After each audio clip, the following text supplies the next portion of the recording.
tries into that bottom corner, and there's Speed United. And the backflip as well. Muchos saludos. And another strike coming into that bottom corner. It's the second goal for the Win FC. Martinez has done it. That's it in. It's into the bottom corner. And Further's in the open for the first goal.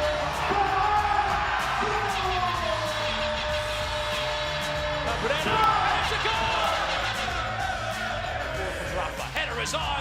Well saved. Sterikov to follow and score. And there is now a goal on the board. And the goalkeeper can score. He lifts it, and there's an equalizer. And he comes to the goalkeeper, Ralph Montero, with a second left before the end of the first half. The goalkeeper has scored in 3-play.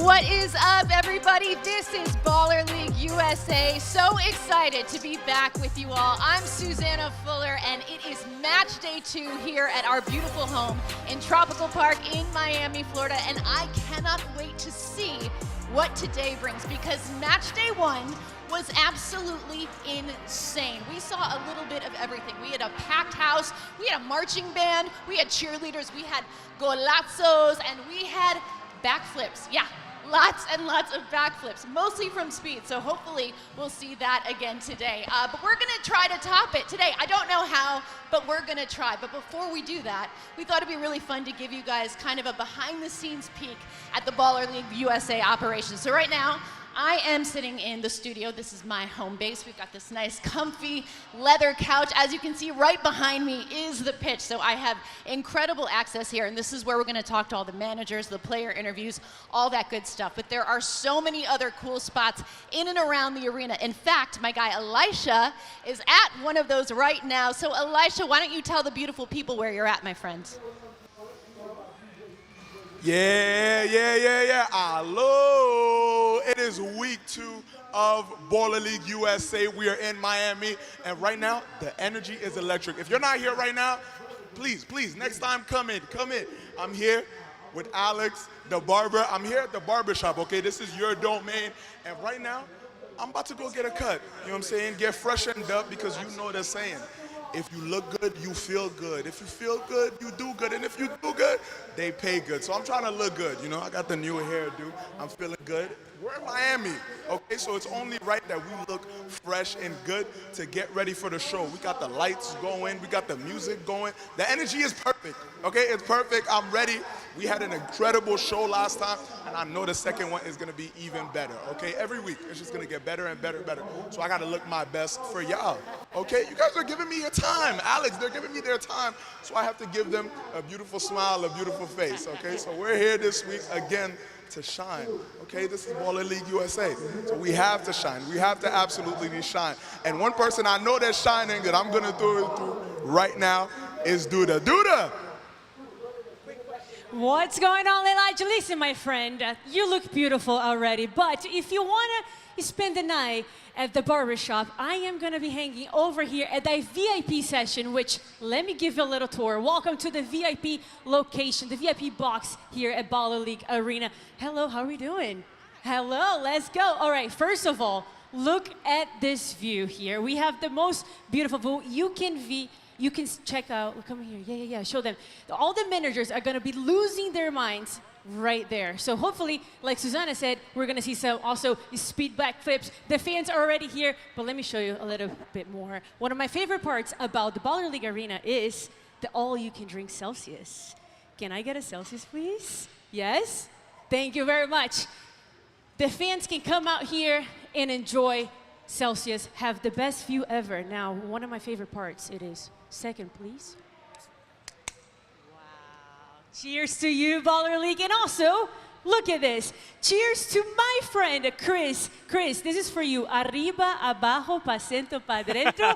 And take it away, my friend, because your view over there is also pretty nice. Yeah, not too shabby. Right here, pitch side, where we'll be calling all the matches of this Baller League USA from. We got all of our screens here. We got all of our technical setup. I have about 100 drinks over here to get through the 4.5, 5 hours worth of footballing action that's coming your way. But the most important thing is, yeah, I have my notes and I have everything ready, but you have to be eyes on the prize, eyes on the pitch, because if you're not paying attention, we are at the sort of angle where the action stops maybe 2 feet in front of me. And so we have to be ready to go. And in case that ball is coming towards my noggin, I have to be ready to duck out of the way. So this is the position that I'll be watching all 5 of our Baller League USA matches here on a Matchday 2, which allows us to get into the slate of games that we'll have for you. These are the 5 games that are on offer today. We begin first with Showtime FC taking on Any Means United. Those 2 sides both losing on the opening day of Baller League, so hoping to get on the board with some points.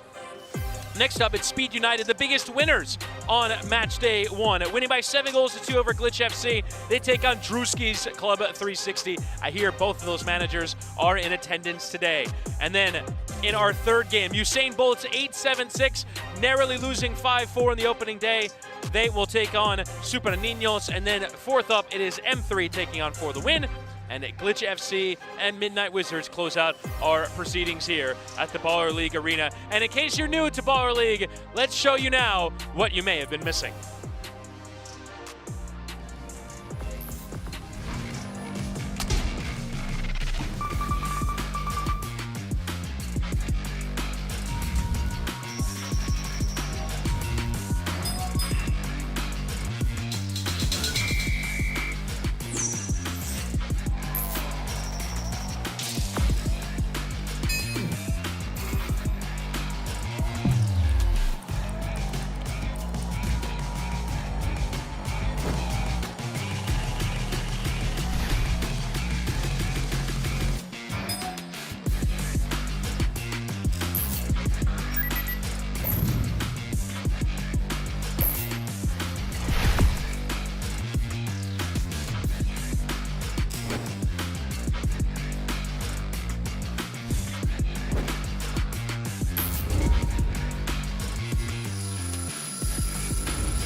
All right, I am sitting by with 2 of the members of AMP. We've got Chris and Davis in the house. First off, okay, Chris, can we do a little leg shot here? Oh, it's tight.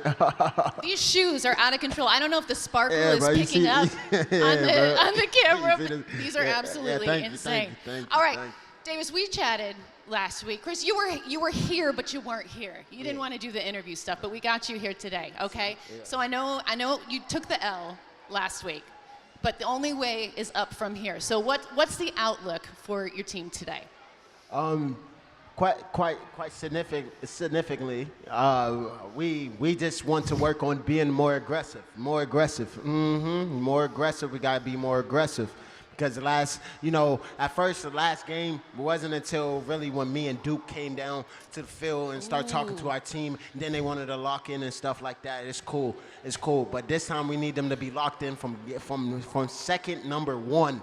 Okay. You know what I'm saying, Mike? I know what you're saying. Davis, do you agree with this? 100%. The way I see it, when we had the halftime talk with them last time, they stepped it up. So we just got to have the halftime talk in the beginning of the game. If we do that, it's going to be good. Like, we're going to be good, trust me. You figured it out. You figured it out. You cracked the code. We cracked the code. Yeah. Listen, Mike. I feel like if we work significantly as a group, as a team, we will be all good, Mike. You know what I mean? Yeah, teamwork definitely does make the dream work. I agree. Yeah, with Chris. it feels like the managers need to get on the same page. You know what I mean? Sure. Yeah. 100%. Okay, Davis, I want to talk about just the vibes today overall, because last week you were very professional. You know, we had the suit and tie going on today. We got the hoodie. We're a little more chilled. Are you feeling a little bit more comfortable? Like, is this the vibe that you want to be giving off? Exactly. Like, nerves are such a big part of week 1, so I wanted to come a little bit more comfortable. If I was more comfortable today, I could just be more relaxed, help give my team what they need. You know what I'm saying? Like, just be more relaxed. Be more relaxed. Okay. I tell you what really happened. He said he's done wearing the suit if we don't get dubs. Tell him, bro. Tell him the truth. Bro, what? Oh, boy. He said, I'm going to start dressing comfortably if they don't want to get W's. What did we say? We're not going to get no wins. Same page. We got to get on the same page here. Okay. What are you doing? quickly, let's look at the standings. Okay, let's see where you guys are at after match day 1. And okay, you know, like I said, there's room for improvement here, but we're not at the bottom, are we? Yeah, we're not at the bottom. We'll take it. We'll take 7th. Okay, so when you're looking at the teams above you, who do you think is going to be your toughest competition?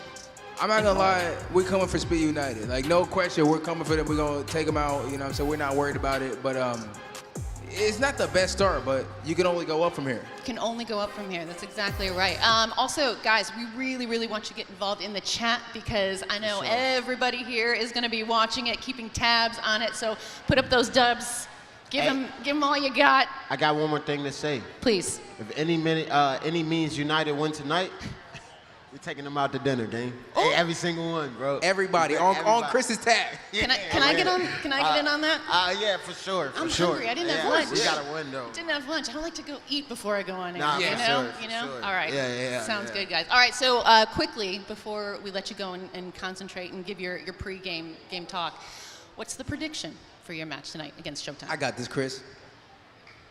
10-0. You heard me correctly. 10-0. It's a fact. Okay. That's facts. All right. Facts. You heard it here. Guys, good luck tonight. Thank you so much, Mike. Judah, let's send it on over to you. What's up, Sue? I am standing next to the man for Showtime FC, Bilal Diema. How are you doing today? You ready for another game day? Let's go. We are ready. So now, game day number 1, obviously you guys were not able to get the 3 points to get the win. What's going to be so important tonight to leave here with 3 points in the pocket? Just stay focused as a team and to take every advantage we can have. So listen, this man has given so many interviews in his career, I don't even know. You have more than 200 professional games under your belt. What was so special about playing a baller league and how different it is?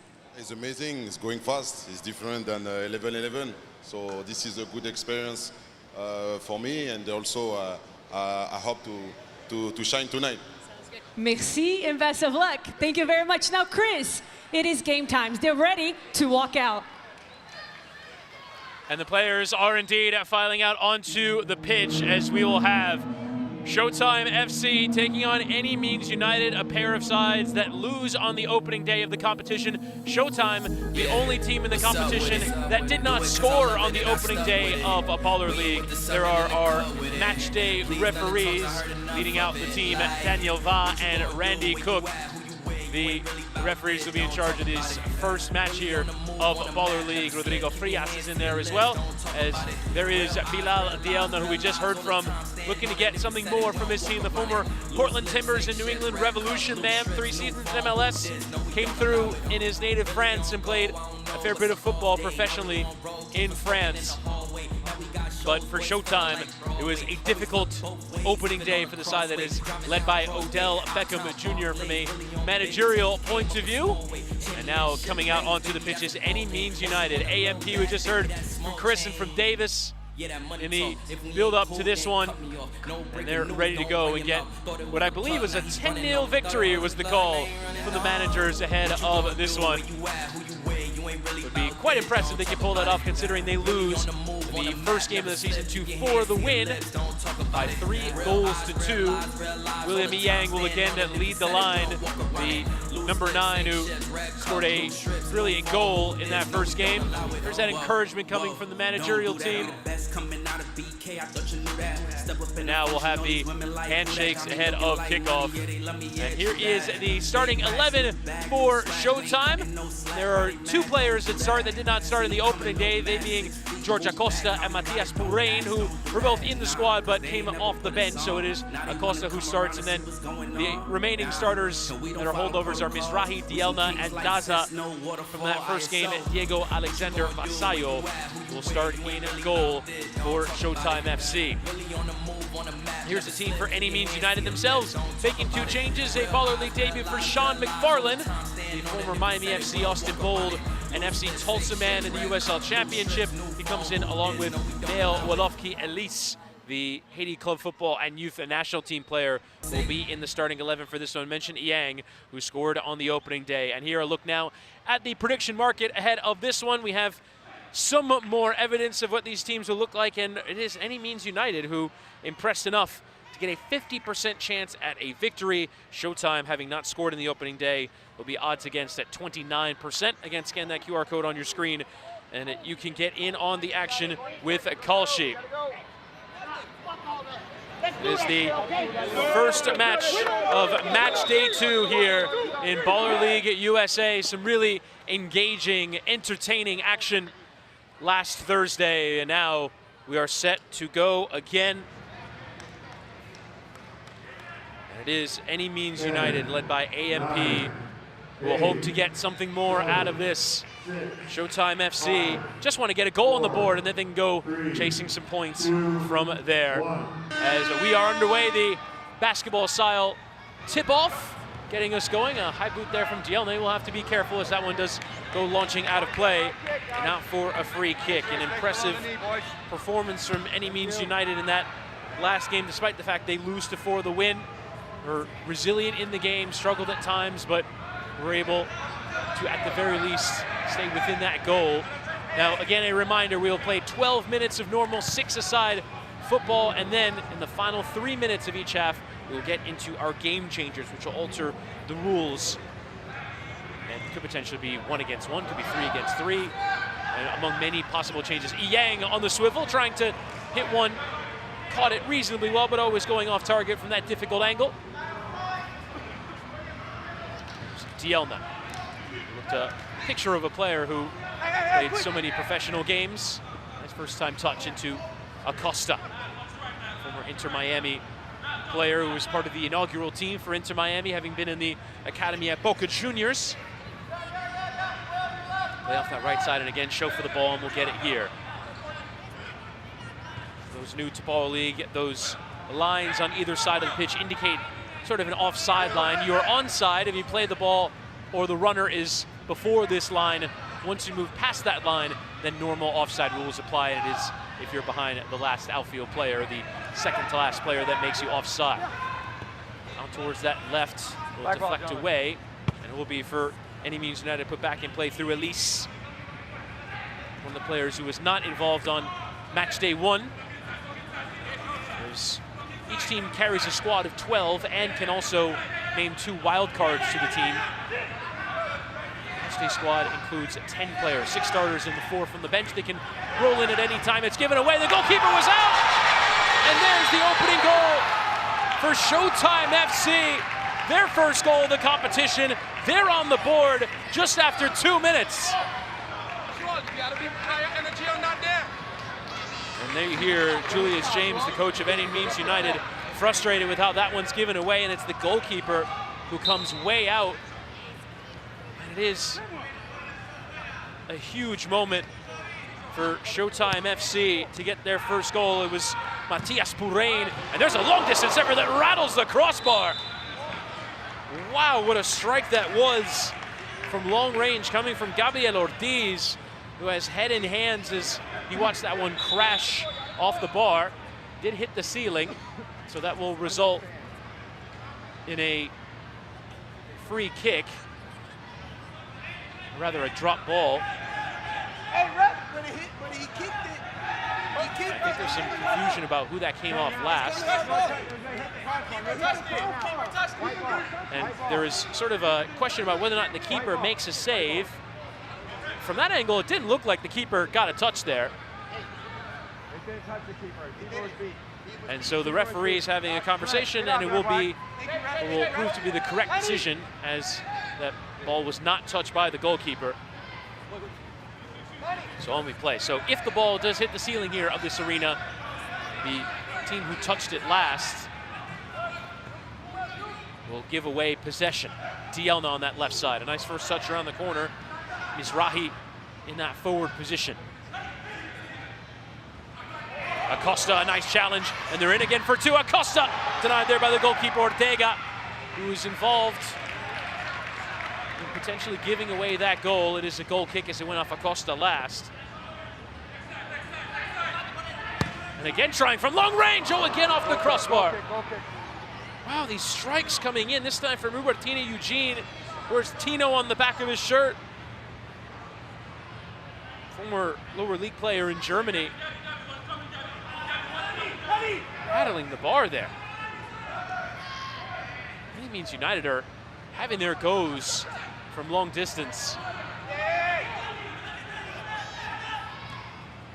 Sent forward. Again, here's Bourdain, who controls well on that left side. Has so many options. Acosta waiting on the back post. The tap-in is there. Acosta for 2-0.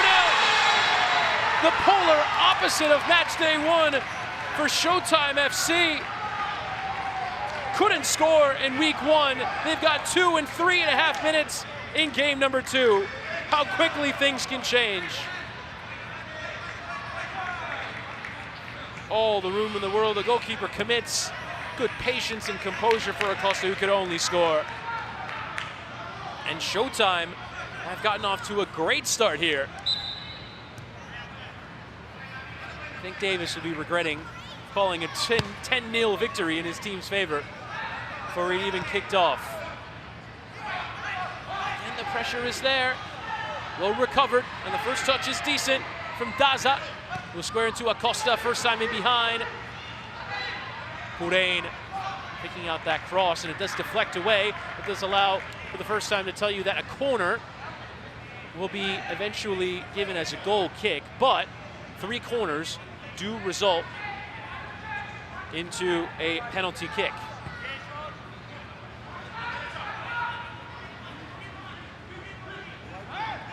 You'll now see that corner flag light up on your screen. There it is right next to the game clock. Dielna will watch that one and get a little bump in. Oh, that's pretty sharp play. Did that cross the line? It was a sharp idea there from Neo Elise.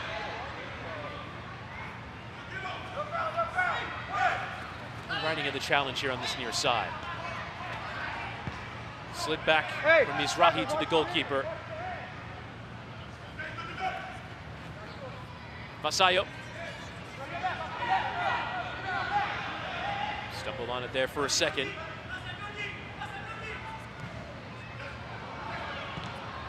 Lay off. Dielna gonna have a hit from this sort of range. Dielna didn't quite catch it. Has that power in his left boot. So George Acosta there motioning that he wanted that ball into his stride.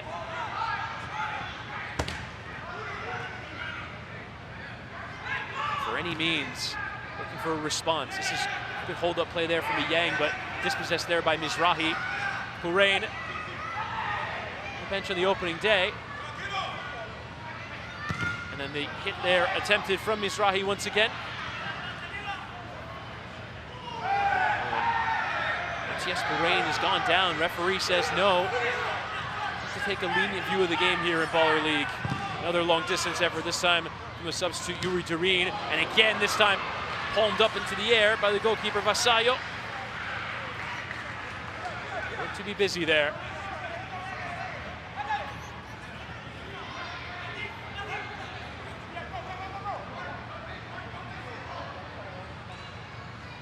Ball bent around the corner. Dielna.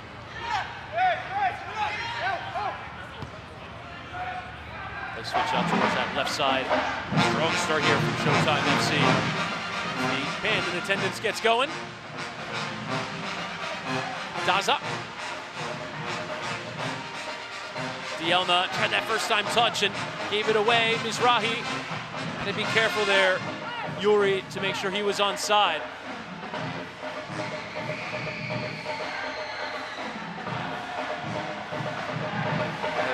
Band show up last week, got another one here in attendance to provide the musical accompaniment. Long distance effort is off target.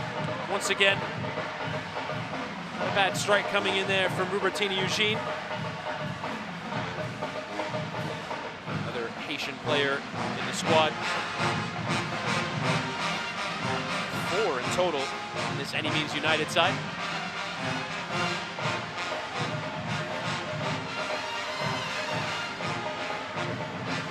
Again, given away. Acosta, George Acosta looking for a second of the game. And now tracking back, nearly committing the foul there. Will come for Danielson. And Danielson, Pierre, hitting that one off target. And again, a reminder, you can get your tickets if you're in the Miami area. We're at the Tropical Park Baller League Arena. Ballerleague.us for tickets if you want to come and watch these players in action. First time Ball in behind, just a bit over hit there from Purain, former youth player at River Plate. Interesting, it's a former Boca player and a former River player up front. Nielsen nearly caught on it there. It's headed out of the penalty area. Any Means United all over the shop right now. Don't want to give away a cheap third. Nice turn in possession. Acosta sticking a boot in the way. Much sharper in the performance this week from Odell Beckham's Showtime FC.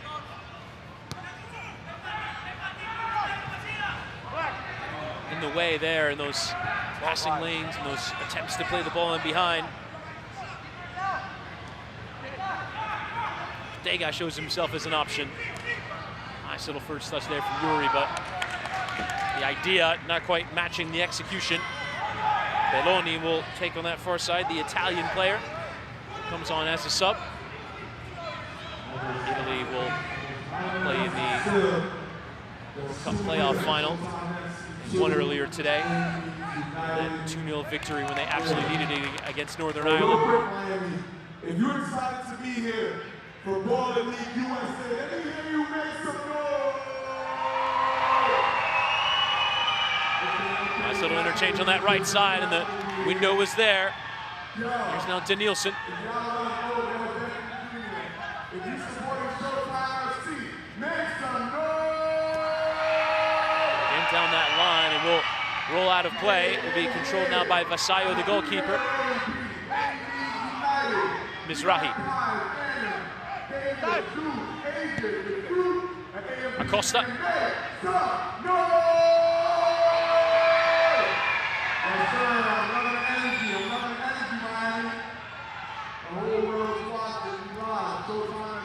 Dielna trying that flick on and trying to catch Vasayo there out of his penalty area. Claimed there by the goalkeeper. Belloni interchanging with Dielna. You can see the veteran experience coming to the fore for the former Portland Timbers, New England Revolution man. Telling everyone to be calm around him. He's got to play it in his own area. Will chip away. A step forward coming there from Eugene. Played forward neatly, and the chance is on here. Slipped out wide.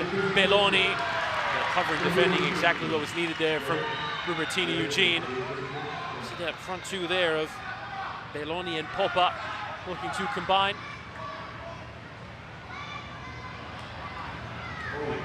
Cutback was there. Acosta wasn't making the run. Only cheaply though by any means to win by their title by any means, and it will be perhaps the game breaker that can open this thing up, because so far they've really created a great deal. They've hit the bar a couple times from longer distance, but so far what's been required in behind, and the idea was there for at least shot blocked, covering, defending from Dielna.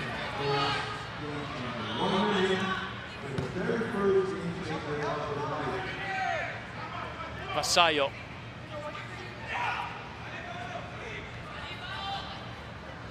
Now Mizrahi. Fizzed forward. Dielna wants to play, but instead it's lifted away sharply there from Eugene. And now here's Elise. Wanted a quick one. And there's that long distance hit. Acosta, the tackle in. For Showtime, you just don't want to give anything away here in the final 10 seconds, and maybe a break is on. Acosta on the volley, didn't catch it. And that will take us to our game changer, our first game changer of the match at number 1. Here we go. Let's take this thing higher, higher than you ever been. Stand tall like Everett. We go higher. It's time to go higher.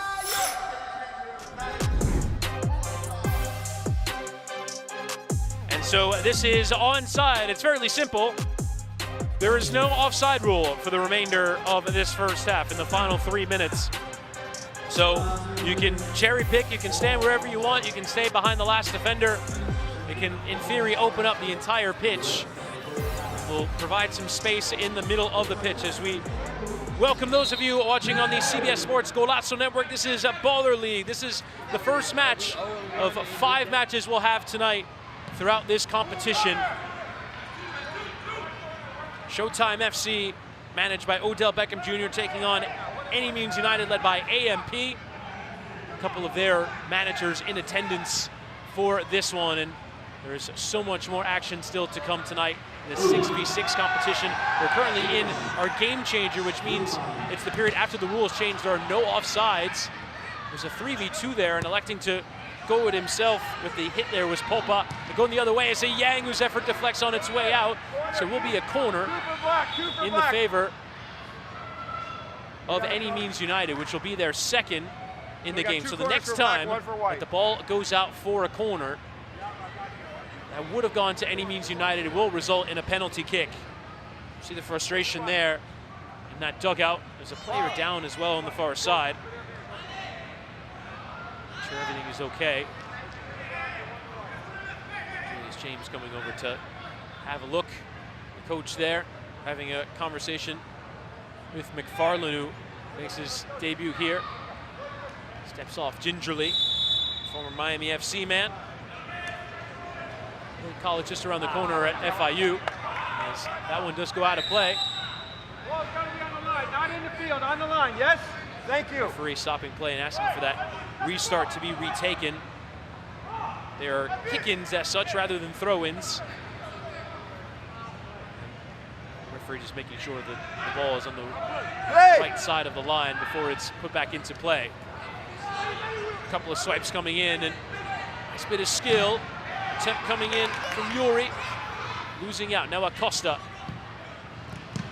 There was that run, a sharp run there from Alex Popa in behind, taking advantage of the game changer with no offside. He'll run everywhere, he'll move everywhere, all over that pitch. Chip forward. Danielson will recover it though for Any Means United. This is where the game can get stretched. Danielson Pierre leaving it. Ortiz hit the bar earlier and tries again. Yang will recover the second ball. It's given away cheaply, and a nice first touch.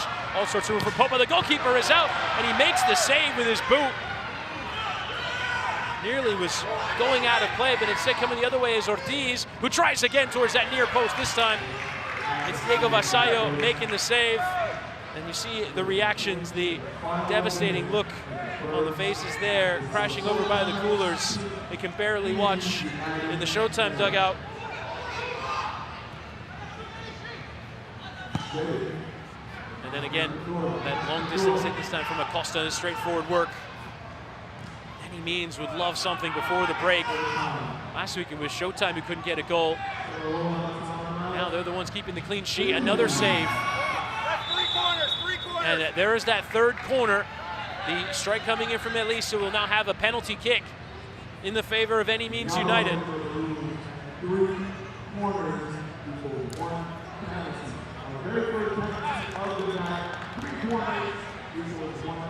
So a chance now for Any Means United to get on the board for the first time here tonight. Who's going to step up and take it? It will be Neo Welofki Elise. The Haitian player in on goal, trying to round the goalkeeper. Well done to cut off the angle and make the save there by Diego Vasallo. And Any Means United struggles continue. Unable to get something on it. The celebrations going towards the goalkeeper.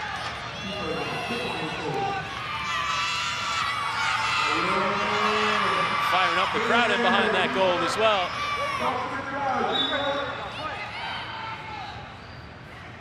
So we'll have 45 seconds left, and disconsolate look there. Just about kept in? No, unable to keep it in there. Fernando Chele Hernandez.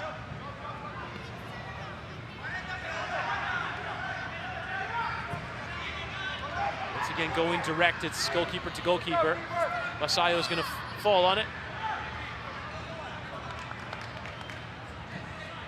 Play out here with Acosta. Interchange there on that right side. Just about kept in. Nope. Once again, unable to do so that time, Mizrahi.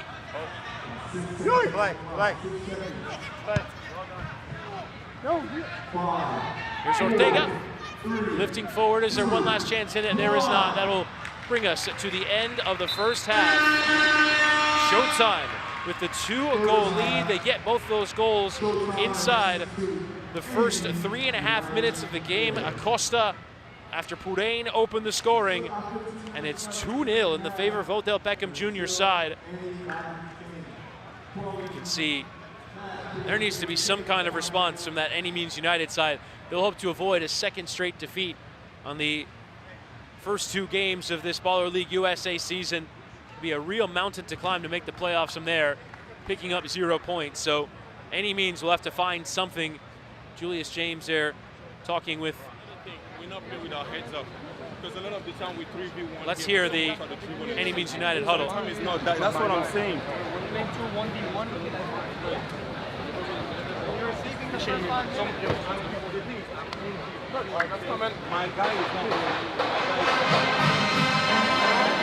that's what it looks like in the huddle there for Any Means United.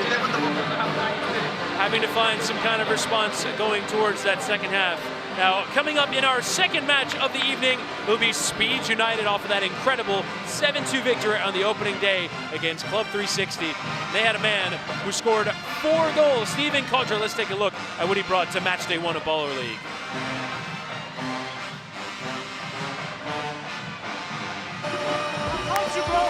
I told you.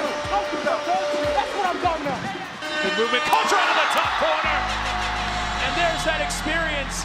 5 seconds before the halftime whistle. Now coming out here to try and narrow the angle, and it's into the bottom corner. 4 goals in the pocket. What do you think is so special about this team here? What about the other guys? The passion. Speed is full of emotions, and I love that. Football needs emotion. Peralta.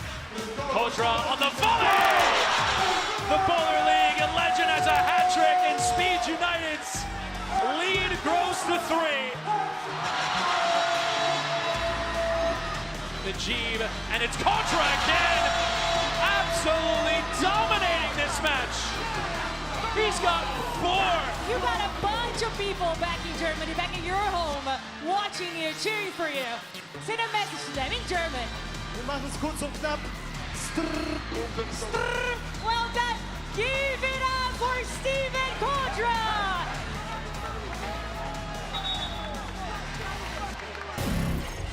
Now, he's not going to be here every week, Steven Kodra, but he is here for match day 2, so we will see him yet again for Speed United, hoping to replicate that level of performance for next week.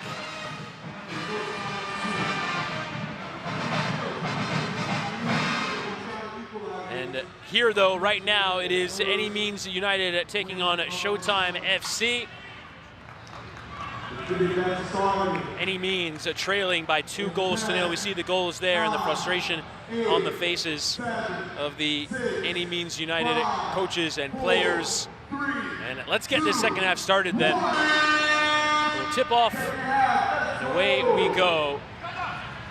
Any Means will have to find some kind of way to get back into the game. It really has been all about Showtime so far. A little bit of a pull there. Does allow the defender to recover there, Ortiz, as Daza hits it straight into him. It's on the ground, put it down. Player who applied his club trade in his native Venezuela. Dielna trying from that angle. It's a difficult one, but certainly has that magic in that left boot. In every kind of pass, and almost trying to pass it there into the top corner.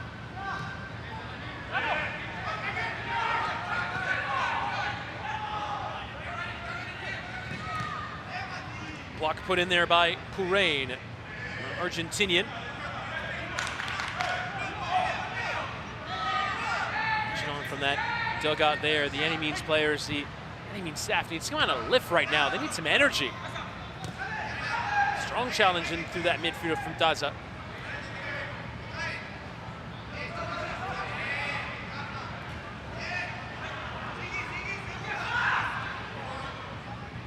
Pierre. Back on it.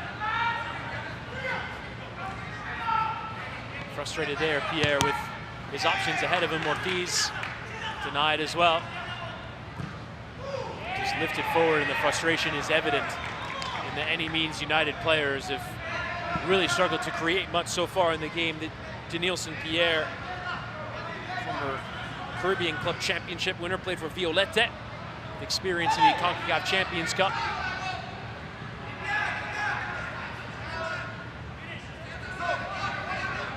Showing some patience there, Danny Daza. In the middle with Purain. Looks sharp here early. Back towards him, but just that bit ahead. And Diana taking no chances and whacking it out of the gym. It's currently on top of that ball, the creator studio in the corner. Diana leaving absolutely no quarter. Just touch inside. Yang. And there is the whistle. And another strike. That one was a real opportunity there for Mark Andros, the former Mexican League player, having played in the second tier of Mexican football. That one, though, going well over. Andros has come in. That was probably the best chance of the game. In the middle of the pitch. No one there for Purain. Dielna coming back to win it. It's a clean win. Using his frame to keep possession. Frustrated, though, he couldn't keep it longer.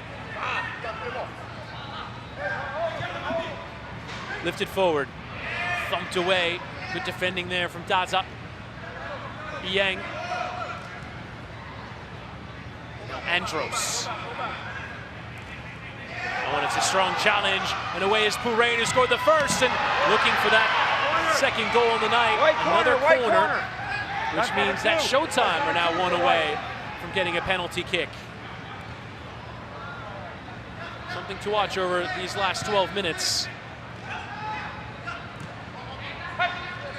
Tino. So far, the best efforts of Any Means United have come from long range. They're kind of stuck outside of the attacking zone right now. Another bump coming in. Referee not terribly interested there, but give the free kick. Bit of a nudge in the back there.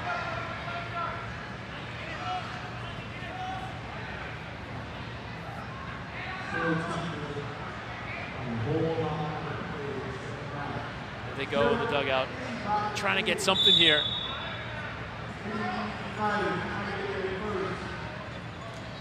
Taken short. Offside, though, is up. Andros was off. Another error there from Any Means United in their play. Costa is trying to control there in that attacking area. Poked away for a throw.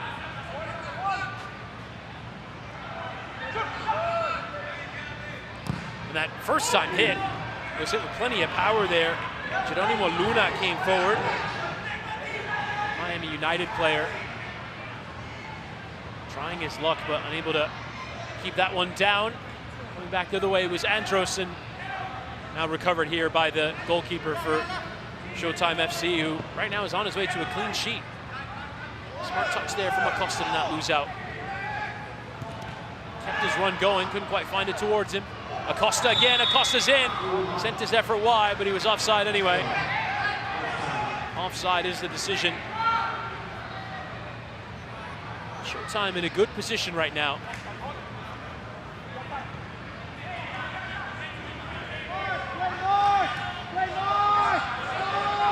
To the goalkeeper, and here comes that pressure from Purain. Again, the goalkeeper Ortega causing his team problems. It's a touch towards their own goal. Want to avoid giving away that corner and a penalty kick there, so it's booted out there from Ortega.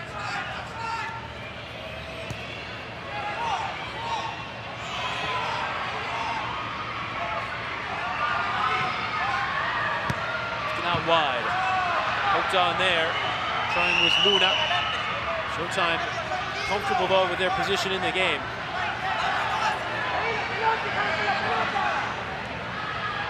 Eugene. He tries his luck from long range, and that one is always going out of play. And I think Any Means United have to find some level of rhythm and combination in their play. We've seen Showtime figure out the openings. though, has been less than stellar for many means United. Andros trying to create those problems defensively. Ball well popped in behind. Hurain was onside and tried to hit it on the volley. Did it deflect on its way out? No, it did not. It's a goal kick. And oh, here we go. Showtime is, there's Marlon, by the way, in the studio. He's getting ready for his match later on. I show speed ready to go as well. As we do have a challenge thrown out onto the pitch.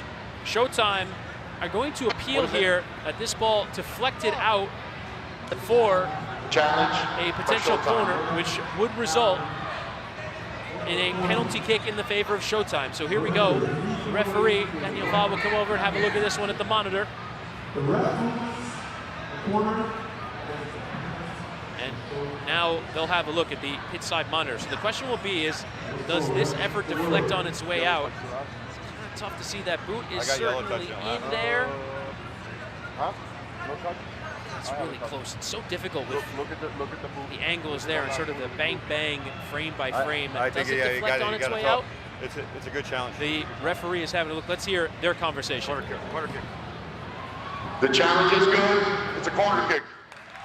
And so it is given as a corner, and thus it will be a penalty in the favor of Showtime FC, and a big opportunity to grab that 3-goal lead here in the game from the penalty kick. Good challenge, you must say, from that dugout of Showtime FC. They were out with that flag immediately. They can use 2 more challenges now, and it's going to be George Acosta, who already has a goal in the game, to add to the lead. Acosta stumbles. I wonder if that was part of the plan. I don't think it was, and the save made from Ortega. And Acosta frustrated there. He's unable to finish the chance and give that 3-goal lead. Challenge well used, but opportunity not converted. Both penalty kicks in this game have been stopped down that end of the ground.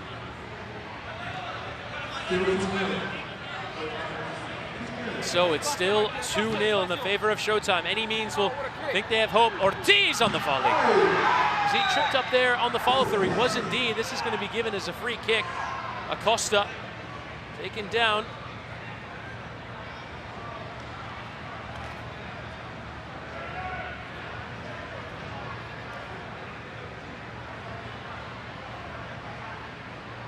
Now, a free kick. It'll be a direct free kick from that sort of range, and there's that little bit left in there from Acosta on Ortiz. And it's Yang with a 3-man wall covering everything. And Yang will bend it around it. It wasn't a bad idea. It was curling. It started just too far off of that target.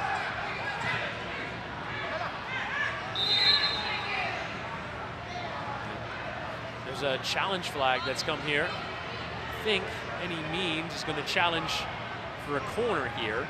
Relax. I'm not crying over this bitch, bro. I want to see us win. I want to see us succeed. You feel me? Be great. You feel me? I don't want to keep seeing it. Any Means is challenged. That's a corner. And so here comes the challenge. And so I think Any Means is trying to take a step towards getting a penalty kick lead on here. Certainly, normally you would challenge this if there is a chance of getting a corner, but I still don't see nothing. just looks like it's gone straight out of play. It's going to be touching the guy in the corner of the wall, maybe. Goalkeeper for Showtime, Diego Vasallo. I don't see it. Watch that one go out. I don't think it touched him. Let me see that angle. Oh, it did touch him. It did touch him. Does it take a nick off the wall there, I think is... Challenge successful. It is a corner. Yeah, there you go. It was looking at the fingers or maybe the leg, but it was off the side there. It did deflect on its way out. Good catch there from our operating team, getting that right angle. Initially, it didn't look like it, but there you go. Corner given. So it is a successful challenge. Any Means United will have one more to use. And if they get that one correct, then a further one to use. And on we go for the final 8 minutes. Plenty of appeals for our side. And Acosta tries on the volley. They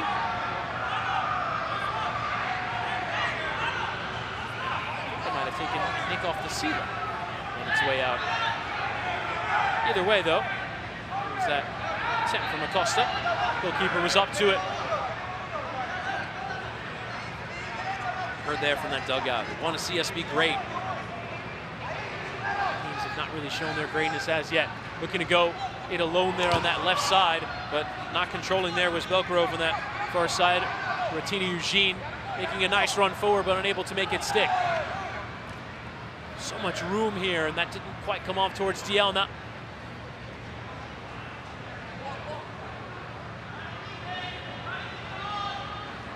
Here there, Julius James, the coach of Any Means, wants to get on with it.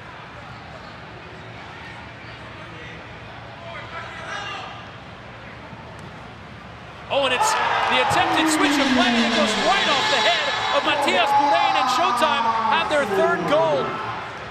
A big mistake there from Ortiz.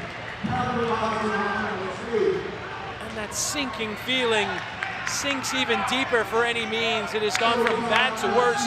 A couple of mistakes have led to goals. This one, almost an assist there from the defender Ortiz. And Purain's got the first goal in the history of Showtime FC and now has his first brace. Ken Ortega lifting away. You can sense almost a blood in the water feeling here for Showtime FC. Tackle coming in, Dielna.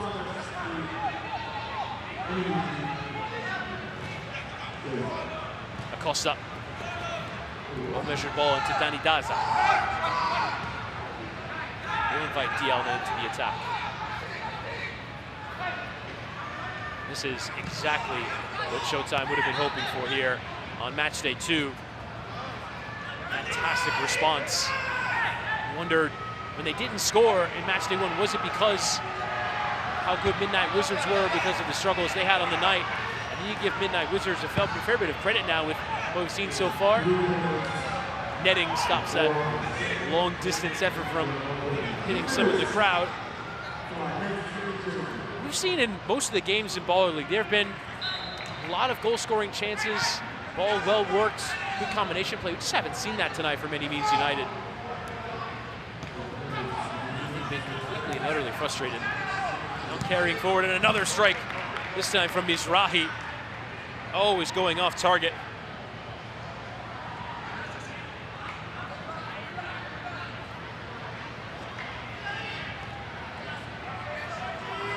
Belgrove.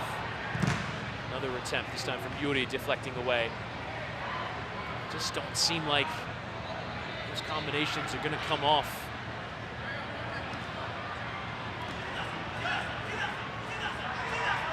Ronaldo Romain, Belgrove.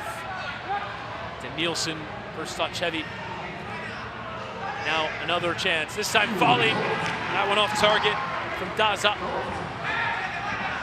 Popped up for him, but I think we've seen so far a real impetus and an incredible initiative from Showtime FC in their play. They've taken advantage of every opportunity, made life uncomfortable. They've been stuck in defensively. Keeping a clean sheet in a six-a-side game is almost impossible. They're on their way. Acosta trying to take advantage.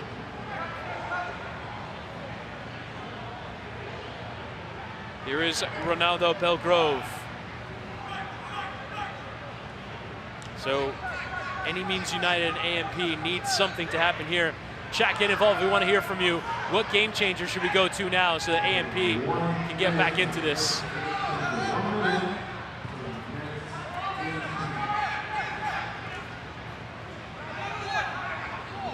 Back to Vasallo. All sorts of time. Dielna. Now, Chela Hernandez sitting towards that area. Dielna controls. Acosta trying to get around. Could still fall for him, but the deflection just that little bit unkind.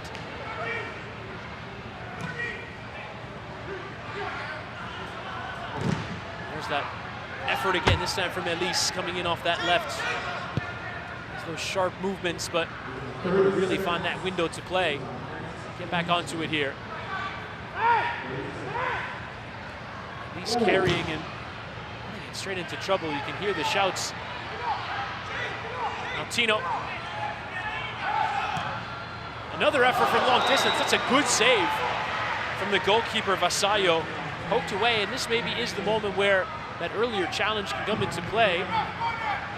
It'll be a second corner on this passage for Any Means, so the next one will result in a penalty kick, and anything can help right now.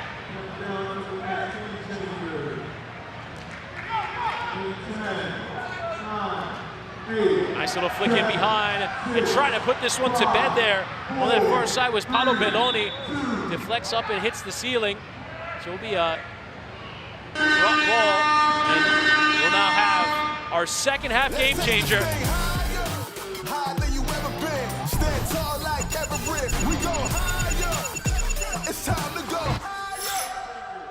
And it will be 1-on-1. And it's exactly as it says. Entering the opponent's half is not permitted. There is one player who will stand in the goal. That player cannot use their hands. And so they kind of have to use their body and their head to get in the way of a shot. And so we will see how these two teams can handle it, but it's 1-on-1. So basically you kind of get to run into the center circle to the edge of that logo right there in the middle of the pitch. And then you can go have a strike. And the Showtime and any means will have the conversation there. Opposing players can't use their hands. And the most important thing as well in this game changer is there is a shot clock. And so teams will have 15 seconds to get a shot away, which means you'll have a lot of action. At least 12 shots to come in these final 3 minutes. So if you can get it right, you can work your way back into the game quickly, but it's a quite long distance to try and get something away from. It will be any means who will start. Just like that. 1-on-1. 10, 9, 8, 7, 6. As a result of the game changer, we won't have any corner kicks left, so any means will end on those two flags. So here we go. A chance now to get a strike away, this time for Robertini Eugene to get us going. Hits that one well, but off target, high and wide. And the goalkeeper, despite the fact that he's in there, he cannot use his hands. So it will be Acosta. Will go next. Again, he'll have 15 seconds to shoot. It'll take all sorts of time. You got to get the power and the direction right. You have to hit it towards the corner. Force the goalkeeper to make a lunge. Acosta towards that bottom corner this time. Good adjustment there, going towards the ground. Using his knees there. Falling to the ground.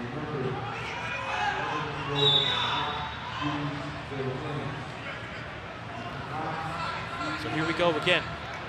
This time it's Elise and well underneath that. For any means United, the hope will be to avoid being blanked, to be fairly remarkable for Showtime. They got blanked on the opening day. Staring at a 3-0 victory. Got to get something here, any means United. Dielna has an incredibly powerful boot and using that pec muscle there to lunge towards his right and make the save. Well done there from the goalkeeper. The challenge flag will come out from Showtime FC. So the question is that an arm being used there as he lunges towards that right? Obviously, the arm does come out, which is part of the consideration of normal circumstances. And so Showtime this challenging is that it was a handball. now going to be for the referee Daniel Va to come over and look at the video monitor.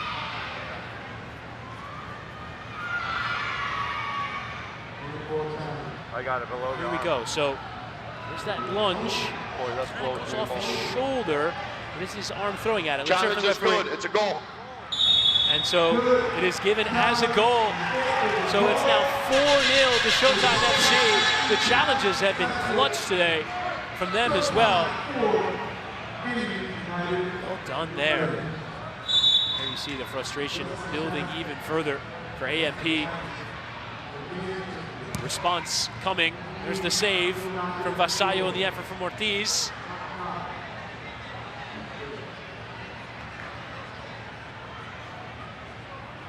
Now Dielna is going to have another crack. Probably got the most powerful strike in the team, which is kind of what you need from here.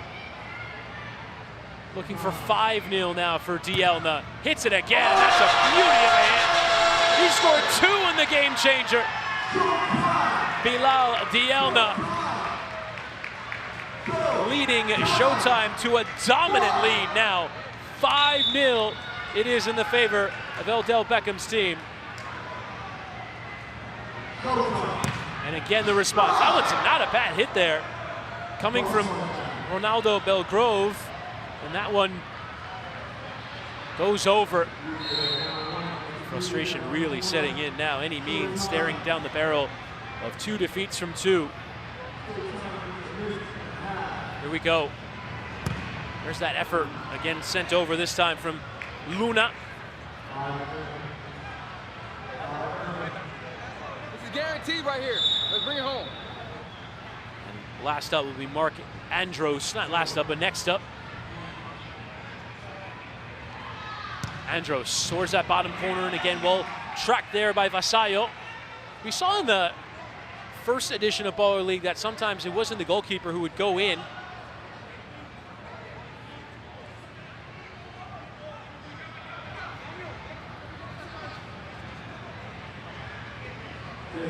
Here we go. And now it will be.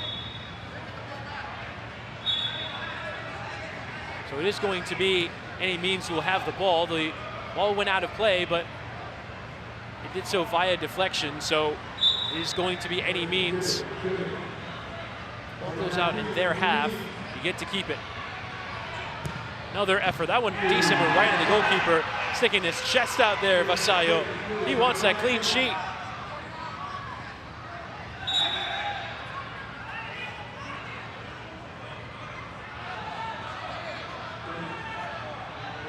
It's going to be Showtime who will get it.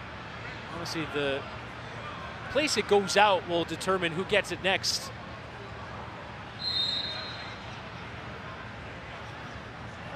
And now, Showtime looking for another. That one struck incredibly well.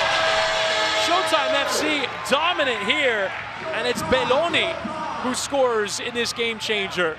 I don't think we had 3 goals in the one-on-one game changer in all of last week. We've got 3 here in this period at the end of the second half. And looking for that response, another save from Vasallo. So you look again at that strike from Paolo Belloni. Any Means had their go. Vasallo's come over to this near side and dealing with a bit of an injury here.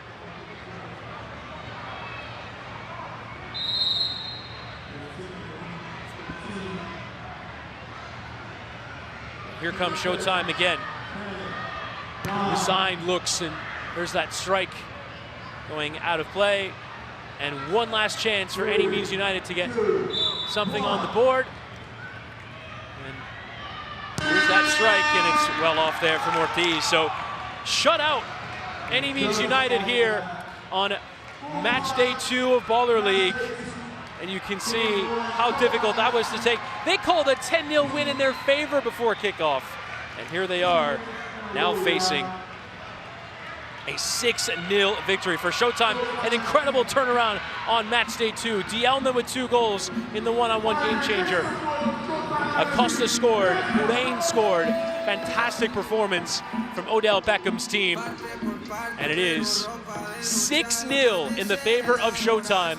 It was a dominant performance after, frankly, they were dominated in that first game. They were big underdogs coming into this one. We saw in the prediction markets coming in.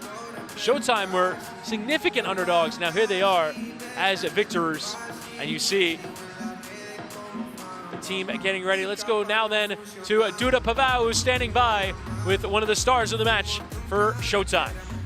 One of the stars indeed, Chris. I'm standing right next to Matias Puran, direttamente de Argentina, no? Yeah, from Argentina. Well done. So you got 2 goals tonight. First, how does it feel, Matias, to finally get the first win this week? That was the objective that we had from the beginning.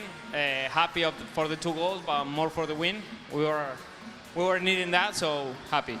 So I want to know more a little bit about you. So you're from Argentina. I did a little research there. You also played for River. Can you tell us a little bit about yourself? Yeah, when I was young, I played in River. Then I played first division in Real Pilar, and I came here to the US. Yeah. Amazing. And now killing all the indoor and having the opportunity to play with Baller League. Playing a little bit here, playing for Miami United. So yeah. Congratulations on the first win. Congratulations on the goals as well. And now has a Brazilian. Ay. Pelé ou Maradona? Maradona. Nah, por favor. Ciao, Matias. I don't like him anymore. Chris, take it away. Thank you very much, Duda, as what an impressive victory that was here, 6-0 in the favor of Showtime over Any Means United. And there is I Show Speed getting ready to come. He's on horseback? No. He's coming in on a horse. Look at that confidence he's got coming in here into game number 2. He won 7-2 on the opening day. And now he's coming in on horseback. Where's that horse gonna go? It's pretty incredible to be scrolling your YouTube comments and getting in on a horse. And here they go. Got a professional with him. I hope he learned how to ride a horse.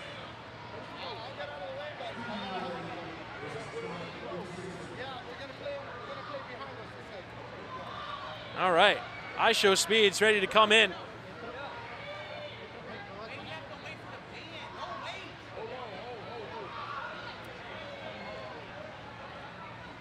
This is incredible. Did a bunch of backflips last week. And now here he is arriving on horseback. Doesn't have the cheerleaders and the marching band. He's got a horse ready to come out here. Oh, it's moving. It's moving. It was ready to take off there. He's got some help, thankfully. Do not try this at home, I think we can say pretty comfortably, but here they come on horseback. I Show Speed. Alex Ferguson, he called himself last week. 4-3-2-1. Okay, we're changing up the shape this week. He was talking about a 4-3-3 last week. 4-3-2-1 is the tactical shape, despite the fact we're playing in 6-a-side. Speed's ready to go. He's got Steven Contra in his team. And now here come the cheerleading group and the marching band. We got everything here. I gotta be honest, I don't know he's gonna top himself every week. Also, the horses, I think, left us a few gifts on the pitch. We'll have to figure that one out at some point. I Show Speed walking down. He's ready to go for Polo League USA.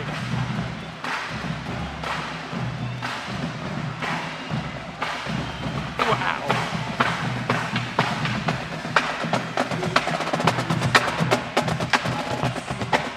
He's still with you, chat. Even though he's on horseback, he's reading everything you have to say. He's got some help. Full-on entrance. There are some gifts all over the playing surface here. I feel quite bad for the crew that have to come on the pitch and deal with that. And here we go.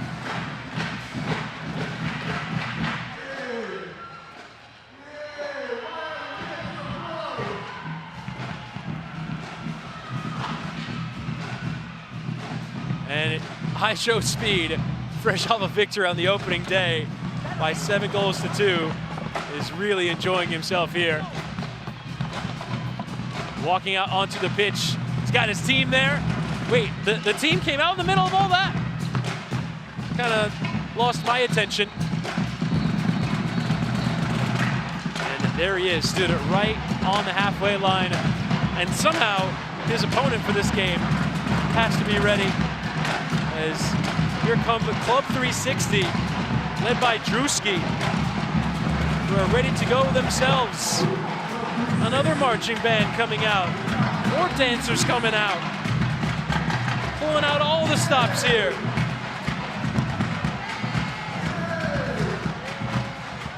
And here they come to lead Club 360 out onto the pitch. The full-on entertainment display in full effect here at Bar League Arena. Not to be outdone, not to be outshone, I Show Speed now have a full-on marching band coming towards him. Red against blue here. There's too much to take in. This is the least normal start to a football match I've ever seen in my life. And yet, here we go. We're gonna play a game after all this?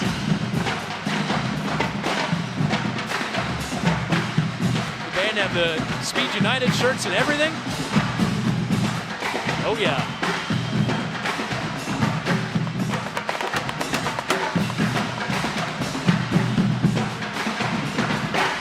There's Steven Culture had 4 goals last week for Speed United.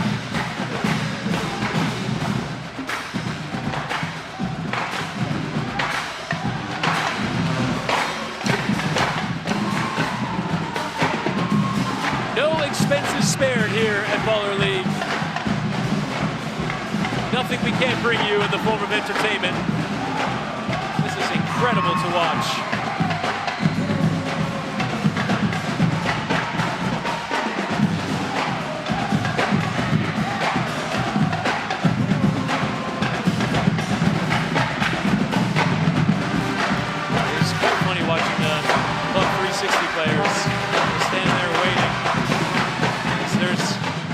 Ferguson getting going again on the tactics board. Not sure what he's going to write down here. Hopefully it is relevant to... Let's go to Susanna. Susanna, what's on that board that Speed's writing on? Let's see, we got a little formation going on. This is obviously Speed Ferguson. We found that out last week. Speed, who makes a better entrance than you? Who makes a what? A better entrance. Oh, no, ain't nobody here makes a better entrance than me. Simple as that. The reason why I make a big entrance, because I know I'm going to win. Simple as that. You know what they say, though? Imitation is the biggest form of flattery. I know Druski's got his marching band here, but how do you feel it stacks up? Hey, they nice, but they going to lose. Nice band, but y'all going to lose, though. Okay, the horse. The horse, my guy. You look pretty comfortable up there. What was the inspiration behind the horse? The inspiration was a guy named Arthur Morgan. A guy named Arthur Morgan told me that always come in and leave all what you got. All right, well, we'll see if it brings you some luck tonight. Speed Ferguson. All right, Whitty, we're going to send this one back to you, my friend. Thanks, Suze. And as Sue said, Druski not to be outdone. Somehow we've got to get all these people off the pitch and get warm-ups done and a game played. This is all a bit mad, isn't it? And here are the starting 11s. Let's bring you the teams. First for Speed United, it is Tyler Hogan who remains in goal. Steven Kodra in that forward line. Played in all 3 versions of Baller League, the German, the UK, and now the US version of Baller League. Scored 4 goals last week, and he's back for match day number 2. Luis Peralta also scored in that first game. Here's the team for Druski's Club 360. 2 goal scorers from last week back in the team. Jose Escobar and Carlos De Nielsen will be in that forward area for Escobar. He also did get sent off in the game breaker, which was the fair play, meaning any challenge does result in a red card. Here's what the prediction markets look like, and they love them some Speed United, call sheet. 68% in the favor of Speed United for Club 360 and Druski. It is 20% in their favor. Speed turning up the volume on his phone to hear what's going on his YouTube.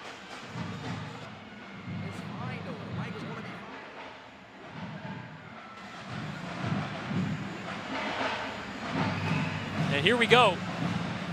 Getting ready to kick off in what was a wild start to this one. Here we go. Speed United and his coaching team having a conversation there with the players. Hey, bring it in. And he wants to give the one last talk to his team. Let's hear it. Y'all go up there. Don't worry about the crowd. Whatever you think of, only think about one thing. Have fun and play football.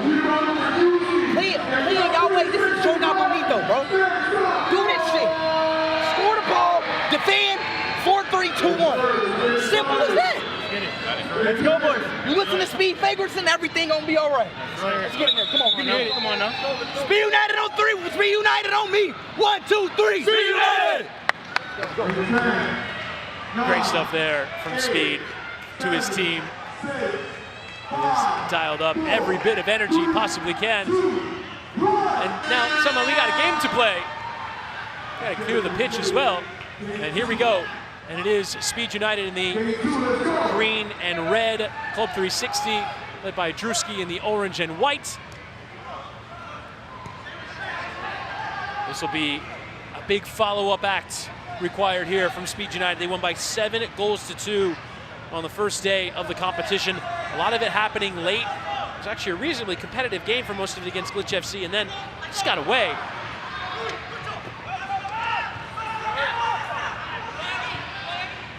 Playing calmly there, Pereira. Goalkeeper Tyler Hogan, a picture of calm. Carrying it well forward here as tries to create that numerical advantage. Have to keep it here and not give away a cheap one. Pereira playing it cross. Those challenges flying in, bit of contact there. Milane with that attempt. Now in behind, there's that first time strike from Ochoa. The sharp run. Just couldn't keep that one on target. And bent towards that near post. Speed, his team with some signs of intent early. That's not very far away beyond that near post.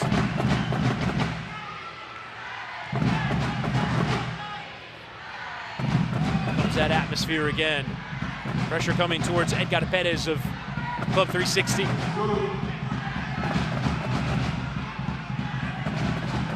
Lifted forward, taken down off the chest, and the volley went across the face of goal. And it wasn't a bad idea there from Escobar on that right side.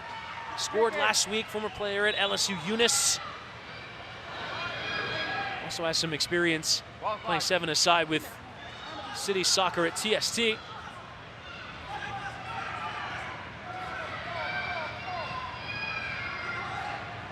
now is Melian.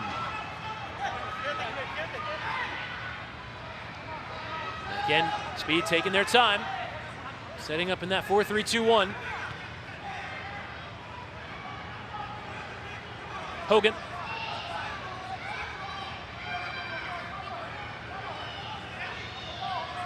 There's one worrying thing, though, for Speed United in the build-up to this one. After playing so well last week, this week on Monday night, National Speed had a curse placed upon him by Danhausen. We'll have to be careful here. That will not potentially go well if your IShow Speed as that one deflects away. It will be a corner to Club 360, so first on the board there. I wonder if Speed knows he's got to play through a curse. Goal kick as that pressure comes.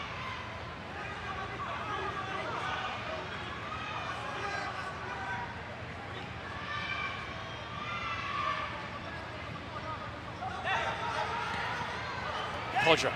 Actually getting back to him. All the options running with him.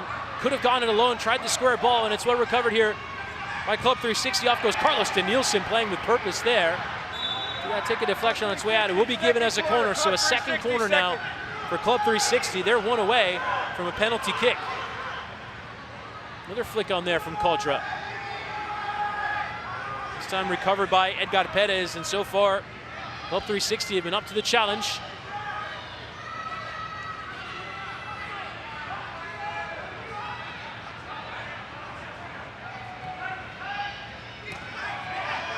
Back here again, Peralta thinking about it and taking it on and in towards that netting. It's kind of funny seeing the faces in the crowd. Yes, the netting is in front of them, but sometimes it doesn't really look like it. They all get scared. That ball coming flying at 1,000,000 miles an hour towards them. So it's direct towards Peralta. It's a sharp bit of play. Awkward bounce here. Now, Melian able to get it back, but through that middle, dispossessed was Benedetti. Again, that strike does deflect out, or did it? It did hit the ceiling. So it is for the ball to put back into play as a drop ball for Club 360. There's Speed watching on.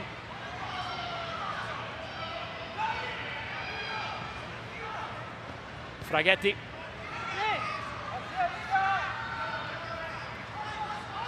Moving back to Edgar Perez, another player with over 100 games playing in his native Venezuela. Danielson from a narrow angle.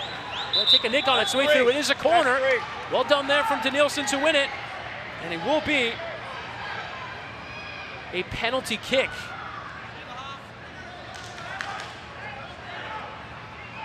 And just exactly what Club 360 is looking for now.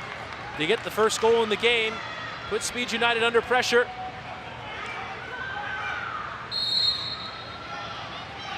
And approaching with it is Escobar.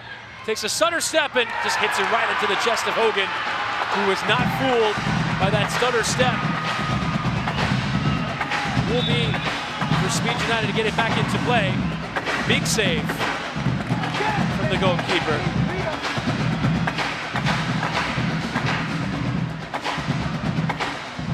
Stood his ground, wasn't gonna flinch.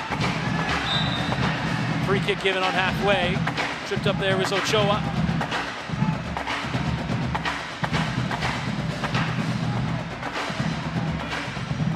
Braxton Najib has come on here for Speed United. Was such a big contributor last week.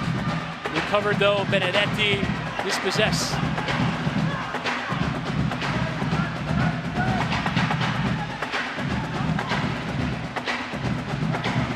Off of Danielson last.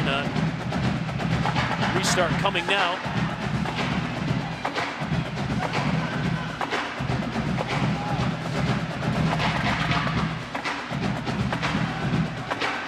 Now played forward. Nice layoff here for Najib. His first touch. Does well to invite the contact there, and a free kick is the correct decision, you must say. Taken short here with Pereira. Andres Navas. And with Pereira once again, Najib in the center circle.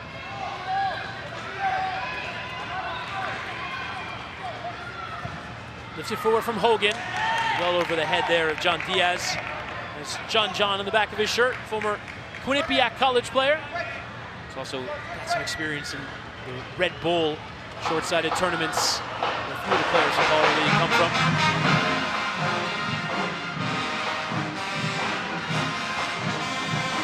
Lifted forward and a clean, well won there from Hogan. It's a composed figure throughout this game, stopping that penalty kick, controlling possession. More pressure though from Danielson.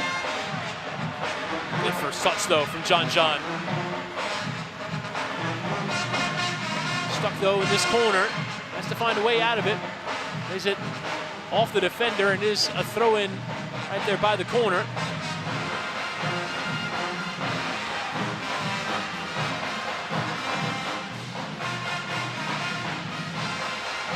Put it back into play, just deflect away for another throw-in. Back with Hogan. The teams we've seen so far, you can definitely say that Speed United are among the most comfortable on the ball. Braxton Najib taken down in the center circle. Nice ball in behind. Offside flag though will come up as Alexis Mendoza, the wild card for this game for Club 360, taking off a bit too early. Here's Hogan. Lifted forward and claimed by Perez.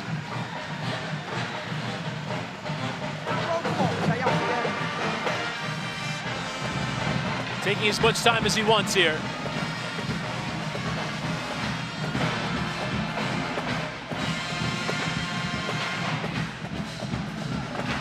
Mendoza.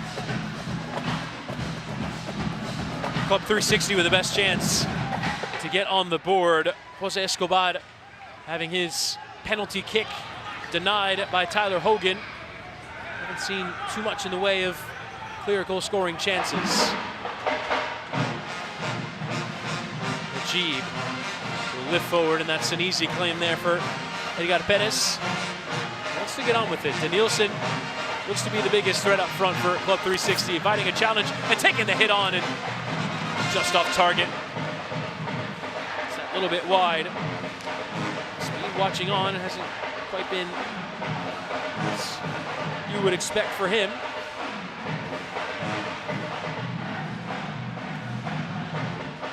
His frustration there in that technical area.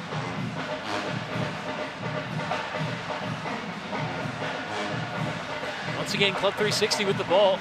Druski's team have been very good tonight.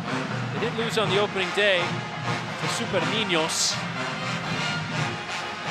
Been up for it so far. Well played forward. There was a hand up high there towards Escobar, who is frustrated there. He's showing his right eye towards the official. Will play on. Najib. There was that option there for John, but it's given away. Just running himself into trouble, losing out possession. And here's Carlos Esteban Marin.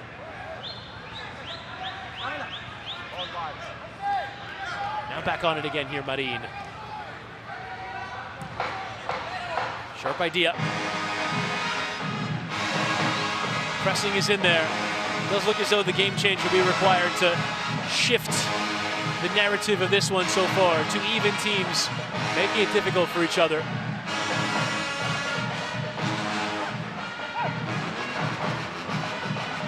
Lean going back to Perez. A lot of play with the goalkeeper for Club 360.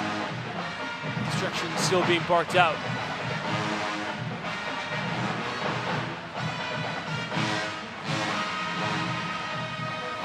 Play forward.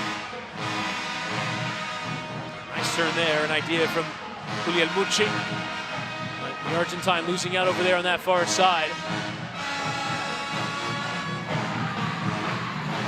McDonald playing back with Hogan.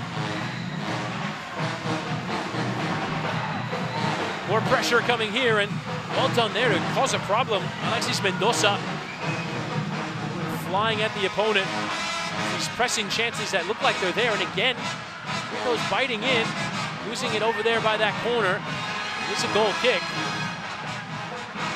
Really the player who's added something to the game here. There's that marching band that accompanied Club 360 out onto the pitch.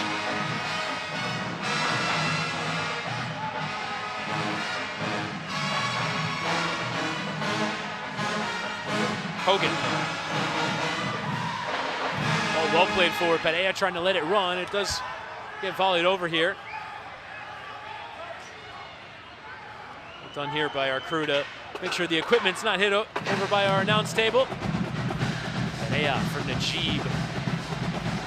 Claimed there in that penalty area by Edgar Perez.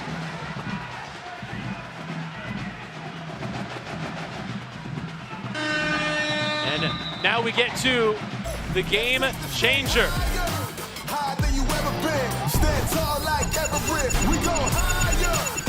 It's time to go higher. Okay, so it's +1 then, which means we start at 1v1 with the goalkeeper.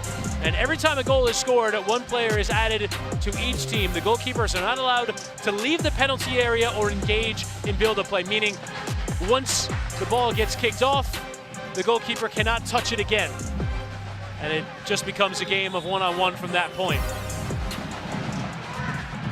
So the manager, Aisha Speed, talking there towards Daniel Va. And the referee's having a word there. Speed now will talk to his team. This is an interesting setup. We've seen a lot of goals get scored in the +1 game changer.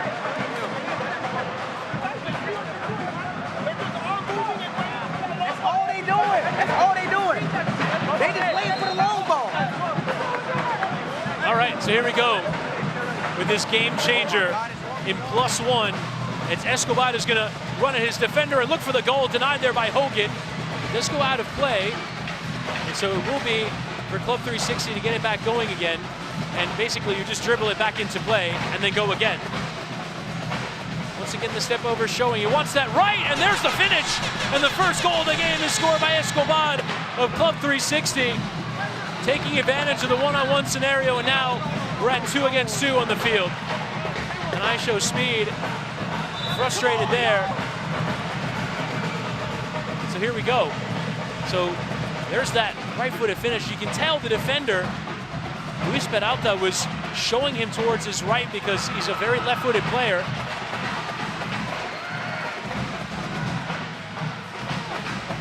Now it will be for Club 360 to start it again. Here at 2v2, Escobar and now Carlos Danielson. Danielson very much about his power, trying that strike and deflection. Hogan sliding it out of play. Again, can just be dribbled back in. Escobar ahead of Kodra, and he tries his effort well off target.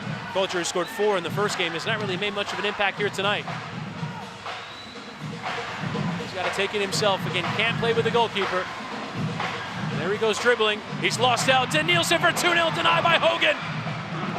And now Peralta has to keep playing Danielson's contact, and he keeps biting and biting, but eventually a free kick for Speed United.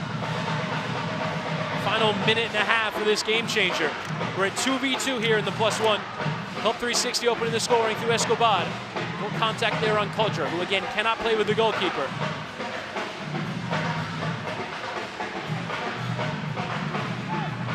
See here, Kodra just sort of lining up a one-on-one. Will eventually get running at Escobar, you'd think, easing him into a sense of security.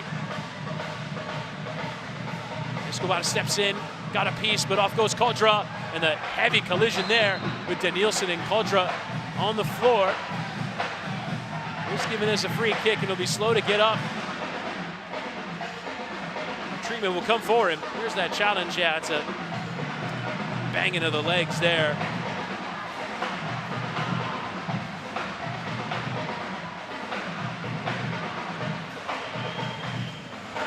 Cooling spray being applied there to the stomach there of Kodra.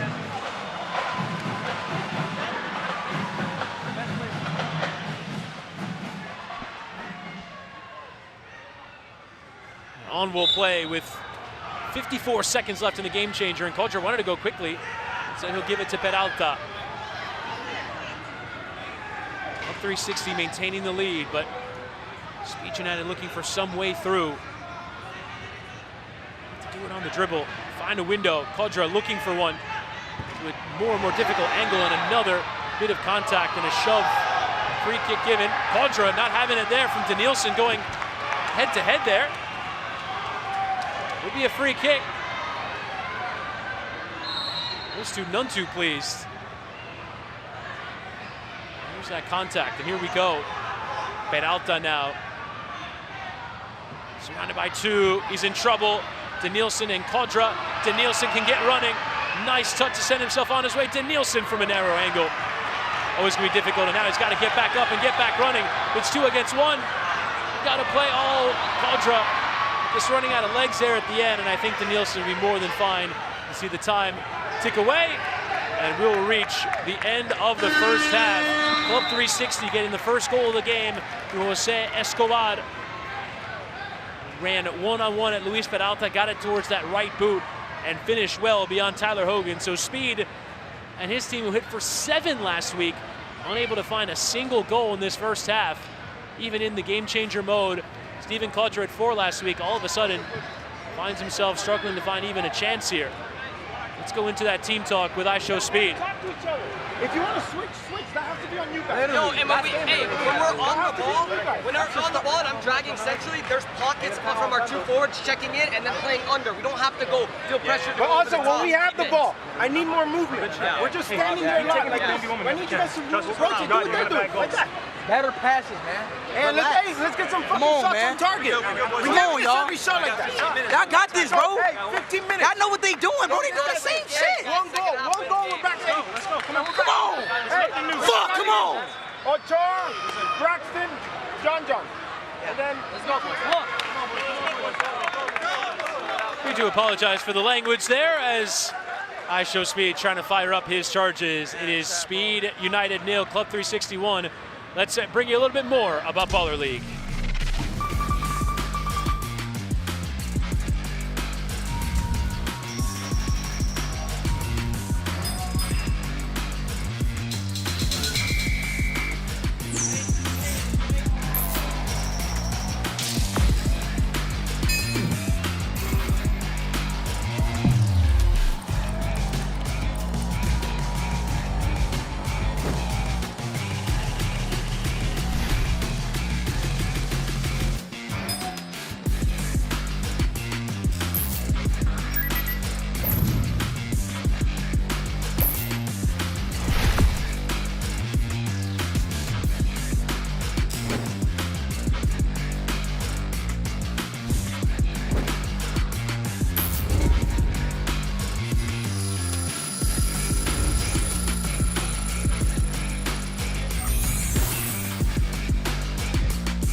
Who will be the champion is the question at the end of all this, and we'll get this second half kicked off here from the Baller League Arena in just a moment.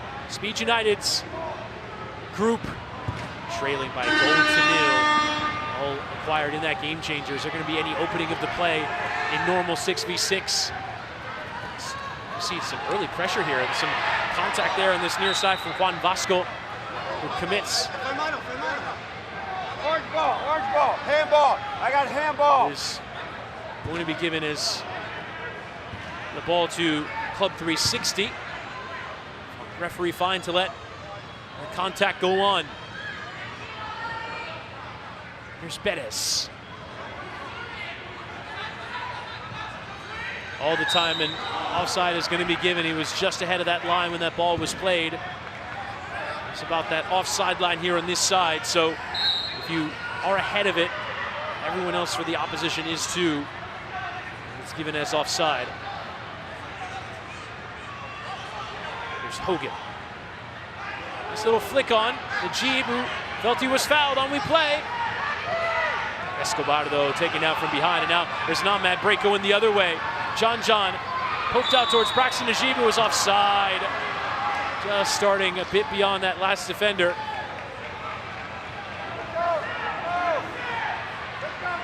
Now the referee is going to get a talking to there from Show Speed. He wasn't pleased there, going and having a word. Looked to be about the correct decision.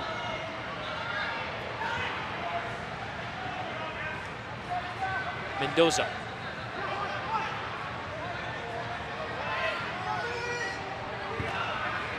Here's what it looks like with the entirety of the arena in display. So difficult to find space. Run forward, just about getting a touch, but running off him last, Milian. There's a wild card for this match. See in the dugout there, Boris Joffre, the coach of Club 360, is putting in a lot of energy. There's that strike, and for a minute there, Hogan looked like he was gonna let it slip. It was Mendoza who had the crack. And now using that right arm to get the play going. Najib on the volley, and it spilled there, and it was clutch goalkeeping from Edgar Perez. He was under duress. It was nearly an assist there from the goalkeeper with the throw.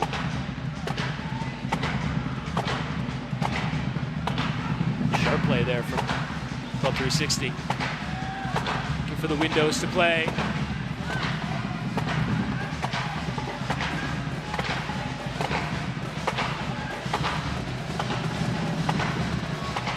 Here's Escobar. That's a run of Danielson, flawlessly timed. Danielson is in, around the goalkeeper for 2-0, and Hogan does just about enough. And it will be a corner for Club 360, their first. Need to go! And Speed United is frustrated that this team are preventing goals rather than going to score them.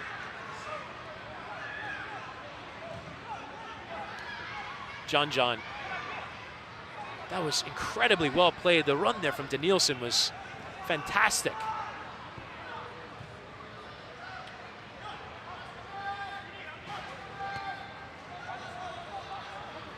Hogan.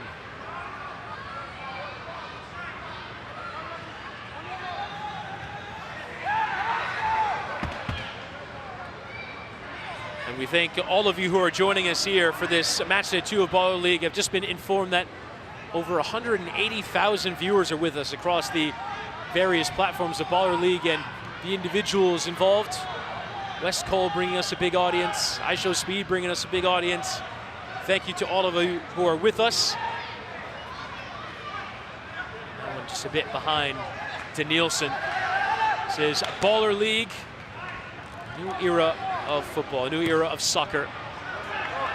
There's that attempt from long distance going out of play.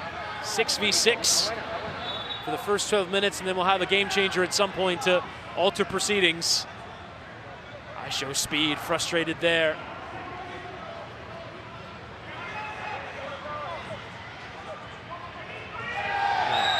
Rising header, a bit too aggressive there from Milian. Going over to Nielsen, who stayed on the ground, grabbing at the back of his head.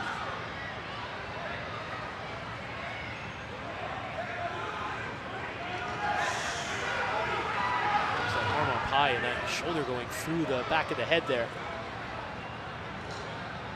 We'll have to be careful. Packed house here inside the Bowler League Arena. See Show Speed talking about something with somebody. Marin to hit the free kick and right into the breadbasket of Tyler Hogan. He looks very good in goal. Never giving up that chance in the one-on-one. Hogan, another former FIU college soccer player. Program of some repute around here in South Florida. Not terribly far away from this tropical park venue. And that was Peralta.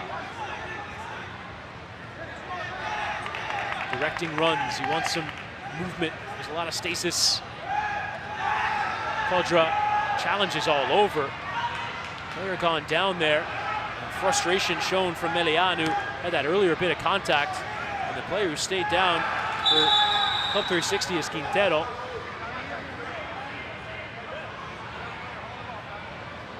And there is Quintero, slow to get back to his feet. Got that raspberry on his left knee. Artificial surface is not nice to land on sometimes.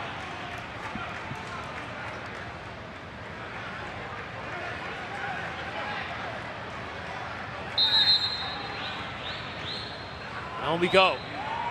Nice touch there from Franco. Gets a little cross in, was trying to create that rebound. Nielsen was in there. Rolled out through that middle. Peralta couldn't keep that one in. Right here on this near side. Go.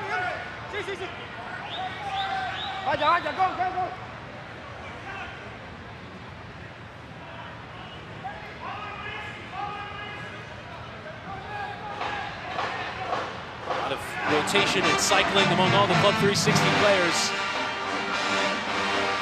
9 minutes left to play. It's been a tight one.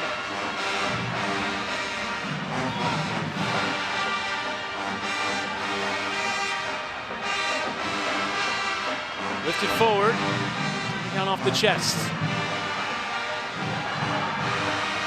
And Nielsen now losing out there. Marin has it back now for Club 360. Wants to have a strike. Went off a teammate on its way out. So Speed United want to get going. Some patience shown by the Speed United players, and I think their manager wants them to get on with it a little bit. Show a bit more purpose.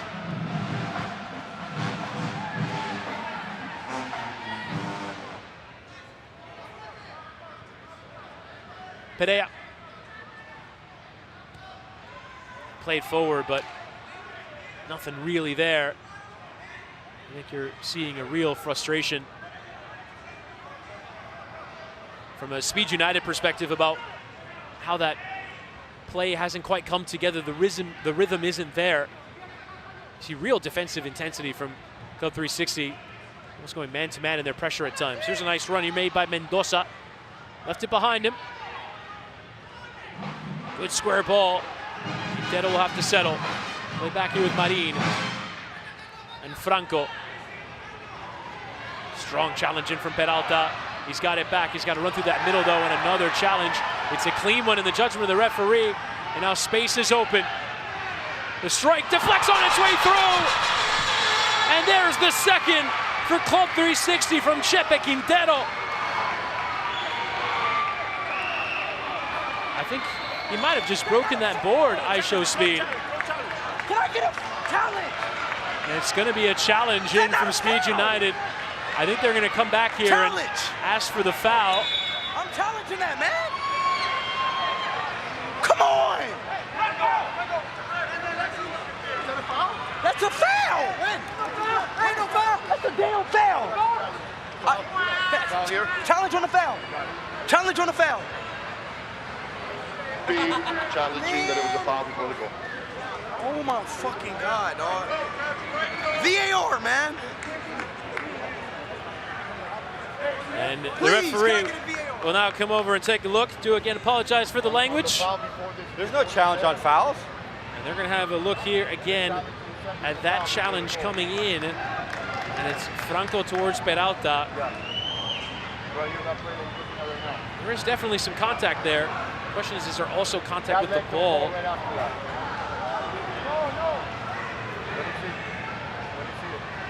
From all the angles available to us, looks like a foul to me. Challenge is good. No goal. Was a foul here before the goal. All right, so a successful challenge then. Well done there from Speed Ferguson. Speed Ferguson. Or that. God damn it.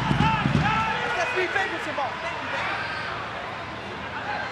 baby. Challenge flag does come back to him. Well done there, a successfully executed challenge to keep it at 1-0.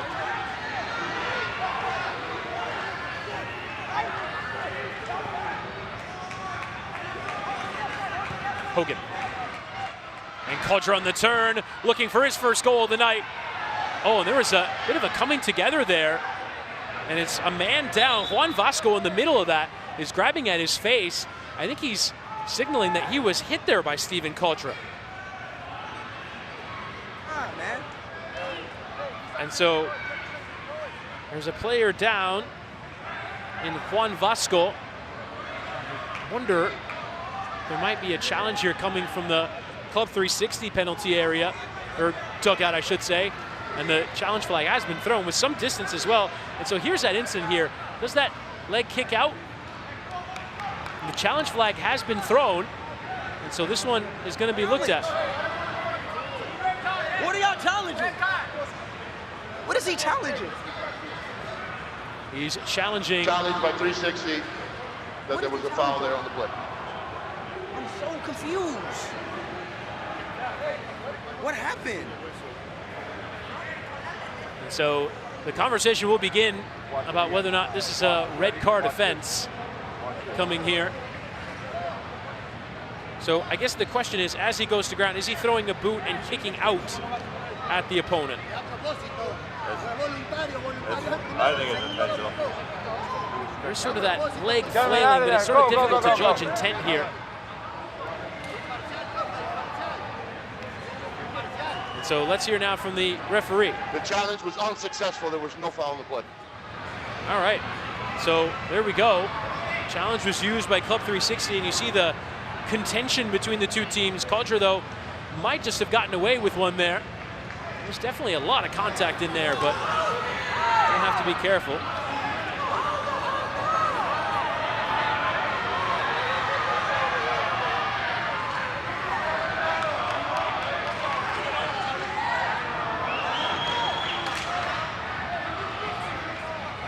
And there we have it. The Club 360 dugout is still displeased, still arguing their case. No, hold on, man. That's ridiculous.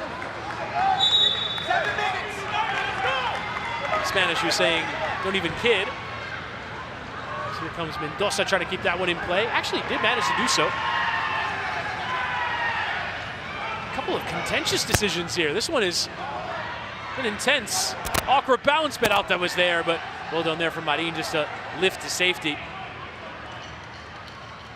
Prevent any more problems for Club 360, who have somehow managed to hang on to a clean sheet through 23.5 minutes.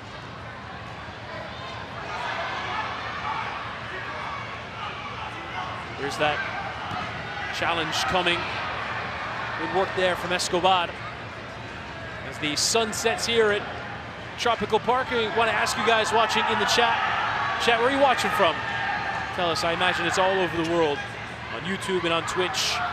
But tell us where you're watching from in the chat. See the sun pouring in over that Baller League logo on the halfway line. More contact. This time Najib gone down, Marin stepping up. He's going to try and chip the goalkeeper, and Hogan just heading away. That was really well done considering where he was on the pitch. We gotta tell people in, bro. They not moving. They're not moving. Nobody on the field is fucking moving. Once again, we apologize for the language from iShow Speed. And they're getting from Australia, from Zimbabwe, from the Middle East, from Northern Ireland, to apologize that Northern Ireland went out of the World Cup playoffs today. Hands of Italy, Macedonia, India, Texas, South Africa, Sweden. Thank you to all of you who are watching on the Baller League USA platforms on both Twitch and on YouTube, as well as all of you watching on the CBS Sports Golazo Network. Najib will track this down. Back heel will be for Speed United to put back into play. Perea. Curacao, someone's watching from Kenya. Barbados. Thank you to those in the chat. Hogan from halfway. He wants to take this entire game for himself.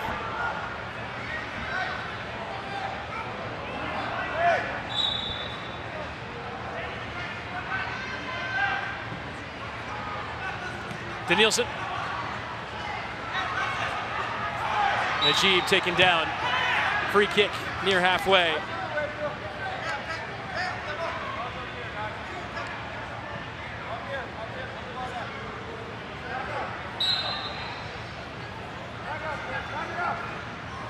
McDonald with a minute left to play before the second half game changer.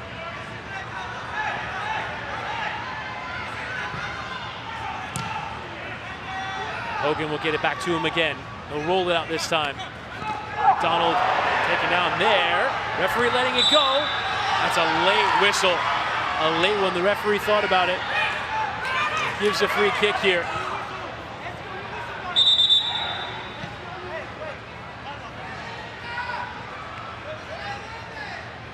And the free kick will be retaken as the referee's whistle hadn't yet been blown.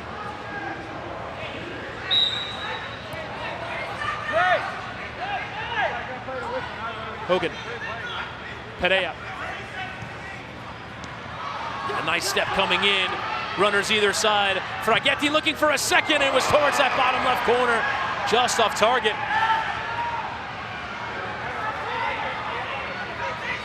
It's a difficult angle to score from.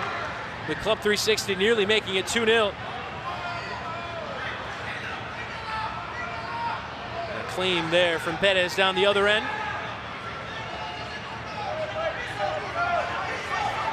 And there goes the whistle. It's time now for the second half game changer.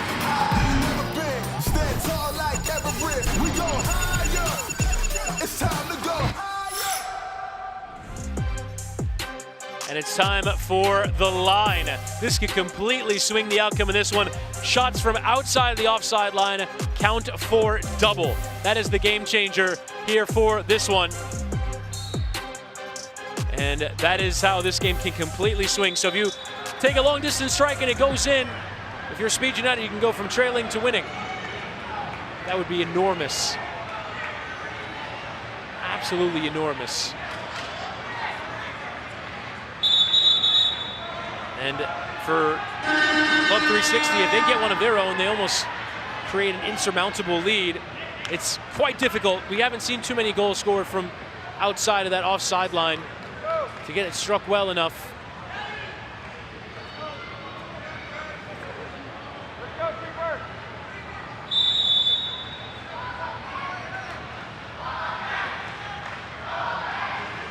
Here we go, Club 360 with the lead. Trying to hang on to it, don't want to give one away if you're Perez. Danielson going in, he's in for two, trying to chip, still have a second bite at it into side netting. Danielson.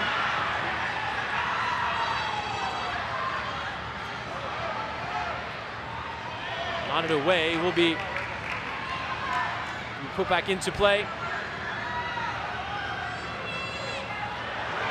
Strike coming in from John is right at Perez. He wants to catch the goalkeeper out.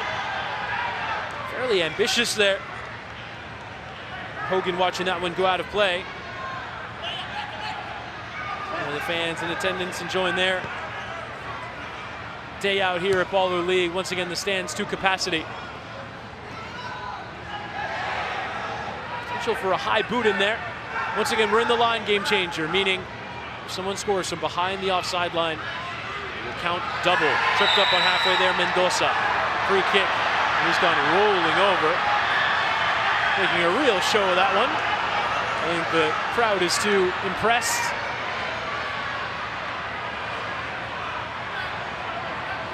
It does clip him.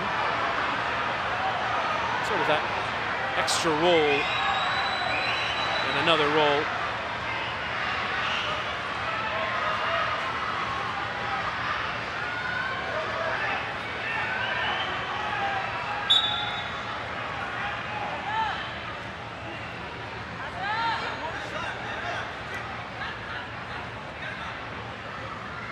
To Perez. Hit that long ball. Keeper is out. Does well to claim and started with Kodra. Let it run. Just lost that focus. Everything he was last week hasn't quite come to the fore here. This is a narrow game. Every bit matters. And now Ochoa wants to play in towards Kodra to equalize. Keeper is out. Perez denies and now falls on it in his penalty area. There's an appeal there, and it's handling outside of the box, not given. And now we're going the other way. Danielson as well to control out of the air. Oh, it's Danielson with a nutmeg skill there, the Cuban. He's been the most impressive player in this game by some distance, you'd say.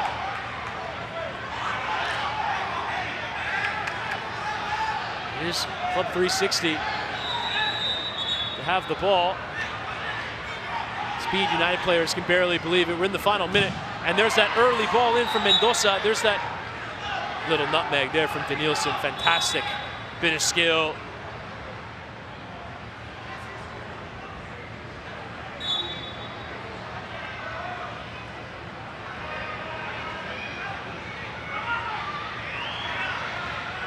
Lifted towards that back post. Escobar was offside. Little more than 30 seconds left. Speed United, at this point, might have to settle for a draw, though. If they score behind the line, they can win it. Throw in to be put back into play by Speed United in the final 20 seconds. They have a crack from long range. And there's that hit. That one's going nowhere from Peralta, always out of play. 13 seconds left. Club 360 will take their time. Lifted forward, Danielson will nod towards goal, and Hogan has to claim over his shoulder. He'll hurl it forward towards Kodra, who's got to control instead, watches it go out of play. 3 seconds, 2 seconds, and there is the full-time horn. Club 360 grinding out a 1-0, and I show Speed, who came in on horseback, who was cursed before this one, showing the emotion, showing the struggle as his team, after a jubilant 7-2 win on the opening day, lose to Club 360 by a goal to nil on match day 2. The ebbs and flows of football. He does not want to lose. Still gives the handshake. I don't think he probably wanted to give that. A bit of S-housery there from Fraghetti, doing the shoe in front of him. Let's go to Elisha.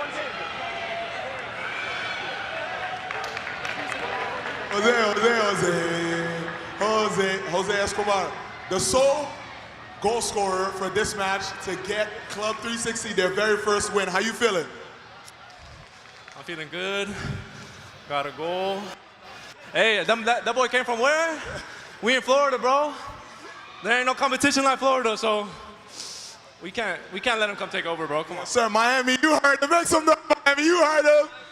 Yes, sir, but how does it feel? I mean, that was a really, really tight game to come away with that win and finally get the 3 points. How do you look into going into next week? Well, next week should be good. We got a little momentum. We started a little rough, but we beat Speed's team, which I think they have player for player the best team, well, other than us.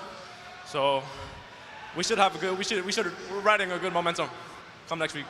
Yes, sir. Yes, sir. And what do you have to say to your teammates after this performance? Druski, where you at, man? That's all I gotta say. My teammates, they already know. They're all amazing, so I'm grateful for it. That's it. You know? Yes, sir. Yes, sir. Druski, where you at? Pull up. Pull up. Your team's winning. Pull up. Thank you, boss. Yes, sir. And that's Elisha there with Jose Escobar, who's team get the 1-0 win over Speed United. Still giving that pep talk to his team. Still frustrating. You gotta match that shit next time. Dude, other teams are gonna do the same shit from now on. They're just gonna come in hard, get us off our game, and then we just... And just losing our connection a bit with that camera over there as you hear the Speed United huddle. Not exactly what they were hoping for today. Held scoreless. Surprisingly, 2 clean sheets today. You don't see that very often in Baller League. 2 games without a goal. Speed unable to get one in that second game. And here's the lone goal. It came in the game changer in 1+1. All it takes is one. Escobar Bian Peralta, who finished for the lone goal of the game. And it finishes Speed United at 0, Club 361. Let's go to another member of our team, Duda Pavao. Where are you, Duda? Thank you very much, Chris. Listen, this is the tour game day because right now I am right in front of the house where all of the magic happens. So, Chris, I'm going to give you a little tour, all right? First of all, welcome, welcome. This is where we have, every single time we ask the chat, how are you guys feeling? Who's going to win? This is how we keep an eye on everyone. So I want to know, chat, who do you think is going to win the next game? Usain Bolt or Kid Super against J Balvin? Now, come this way, come this way. All right, this is where all the lighting, the man that controls the lights when they score the goals, the strobe lights, he's probably on a bathroom break right now. But you know what? I'm not going to press anything. Now, I am here with mi amiga. ¿Cómo estamos? What's your name? Stephanie. Stephanie, you told me you've been doing this for 15 years. How crazy has been Baller League for you so far? Very crazy. Very crazy. Now, what are you doing? Can you show us what you're doing? Well, I'm just changing the images on the screens. The LED lights around? Exactly. Can we change it to, pick one, Gatorade maybe? Gatorade. There you go. There it is. Grenade. Loss of network. Amazing. All right, so Stephanie's the one controlling all the LED lights. There it is. Thank you, Stephanie. And now, one of my favorite spots around the front of the house. It is. What's up, my friend? We ready? We ready? How are you? Good, and you? I am good. He's the man controlling all the sound. So, when you hear that buzz? Can I press it? This one? Guess what? It is time for Kid Super against J Balvin. Sorry. J Balvin, Kid Super against Usain Bolt. This is the buzzer. Now, Chris, you know what? Let's go to the studio. It is game time. All right, Speed, my guy, the look on your face says it all, but I got to ask you about something that happened earlier this week. On Monday, WWE star Danhausen apparently put a curse on you. Do you think that is what was at play tonight in this loss?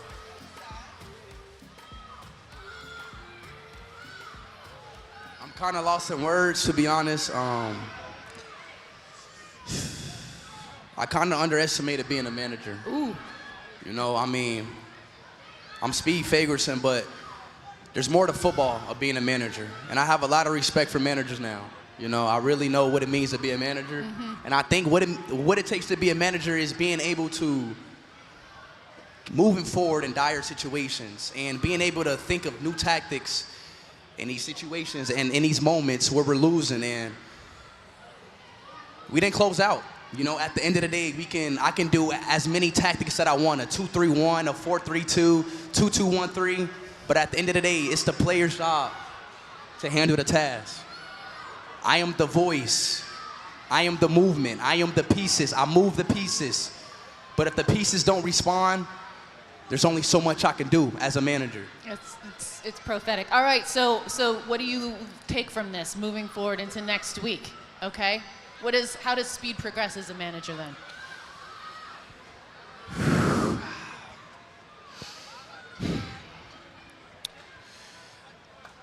Heart's got to be in it. The heart's got to be in it. If your heart not in it, then you're not getting anywhere. I feel like my players out there didn't give it their all. I'm seeing them doing the same tactic. Listen.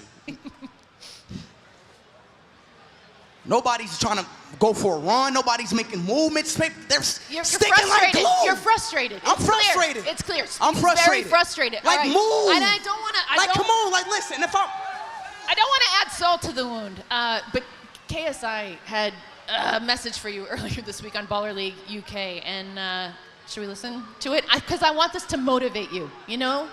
It's like the Michael Jordan thing. Right? What are I you felt trying to say? disrespected. I felt you use it as motivation. Listen, Do you know what he said? I'm not worried about.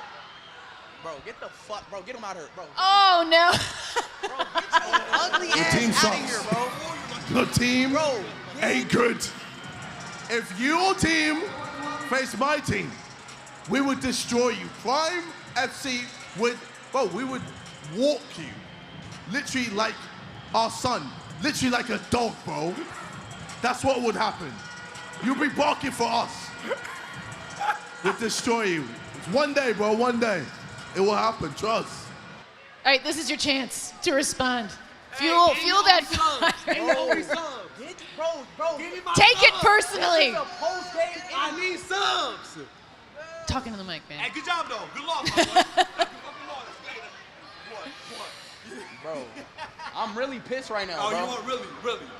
Yeah, you see that? Bro, like this little light skin ass. Get your light skin ass and go riz and mog people. Wow. Like, what is you doing The over here? frustration level is at an all-time high. Mog people when. An all-time high. All right.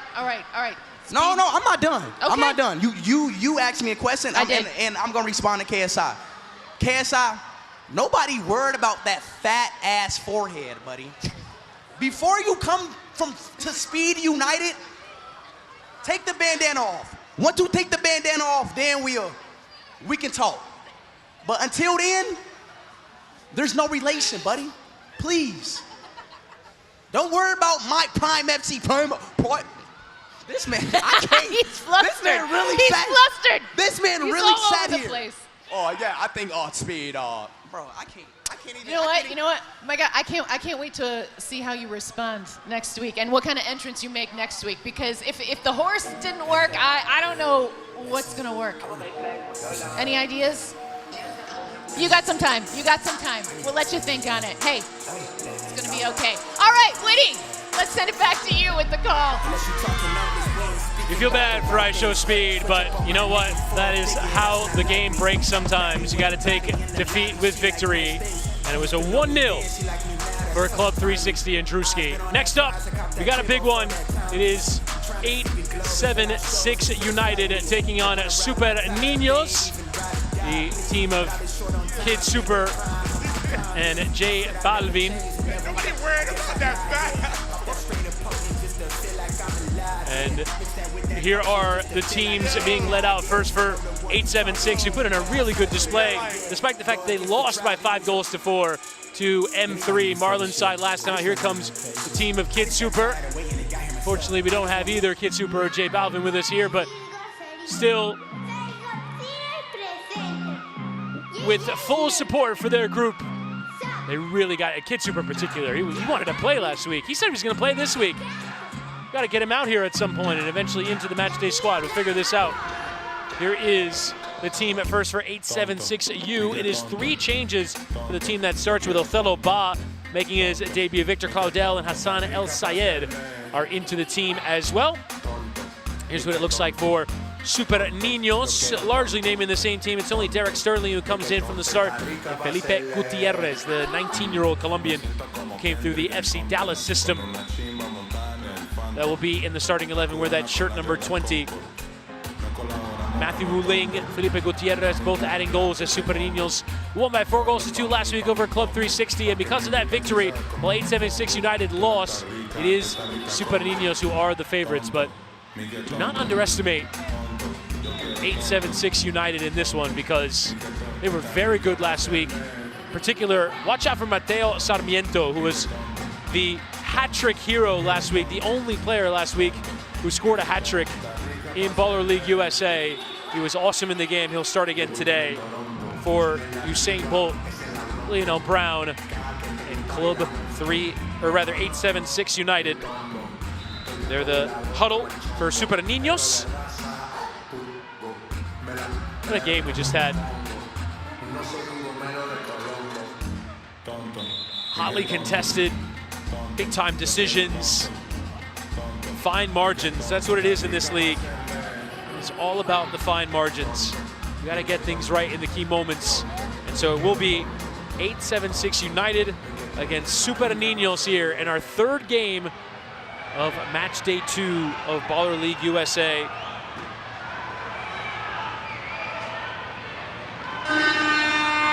And the tip-off gets going, and no surprise, it's the big defender who goes in to try and win it, Baranovsky, the Ukrainian, who really showed as an imposing figure last week in defense for Super Ninos. An interesting tactic. We haven't really seen that so much. As El Sayed plays out, able to find that next pass, and Super Ninos with that immediate response. So we'll see the approach from the two teams, some aggressive pressure, particularly through the middle. El Sayed, who turned in a really good performance last week, the Sudanese player, goes for it. Bastidas! 34 seconds into the game, Fabian Bastidas with a scorcher over the head of the goalkeeper, Jacoby Madrid, and Super Ninos have taken the lead less than a minute in. Already a nominee for goal of the round. Wow, the power in that hit. Madrid could not have been ready for that. Brilliant start for Super Ninos. And now El Sayed looking for a response through the legs of the goalkeeper, and it does deflect out. It will be a corner in the favor of 8-7-6.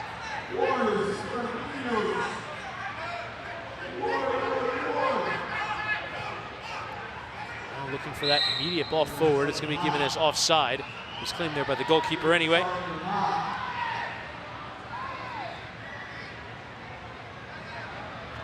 El Sayed. El Sayed taking his strike on. A couple of bounces on its way through. He was definitely one of the sharper performers last week. Did score a goal for 8-7-6. Has played indoor football in the U.S. before. Wants to track down Bastidas. Nice little flick. It was a decent idea towards Gutierrez, who couldn't get there. There's Pipe on the back of his shirt. Also another player who was once with River Plate at youth level. Sarmiento trying to get it back. Strong challenges all over. Just about enough there from Baranovsky. Going in there on Victor Claudel. French-born player.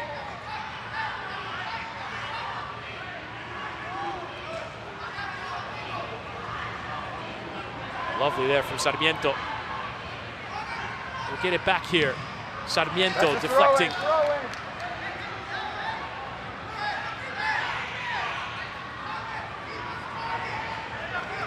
There's a second ball on the pitch. Ball boy will come out and deal with it. Here's Sarmiento on halfway. Looking to dictate things once again, but it's 8-7-6 who trail already. On we play and trying to take advantage of the goalkeeper out of position. Wasn't a bad idea. Lifting off target. Super Ninos getting the win over Club 360, who we just saw win. There's that contact that comes in. So far, we've yet to see the team pick up back-to-back wins. In that first game, it was Showtime against Any Means United. They both lost on the opening day. Speed United playing Club 360. Speed won in the opening day, but could not get a second, losing. Bastidas. Super Ninos looking to make it 2 wins from 2.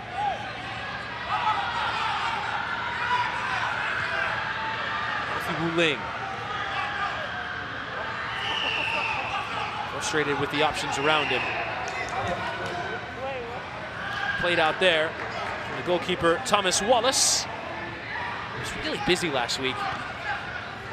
Often a lot of action.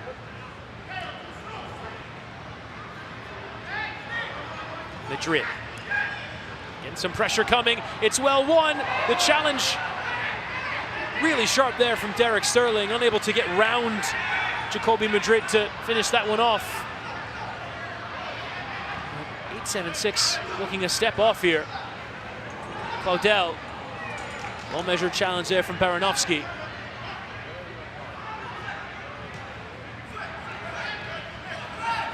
El Sayed. Another strong challenge. And from long distance again, beaten away. Wallace up to it as Othello Ba had his hit.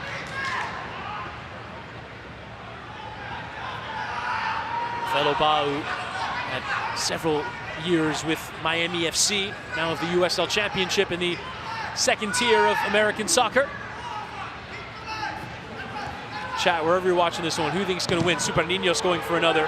Who do you have winning this one? Super Ninos going for it again. Bastidas for a second. I think I might have answered my own question. Fabian Bastidas with a second goal for Super Ninos. He has taken the game by the scruff of the neck and given them a 2-goal lead inside 5 minutes. And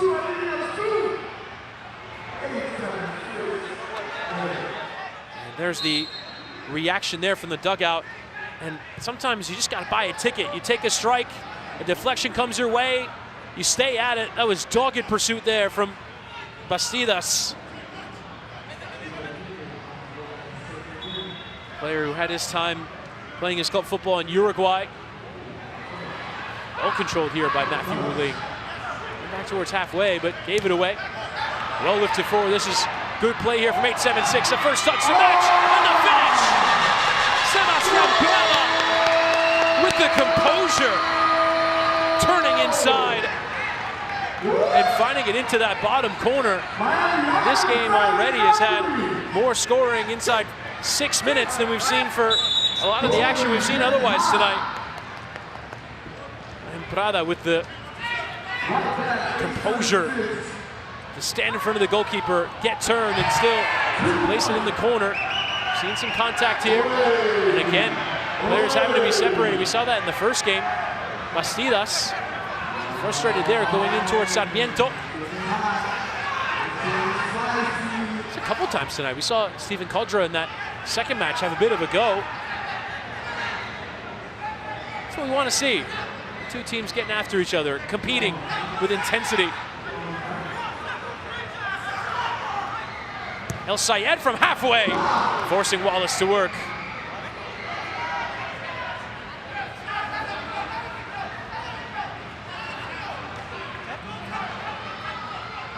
That's a forward there from Prada.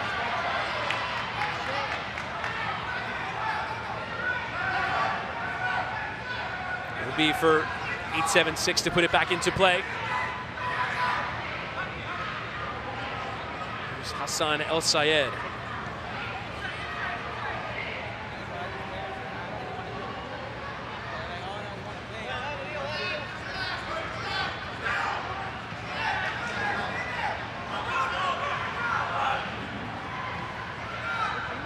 Good step, good reading of the game, but trying to flip it back towards that danger area. Sean Chin, who's come on. Deus off the right, hitting it with power towards that far side. Just a bit too much there from Federico Deus, former Inter Miami Academy player. He's a native of Mexico.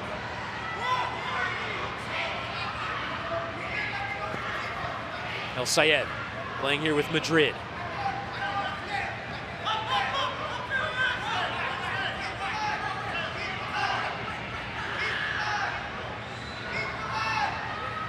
Kobe Madrid. Some patience shown here by 876, but won't want to turn patience into problems. Lifted forward really to no one in particular, but a good step there from Claudel. And now here's Chin for Sarmiento. Working the angle, Sarmiento, and denied there by Wallace. Ran himself into a difficult area. Now Ling letting the dummy go, but not enough pace to get it back out wide. Sarmiento's under duress, but has that sharpness.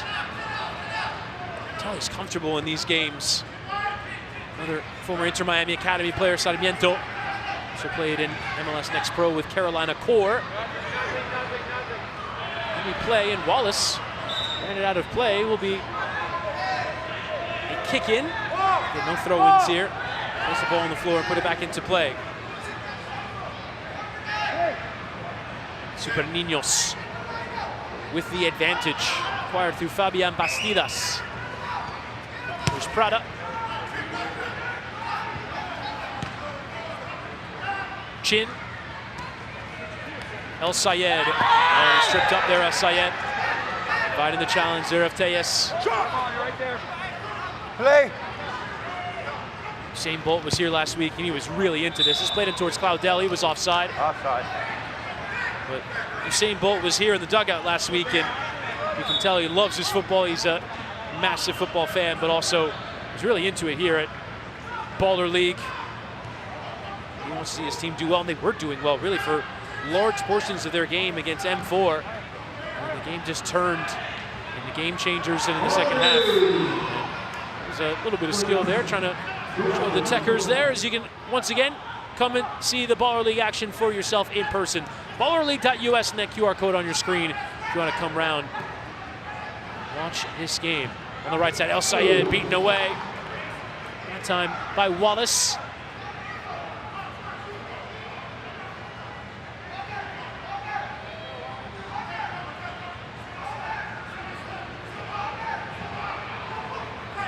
Prada thought about it, having already scored in this one. Sarmiento has run himself into trouble. This is 3 against 1, and well recovered there from Sarmiento just to get a boot on the ball. Sliding in again. Sarmiento standing over him and screaming towards him. He has definitely taken on the spirit of Baller League. Mateo Sarmiento. He is feeling the energy and the intensity. He cares. He wants to win. Rincon.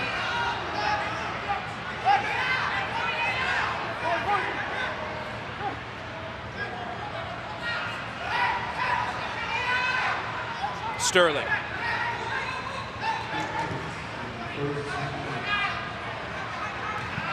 Another challenge. Challenges have been significant here from the 8-7-6 players coming in on the halfway line. Turning here, Tellez the other way. Finding the challenge there. Ba on this near side, getting stuck in. Hey, 7-1. So it looks like in the dugout for 8-7-6, Lionel Brown taking over there. Now Tellez in a good position here for Super Ninos. We've not really created a great deal, but it could come for Bastidas, who's on a hat trick. Challenge is coming in, and laid off for the strike, and the save made there from Madrid. Does go out for a corner for Super Ninos. Oh, it's well taken though.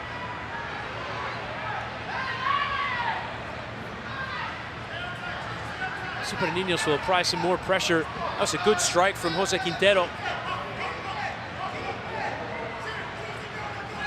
30 seconds until our first half game changer. How will this one be altered? Is the next question. Tellez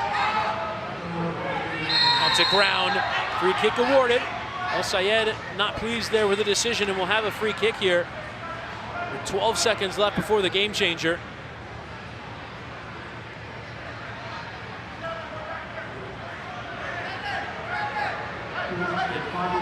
Mike Walter stood there.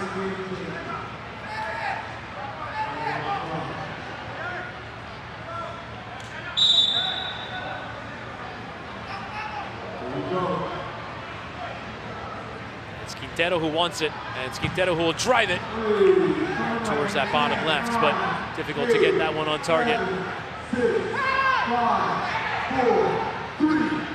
Puts it forward, Walters will control. We'll now have the game changer.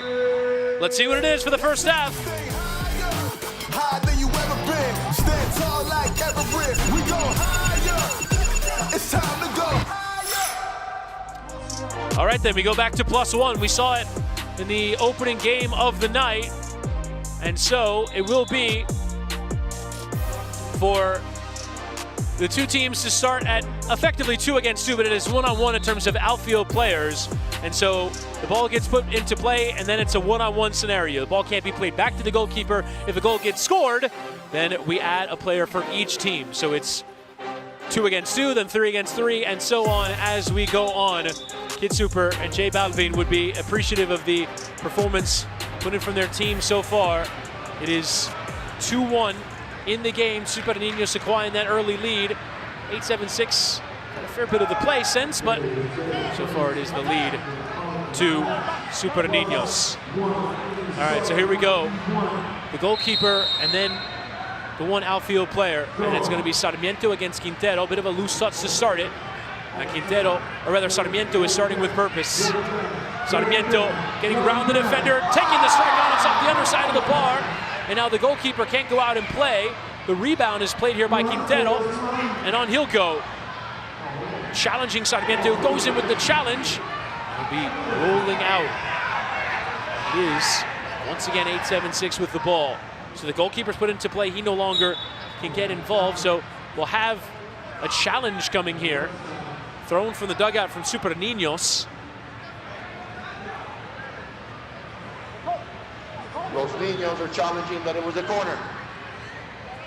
All right, so Super Ninos are going to challenge this one, and we'll take a look now at the monitor. Daniel Vaz has been busy with these challenges so far. All right, so here's that challenge. It was a successful challenge, it's a corner. Yeah, well done. Correct decision, so it is a corner, and there's that second flag.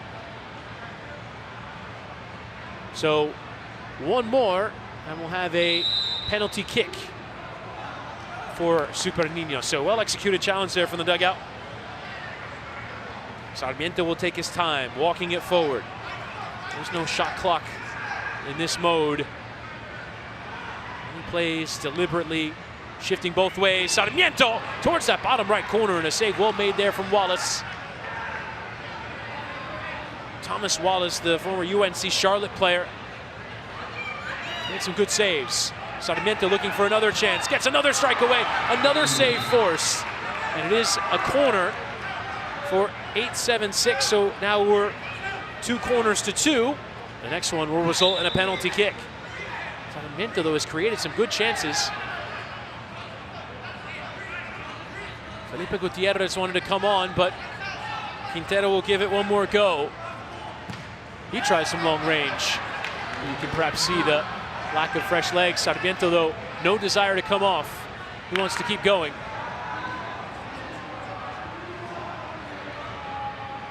Sarmiento just dancing it forward and engaging after that challenge coming in, and it's well won as well from Carlos Diaz. Sharp defending. He's got to play, and he's got to run it out himself. And lovely beyond Sarmiento, he's got to finish. Diaz chipped it wide. And Sarmiento will now come off. He just got beat there, but Diaz didn't have the composure to finish that one off.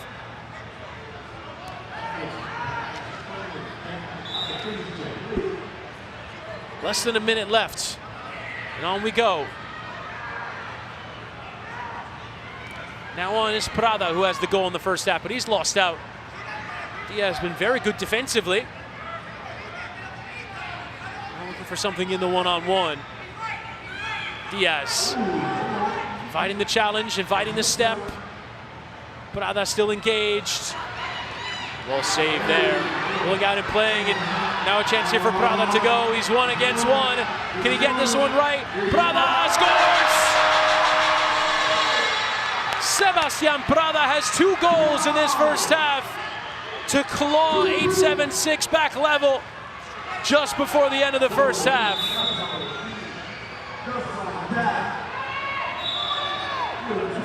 Good patience there. You take that first touch to almost deny as though you're going towards that bottom right corner and then finish there anyway. So now we'll have 2 against 2.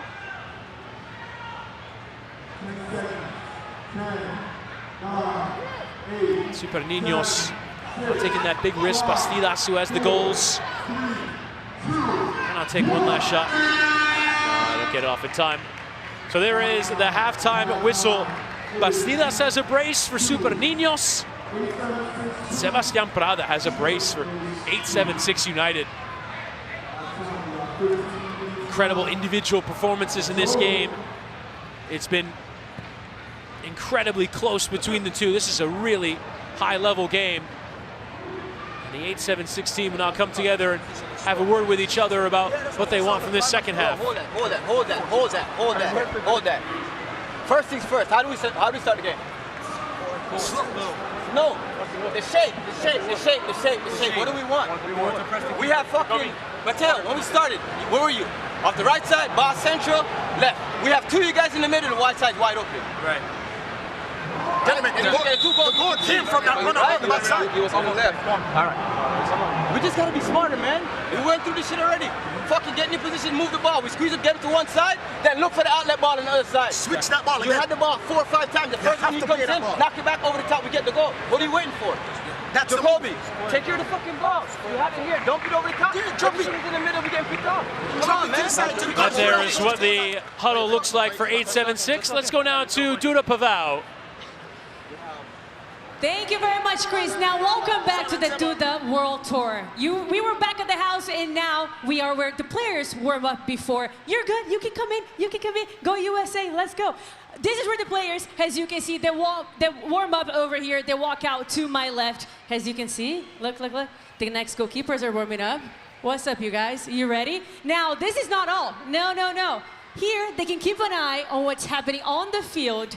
And one of my favorite things as well, if they needed a little massage, they can get a massage here. This is the Baller League treatment. Come on over as well. We got some food. We got, obviously, the Celsius bar. These guys here, we talking about the game? Are you just chilling? Are we good? Is the food good? What are you eating there? Chicken and rice from Chicken Kitchen. Enjoying our nice win. Getting up for the next game. Congratulations on the win. I'm gonna get some food now. As I told you before, this is the all-you-can-drink Celsius, but it's also, come this way with me. Hello, welcome to Baller League. Hi. Come here. I miss Susanna so much, and then I gotta keep my friends hydrated. I wonder, Susanna, what is your favorite color? You know what? It's free. We're just gonna take it all, Sue. I am coming over to you. What's up, guys? Do you want a Gatorade? You're welcome. All right, come over this way. So this is also, look at this view at Baller League. Now come over to me. What's up? Hello. Guess who's here? Susanna. Oh my gosh, there she. How did you know that red was my favorite? I got green, yellow, options. And orange for you, Sue. Gotta keep it hydrated. I'm gonna hydrate like hell. I need it. Oh, could you bring that massage table? 100%. Over to the For studio, sure. please? Because that sounds amazing. So are you liking the Duda World Tour? Or? I'm loving the Duda World Tour. I want to live in Duda's world. Thank you very much. Listen, we can take you anywhere you want, but it is almost game time again. So Chris, I'm bringing a Gatorade for you too, my friend. Yeah, he needs it. Desperately need one. My yellow has expired. So thank you very much, Duda, with a look here at the stage here at Baller League USA. There's still a lot more to look through as we'll get the second half kicked off here. 2 individuals have stood out so far. Sebastian Prada for 8-7-6, Fabian Bastidas. They have the goals for each of the 2 teams. A pair of braces in this game as here we go with the second half. Another attempt there, this time from Wu Ling, will deflect out. It is given as a corner, so that means 13 seconds in, it's penalty kick time. It's penalty kick time, and Super Ninos is going to be the team that will have the penalty kick here. Carries over from the first half. And so, once again, for those of you who may be new to the rules of Baller League, 3 balls that go out for what will be corners result in a penalty kick, and it's a chance now for Felipe Gutierrez, who just stands right in front of the goalkeeper, allows him to challenge him from the ground. It's a goal! Felipe Gutierrez able from the floor. If the goalkeeper gets any touch on it, it won't count. But Super Ninos have the 3rd goal in the game at less than 15 seconds out of the break.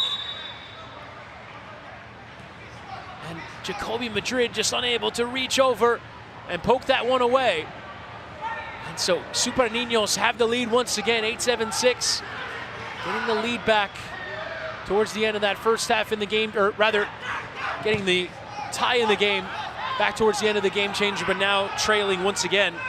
They trail less than a minute in. They have hardly had any chance to take a lead as at the start of both halves have given goals away. Tripping up there was Walters.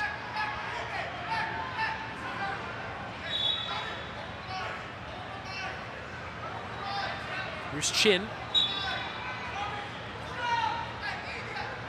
Once again playing from behind. They can themselves win a penalty kick here if they win a corner. 8-7-6. It's a strong challenge from Bastidas there. Referee allowing play to go on. Bastidas wasn't really having it there from Sean Chin. Lifted forward, a nice switch ball. Prada to control. He's on a hat trick. Walters. Controlling there by the corner. Getting that switch off. It was a strike towards goal, and it wasn't massively far away. That was an impressive strike there from Mike Walters.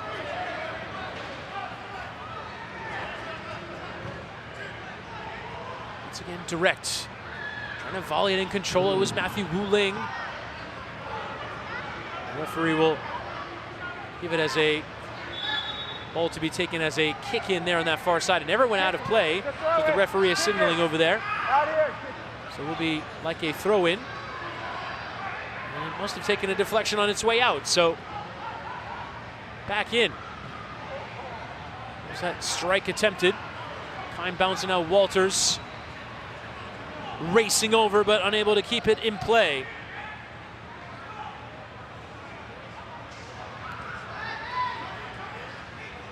Syed.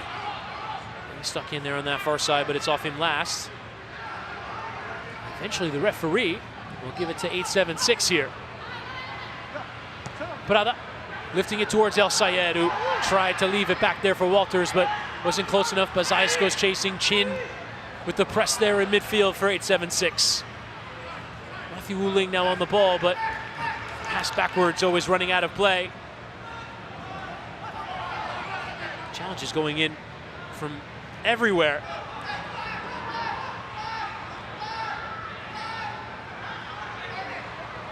Madrid just couldn't get that slight touch on the penalty from Pipe Gutierrez. Would have kept this game at 2-2.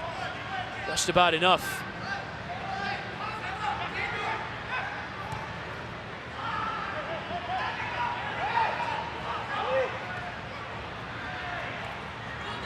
Bazais. Stuck in his feet there in the middle. Challenge, we play on 3 against 1. Bastidas on a hat trick! And there is the 3rd goal of the game for Fabian Bastidas. Didn't score on the opening day, and he's got a hattie on match day 2. Super Ninos now 2 goals to the good once more. The challenge for United. Said it was a foul before the goal. And so here comes a challenge here. If you're 8-7-6, you almost throw it out of an intent to I got nothing. Nothing. It's just a good ball. Prevent the goal. If you're gonna throw it at any point, it's in this game state. Let's hear from the referee. Unsuccessful challenge. We have a good goal. All right. So not only is that an unsuccessful challenge, but that means 8-7-6 can't use them anymore for the remainder of the match. You try at that point, when you give up that goal, to allow Super Ninos to take that 2-goal lead, just to preserve the game as it was, but didn't work out. Now hopefully 8-7-6 won't live to regret that.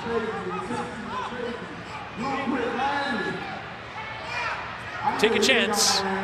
Didn't work. Madrid and Walters falling across, and there's the quick response from 8-7-6, just coming off the bench. Shane Malcolm, the Jamaican, for Usain Bolt's team. That'll mean a lot to him. And right back into the game. 8-7-6. This game has gone back and forth. Once again, a lot of goals within that start of the half.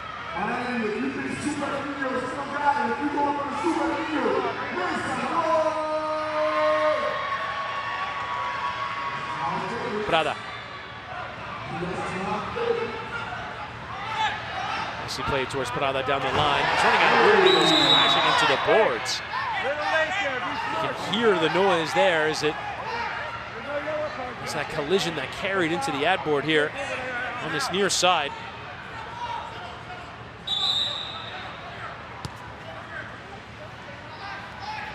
Walters, surrounded by two, moves it off last. It is Super Ninos.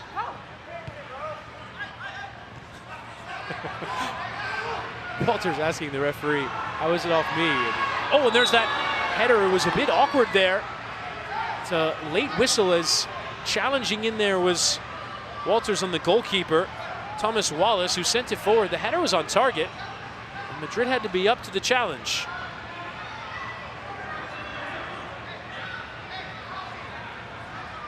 So there is the referee. Daniel Va will wait to get us going again.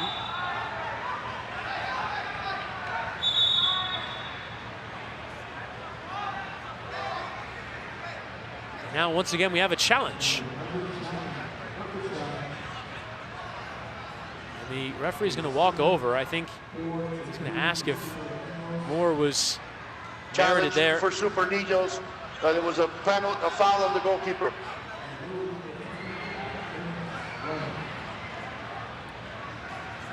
Here's going to be the look at it. Yeah, that's what I said. Daniel Va will have a look at that challenge. Unsuccessful. He's had a look. It was unsuccessful. We have no foul on the goalie.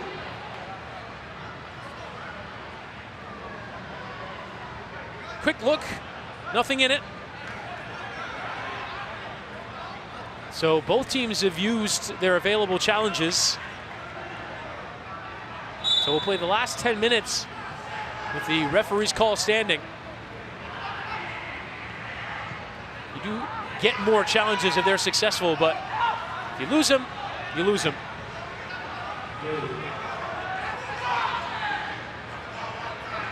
Wallace letting it bounce. Starting to play back up again here with Matthew Wu Ling. Debuted in his native Trinidad and Tobago as a 14-year-old. Playing back to Wallace there, lifting into the ceiling. So it'll be a drop ball.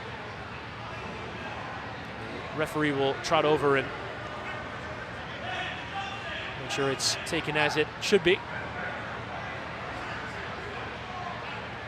There's an opportunity for a free kick down the other end of the ground. If you want to get some gear from the teams of Baller League, shop at ballerleague.us. Scan that QR code on your screen. Sarmiento trying that free kick. Tell us in the chat, who's got the best jerseys in Baller League? I'm pretty partial to 876 and their looks, as well to Midnight Wizards, Ronaldinho's team. They basically have a shirt that looks very similar to the Brazil shirt, as you would expect for a legend like Ronaldinho. But some really good ones. Tell us in the chat which one you prefer the most. Lifted forward there from Ba. It's a nice bounce there towards Prada. Getting stuck there and losing out. There's Malcolm. Scored that goal. Big challenge, and Rincon a bit too much in there on Othello Ba.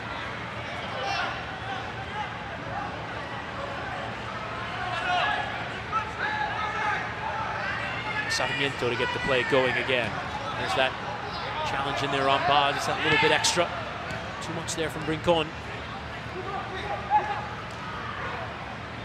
Up forward there from Malcolm. Ba goes chasing, and Wallace going to try and chip it over. And he'll hit it into the ceiling.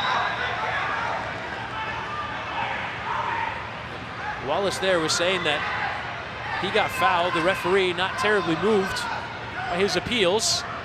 So it'll be once again a free kick.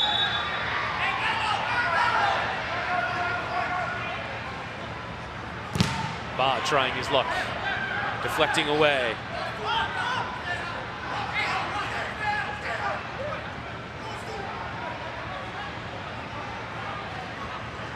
Now is Prada.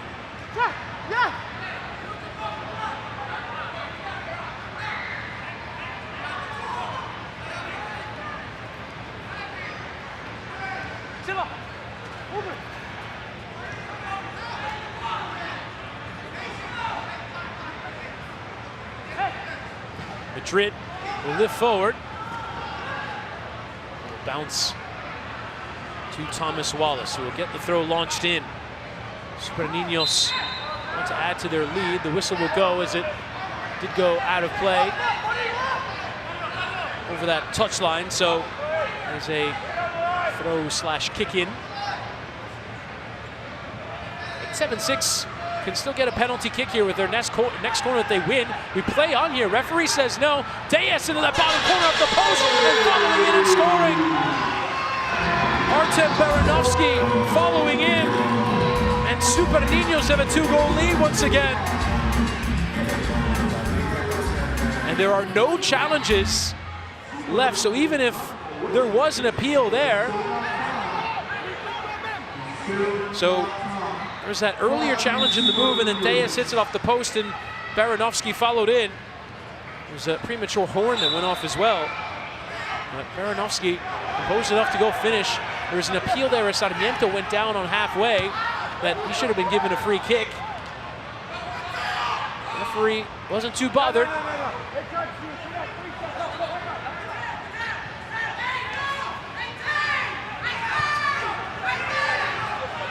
Sterling chasing there. That's another late one left in there. Ball played across. Nice touch there from Pippen. Denied there by Madrid. Pipe Gutierrez right there for him to score another goal for Super Ninos. Might just have kept 8-7-6 in the game.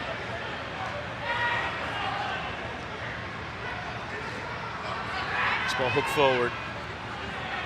Claudel. Now Claudel will play it out the other side and try and turn. Offers a challenge in there. Claudel once again. Sean Chin was in and Wallace will lift away.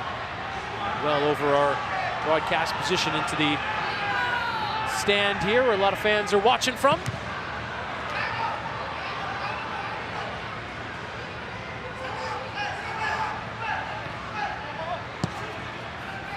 Final 6 minutes.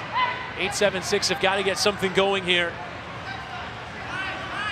Done well on a couple of occasions to make climbs towards coming back in the game. They won't want to give away another one. Diaz to the byline, and Madrid stuck a boot out.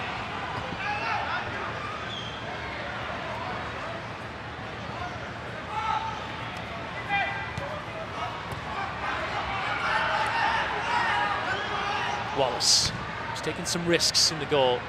Bastidas is forward. He's got his hat trick. Plays it off of Chin. Losing out there was Malcolm. Lifted out of play. Kicking to come.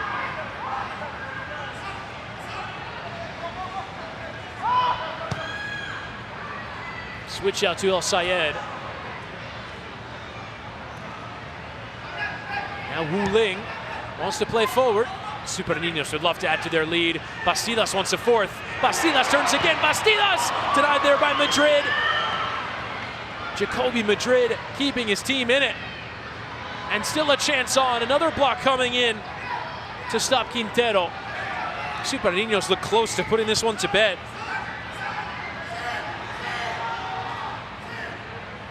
Here's Pipe. Nice turn there, Gutierrez. Trying to show off those skills, but instead he's taking off it. Pull the shirt through the halfway line. Nothing there from the referee. Shane Malcolm frustrated there that nothing comes in his favor. Matthew Wu Ling. Nice skill there from El Sayed. Looking for a window to carry forward. Who's stumbling, but still he goes. Poking centrally, but nothing really there. Claudel the closest. San El Sayed. He's a youth national teamer with the Sudanese team. Still in his early 20s. Ball forward just behind Diego Rincon.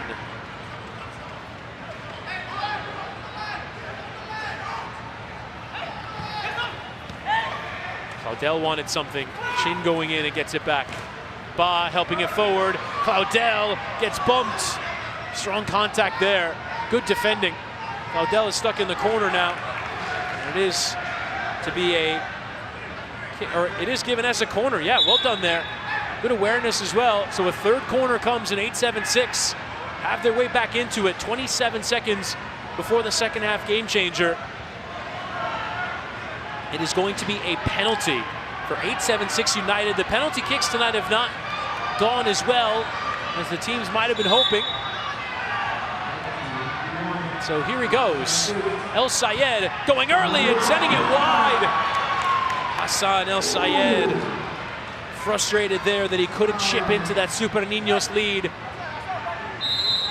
So it will be all down to the game changer for 8-7-6 to get back into the game and avoid a second straight defeat. Cross coming in. It was an awkward bounce there off the back of El Sayed. It is given as a corner. So the first of the game for, or rather first of this phase of play for Super Ninos, having already had their penalty kick. Direct. Adel. Want to get on with it. El Sayed, nice touch, but can he get around and have a strike? Ba does the same, but nothing there. And it's time for the game changer. Higher than you ever been. Stand tall like Everett. We go higher. It's time to go higher. So it's fair play then, which means that any fouls for the remainder of the game result in a sending off, along with a free kick or a penalty. Deliberate handballs and unsporting behavior also resulting in being sent off. Other offenses that would normally lead to a 2-minute suspension also result in being sent off. So could potentially change the math on this game in terms of the number of players on the pitch. Same way we started. And so for Super Ninos, the goal now is to finish the game with 6 players on the pitch, considering they have the lead. 8-7-6 might want to try and bait them. It's all about wanting to get to that numerical advantage. So this is what it'll look like for the final 3 minutes. Offside.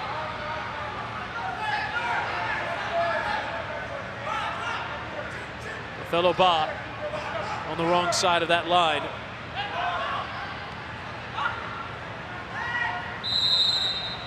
As you'd expect, Thomas Wallace taking his time to put it back into play. They lift towards the big center back, and he can always win in the air there. Artem Paranovsky, who does have a goal in this game. The direct ball. Claudel goes chasing, and Wallace out to safety.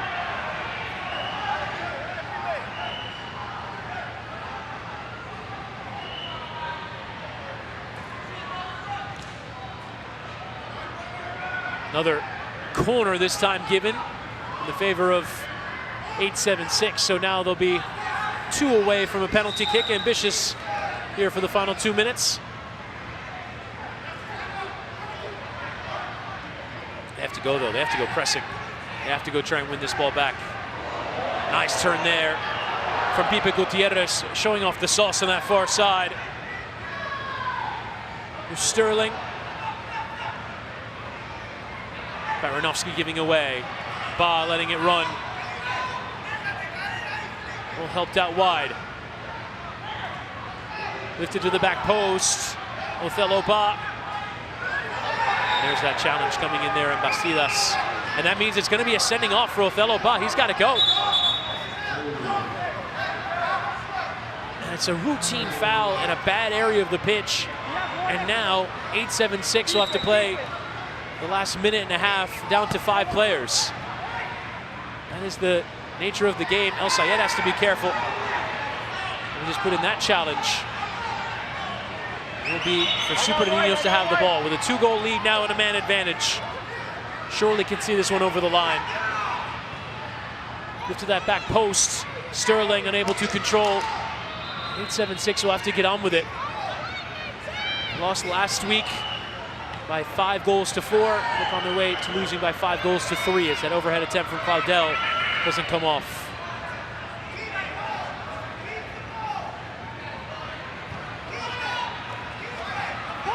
Good control through the middle. Pipe. I think the coaching staff there on the far side, up at Marcelo Castillo, encouraging the team just to pass it around, keep it, use that man advantage, run out the tired legs. Wu Ling Lifted towards that far side. Just seeing the play out here. Final 25 seconds. And slide back to Wallace. This went about as it possibly, in the best possible way that it could have gone here for Super Ninos. Little cheeky skill there. Turning out Bastidas. Can he make it 4? He goes for the square ball. And there is the goal that puts this one to bed. Bastidas adds an assist to his hat trick. Slid in easily there. And it is Pipe Gutierrez who adds his goal. And that is job done for Super Ninos, who are going to start the season with 6 points from 6. And we're about to have our Celsius Energy extra point. And it could be another one in the favor of Super Ninos, as there is the full-time whistle. And Super Ninos add one in the game changer. A comfortable win in the end in the second half. After 8-7-6 got one back early in the second period. Shane Malcolm, it was one-way traffic. Bastidas added his hat trick. And then Gutierrez with that late goal to finish it off. So J Balvin and Kid Super and their team getting to 6 points here from 2 games. What a start to their campaign. Pull up. Let's go to Elisha now, who's trying to get an interview here. We got to talk to the hat trick story right here. I'm here with Fabiano Bastidas. My guy, how you feeling? 3 goals in this game. How you feeling? Amazing, bro. It's an honor to be here, be able to show what we got.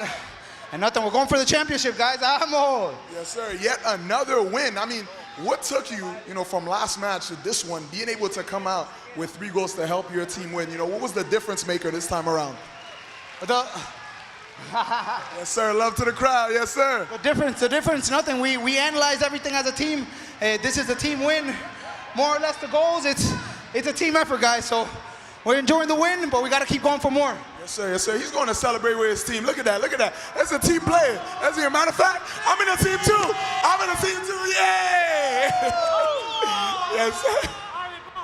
Come on, guys. Yes, sir. Back to the studio. All right, standing by with the brains behind Baller League, Felix Stark. All right, so over the past 2 match days, we have seen 2 different marching bands. We've seen cheerleaders. Today we saw a horse. How close is this to the expectation you had when you brought Baller League to the United States? I mean, it's the country of sport entertainment, right? So it's what I expected, to be honest. Horses I didn't see coming. But I mean, yeah, this is the largest streamer in the world. He's a mastermind when it comes to his own brand, when it comes to content, when it comes to creative.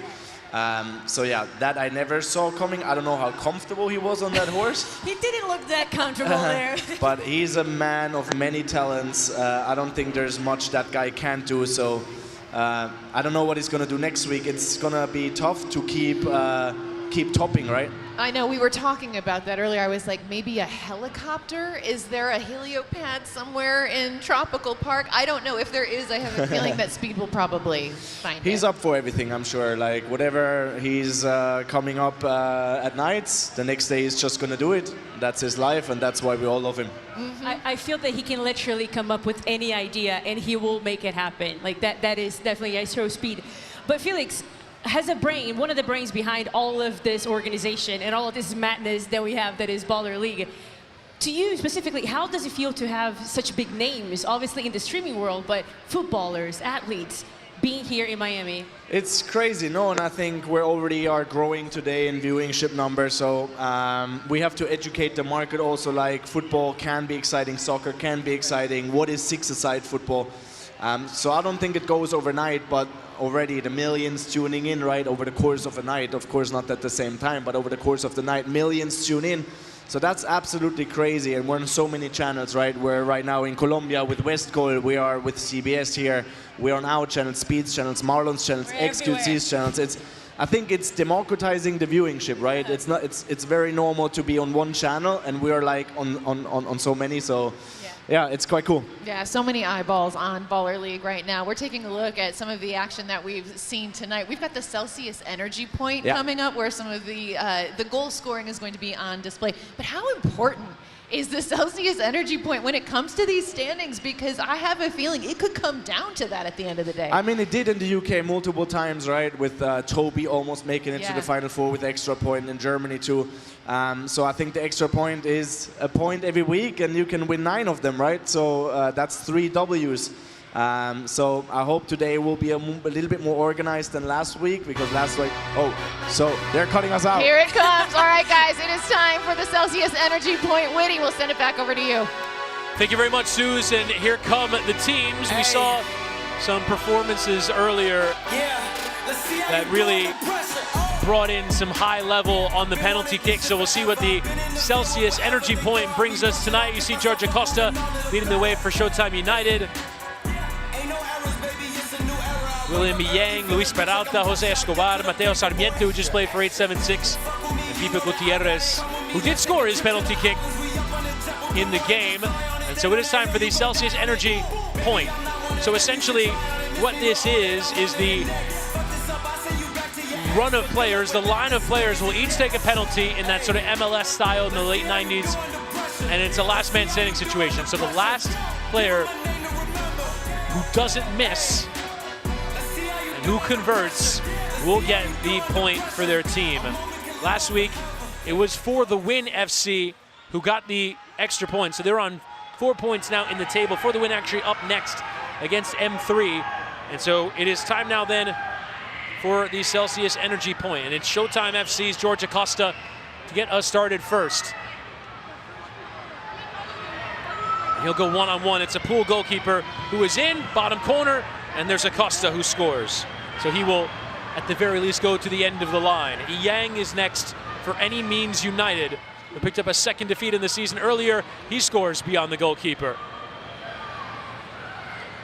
Next up for Speed, they want to get something on the board here. Luis Peralta, the stutter step, trying to go around, and just enough composure. The goalkeeper can't get a touch.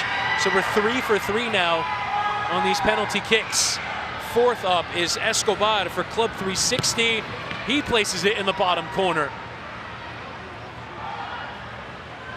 Sarmiento fifth. Who's going to miss first? Sarmiento wide. And it's been a night to forget for Mateo Sarmiento, who played really well in week 1. Now his first out in the energy point. Next up, Pipe also sending wide. He scored in that last game that we just saw for Super Ninos against 876. Now 7th up here for M3, Cheeky there, good execution from Ismael Longo. 8th up is Manuel Juarez for the Win. He's denied. Great save there from the goalkeeper.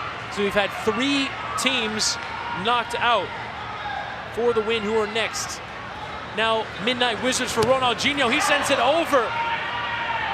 Zion Andrade unable to keep that one down. So we might lose half the field here in the first round.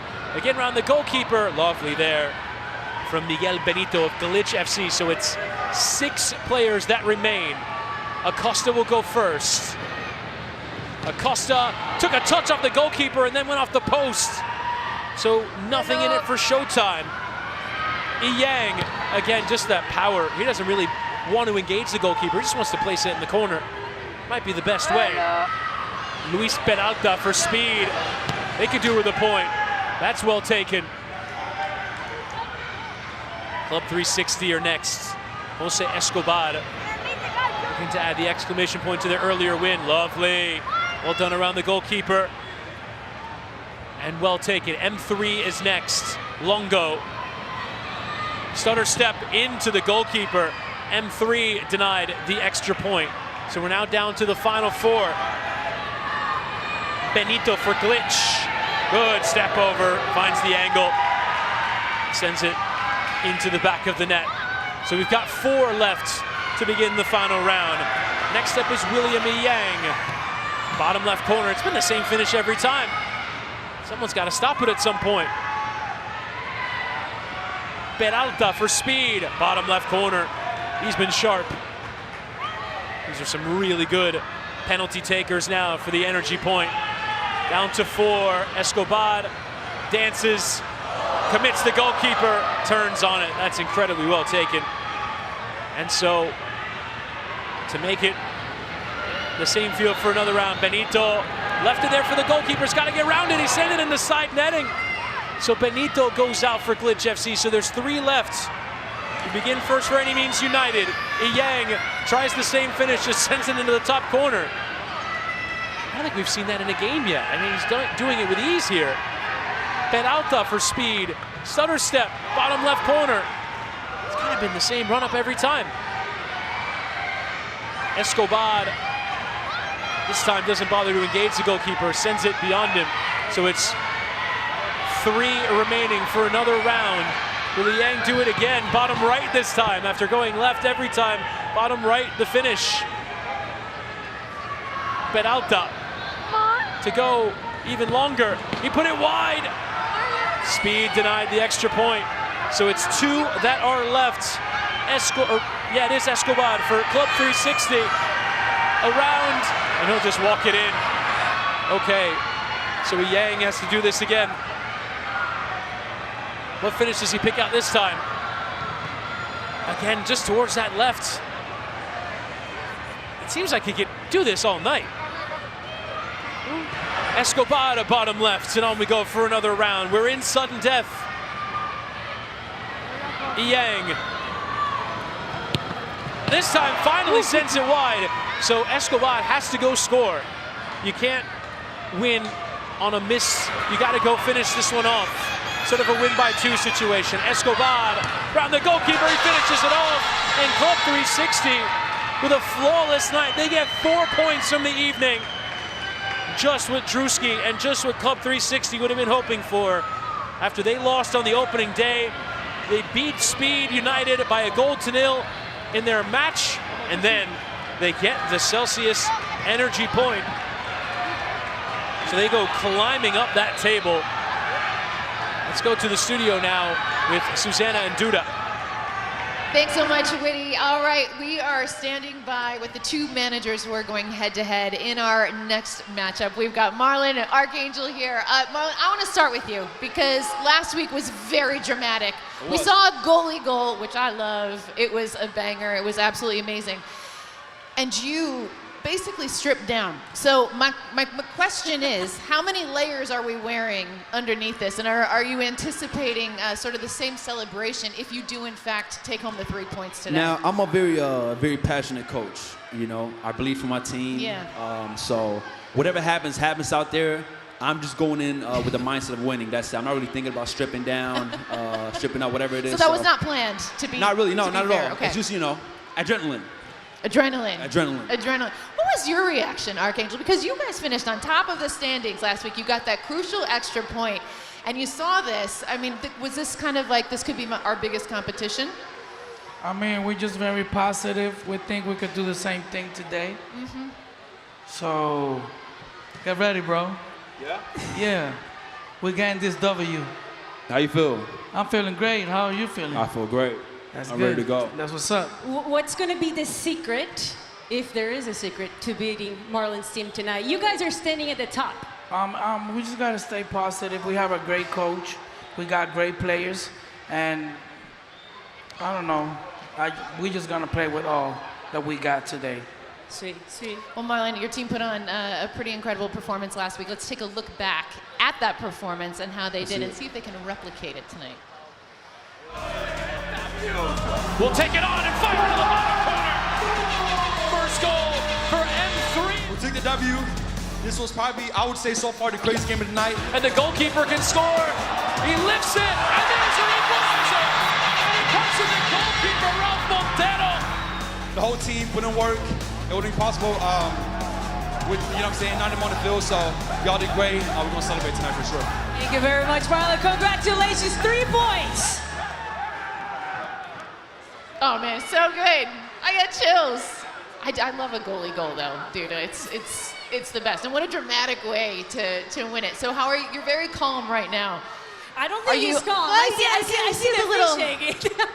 It's all coming through the Are you foot. sure you're calm? The Is he foot calm? there. ¿Está calmo o no? Are you trying to channel that kind of same energy tonight? You know, I'm always calm, you know, never nervous, just confidence. It's confidence in everything I do, and that's what brought me here. Mm-hmm. Sweet. Now, last question here. Obviously, you saw that last match, Westcol had his whole crew watching the stream. Did he give you any tips for this upcoming match here? Nah, he just, you know, He just watches it. Yeah, he just let me do my thing. Amazing, amazing, Westcol. Well done. All right, guys, guess what? Let's do It's it. game time. Let's go. It's game Full time. time. Let's do it. Winnie, we'll send it Suerte, over good to you. luck. Thank you, Suze. We'll see if Marlon puts on a similar display in the dugout. As big of a character as we saw on match day 1. It is M3 taking on For the Win, and as Suze mentioned there, it was 4 points on the opening day. Got the win in their game against Any Means United, and then picked up the Celsius point as well. So it is M3 taking on For the Win in our 4th match of the night. M3, who themselves are victorious on the opening day. This is the first match of the night between two teams who won their first game. So we'll see if one of these two teams make it 6 points from 6. As Marlon leads his team out.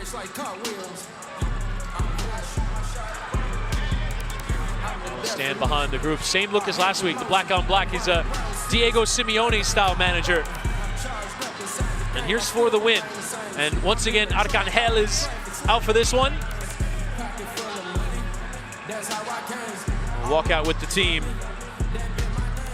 For the Win, look ready to go. And pushing for all 3 points here tonight on Baller League match day 2. It's been a fun night so far. And here is what the prediction market looks like for this one. It's kind of gone back and forth since this morning. And here we see M3 a slight favorite to win. So the prediction market's liking their performance on match day 1 just that little bit better than For the Wins. But both teams last week won by just the 1 goal. We'll see what M3 have in store for tonight. Sign the shirt there for the mascot as well. And now we'll join that team huddle. All out, first and then we play after 5 minutes, we fucking play, get all of these fucking shots, goals. First 5, put in the shit. 100%, first 5 minutes. We played timid last game. Fucking have some balls and step up. Let's go. So I think on the basis of that team talk, I think we'll expect a fairly aggressive approach there from M3. And we'll see what we'll get from For the Win tonight. I got you.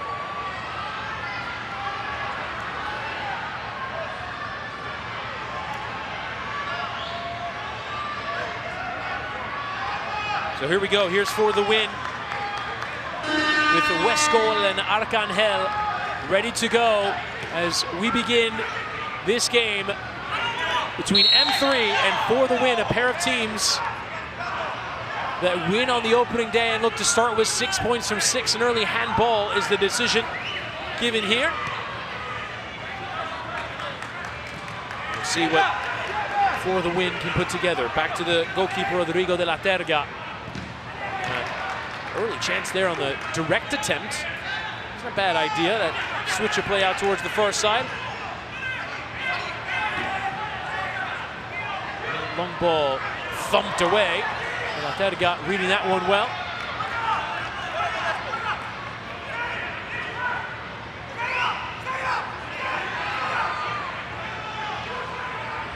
Oh, just losing concentration there on that far side. Just a mistake and a needless one made there on that far side. Junior Palacios, who missed match day 1, and I don't want to forget that moment here in the opening minute of match day 2.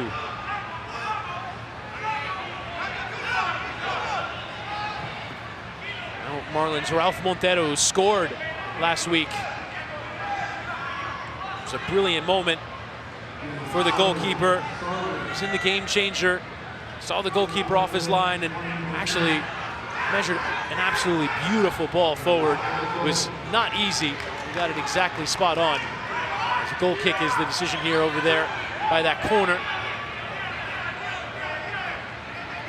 The pressure looking intense here early, and For the Win electing to play over it. Just a miscontrol there on that far side.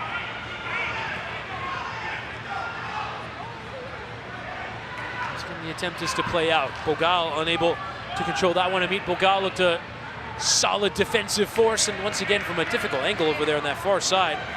That one lifted well over there from Jamilson Rivera.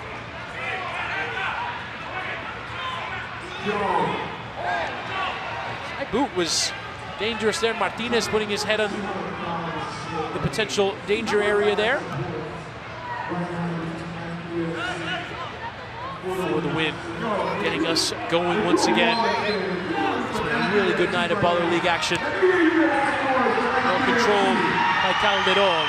Lifted away from Kiesewetter, and now for the Win to put it back into play. There's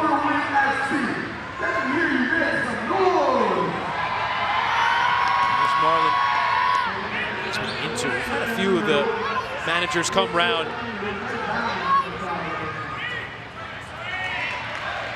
Will be put back into play now by For the Win. But Marlon has shown up and has been right up for it.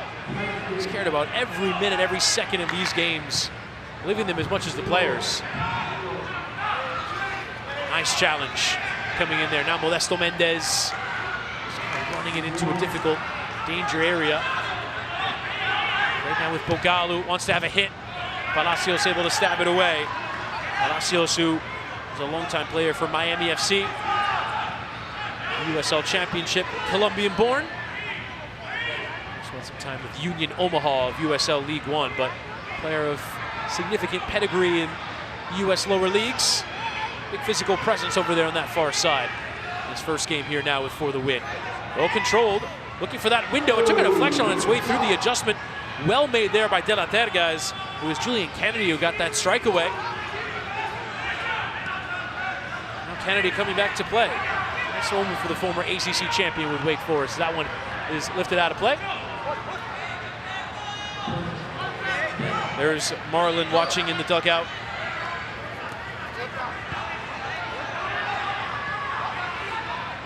Being intense, he's still screaming at his players and wants them to get stuck in.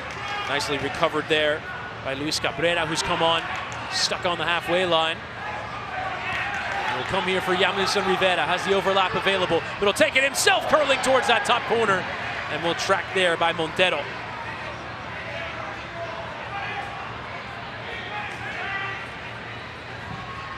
So weave that one. Wasn't quite enough power to go blasting beyond him. Still a decent take. There's that pressure. Kennedy leaving one in. Tense here from M3. Getting after it is Palacios. Nice flick down the line, but Rivera unable to find fellow green shirts. Just rolled away.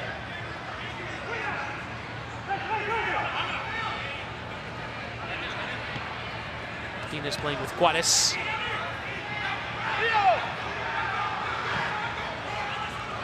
Lifting away. Flag, or rather arm doesn't go up, and the chip attempted, and there's the first goal of the game for the Win.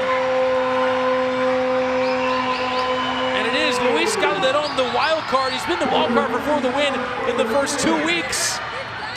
And he has given For the Win the lead just after 5 minutes. And it comes from their own half, that long ball. This might be one worth looking at from a challenge point of view, but on we play. Inside. Lovely skill there from Calderon. Nice turn there in his own box, setting the pressing player the wrong way. Mendez.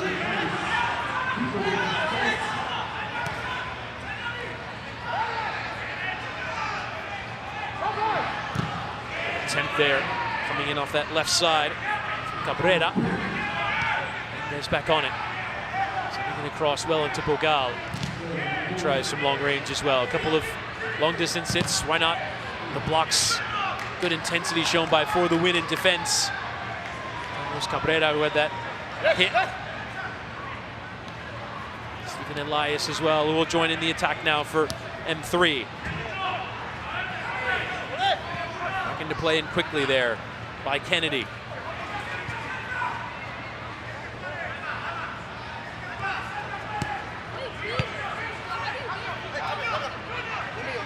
Popped all the way back. Elias can facilitate the play, just wanted to have a touch of it. And we'll get moving.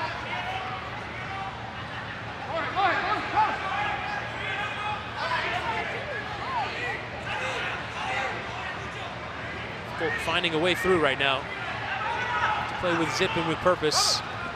Ooh, that's a heavy coming together. Mendez playing on, getting a cross fired in. It was awkward there for Ariel Martinez. He only just come on. And again, he attempted a goalkeeper goal, this time from De La Terga. Incredible if M3 Games saw goalkeeper goals in the first 2 weeks. 3 now, looking to get back into it with Mendez. Another shove, it's a late one there. And Palacios going face to face there. It's a 3rd consecutive game we've had players having to be separated. Marlon was going to get involved there. He was on the pitch. So there, Steven Elias was not backing down.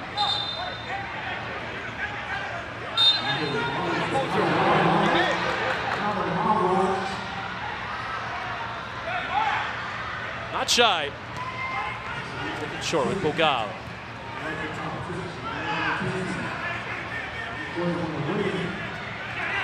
Oh, and Martinez with pressing, just about escaping. Free kick not coming. Palacios trying to slide it back out wide. Lifted forward. Good intensity now. Ariel Martinez, a star performer in week 1.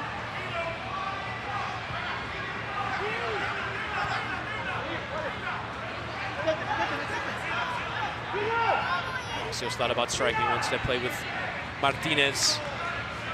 Pair of players who played for Miami FC. Terga lifting. Well controlled, Calderon, the sombrero touch, and he dragged his effort wide. Nearly an incredible second goal there for Luis Calderon. That was beautiful. You need to be boom, boom, boom, boom. Give us 80%, then the keeper's gonna. Elias now cause Palacios a problem. He goes to ground. Elias has won it, but enough time to get some help. That's a big shove in there as well. From Manuel Martinez. Decision over there by the corner is to give a corner in the favor of M3. So a first on the board. And 2 more will result in a penalty kick. Martinez.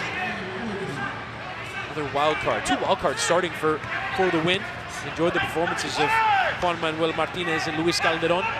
Here's Juarez. Shifty feet. Here's Calderon. Ariel Martinez instead just gives it back. Extra passing in the first time strike in from Juarez and a good block. Quality though. Now Elias first time denied by De La Terga, threw an arm at it.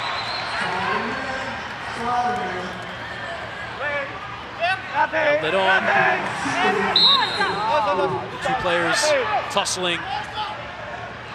It's going to be put back into play. There's that save there. De La Terga palming it away.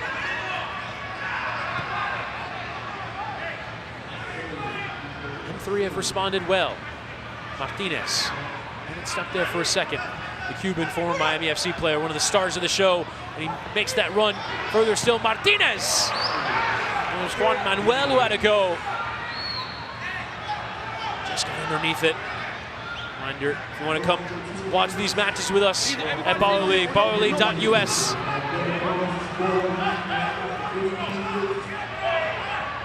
Recovered here. Calderon, dispossessed by Elias. Lifted away. This game has had incredible energy and intensity here. You can feel it pitchside. Both teams strong. Juarez trying from long range. Struck it reasonably well, but he was going off target there.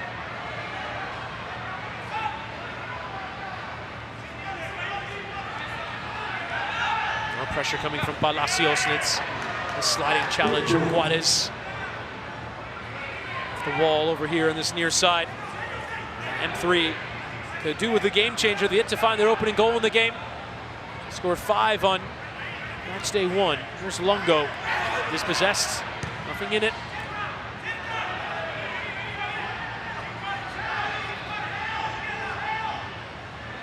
Pedro Lube behind, and it's off the bar. And Longo was able to get that shot away. And it goes off the crossbar. M3 nearly that equalizing goal. Here's that chance over the shoulder of the goalkeeper, but denied by the frame. Mendez, nice first touch, and he tried to get the strike away, but kind of scuffed it at the key time.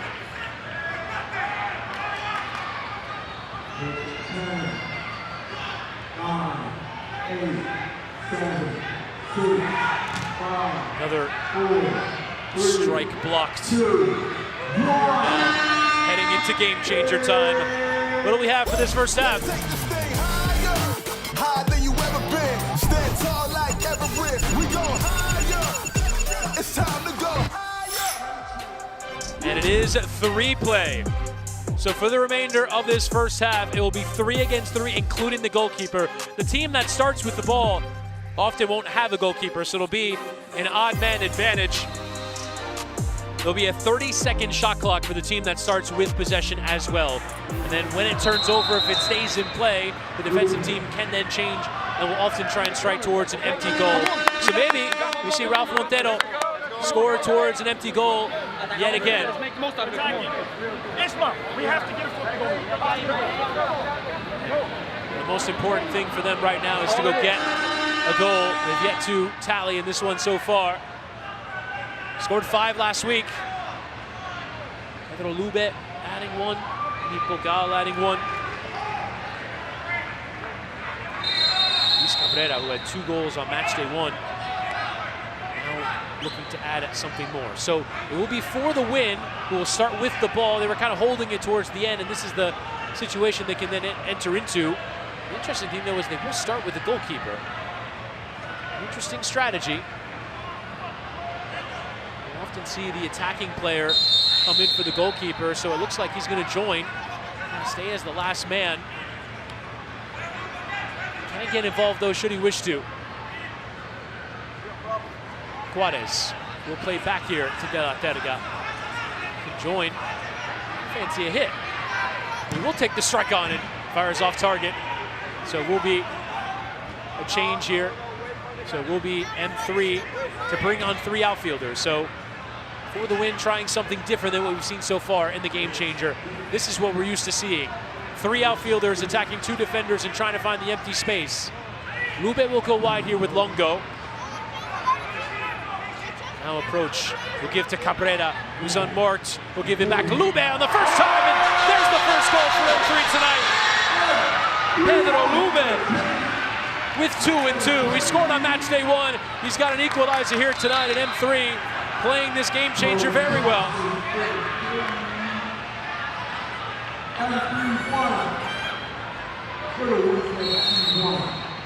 There it is, it's extra passing. It's actually the deflection from Ariel Martinez that takes it into the back of the net. Now quickly looking for the response for the win. It's fired over, and now here come another wave of changes. Lube will re-enter, not part of the defensive group. He's part of the creative group, and so here we go with the 30 seconds back on the shot clock. Lube. Give to Kisevero, hit it first time and just got underneath it. With too much air. Changes will occur once again, and now for the win, we'll make the adjustment and have the 3 outfield players out on the pitch. Martinez will get it started with Calderon on that far side. Now here's Marufo, giving it back to Ariel. Calderon approaching and approaching. Odd man, and it's right into the chest of the goalkeeper. Martinez will have it again. Martinez again, right there into Montero, who tries to catch the opposition team out. And this time can't measure it right. Was nearly goals in back-to-back weeks for Montero. So instead they'll have to defend even more. Marufo playing with Calderon. will give it back to Marufo, who turns this time, rolling himself into trouble. Martinez is wide open. Martinez around the goalkeeper, and still Ariel, and it's cleared off the line by Mendes. Incredible defending, but he's got to keep defending. As it went out, it's still the ball for the win. There's Calderon wide. Now the changes will come on, although 4 players have run on. Lube will come off now. So M3 can hold for the final shot here. So 17 seconds to shoot here. Out wide. Here's Cabrera. And now Kennedy. Kennedy striking, forcing the save from De La Terga, on the follow-up is sent over. And there is the halftime whistle. So in 3 play, it's M3. We're able to work their way back into the game. The strike coming in from Pedro Lube was deflected off of Martinez, and it goes in. So for the win, are pegged back here going into halftime. Nice response here. Let's go to Duda Pavao. I'm stating both players are going to be taking the pitch very soon for our last match of the day. Eugene Starikov and Luis Felipe Noes Pipe. Both of you guys have the last match of the game. Now I'm going to start with you. One second, Pipe. I'm going to start with you because you got the win last game. What was so special about Midnight Wizards to get that dub, and what do you expect from your team tonight? You were in the captain's armband, my friend. No, we just play our game, honestly. We're here to win, and we're going to show it on the field. We're all in this together. We play together, and the whole team wins. So individually, we're all ballers, and we just got to show up as a team. Absolutely. Now, Pipe, you guys are looking for the first win of the tournament so far, match day number 2. What do you hope to make it click, or what was missing during the last match? I think simply we just hadn't played enough each other, but if you see the team we have, I think we have more than enough players to be able to compete, and I don't think the 7-2 is a fair score for what the game was. I think we can do better than that. We'll see today. Prove them wrong, Pipe. Prove them wrong. Well, last question. I saw a few backflips last time. Can you do a backflip too, or no? No, I wish. All right, Pipe. We'll work on that. Let's see. How many goals are you gonna score? Well, actually, here's the thing. I'm gonna do it with you. You guys scored 3 goals, I want 3 backflips. You scored 5 goals, 5 backflips. 10 goals, 10 backflips. Deal? As long as the fans want the backflips, we'll do the backflips. Let's go. Sounds good. Thank you very much, Sadikov. And Pipe, I'm gonna think something for you, all right? What can you give it to me? Anything but more simple than that. I'm not that athletic. What about the roll-in? I'll score a couple goals. Done, all right. Thank you very much, Pipe. Thank you. Best of luck, you guys. Chris, take it away. Thank you very much, Duda, as we expect plenty of celebrations coming up, and here we see some of the key incidents. There's that early chip there from Luis Calderon that got for the win on the score sheet early. That was just a direct ball from the goalkeeper, an assist from De La Terga. Well taken for the win FC, and then late on, little blind cutback in 3 play. It's a good finish there for Luben. Really, in these moments, it's about patience, because it could have been a strike there from Cabrera. Instead, he plays it back, and ice cold. He's trying to be like Cole Palmer out there. Well done there for M3. So all to play for in this second half then. The 2 teams that win on the opening day for the win, who led the table at the start of the night, looking to get another victory. And here we go, wasting no time. Arenas looking to find that bottom corner and sneak it beyond Ralph Montero. Or rather, yeah, it wasn't even beyond Montero, but there's an early corner there, won by for the win. But Ivan Arenas coming flying out of the traps there, showing those fresh legs. Didn't play much in that first half. Sometimes that is what it is about, using the breadth of your squad. Given away, Longo surrounded by 3. Playing towards the middle, Bogal has to commit. Rivera though has it back. Now Calderon. Challenge coming in on the far side does allow for the win to put it back into play. Arenas. Marlon watching on.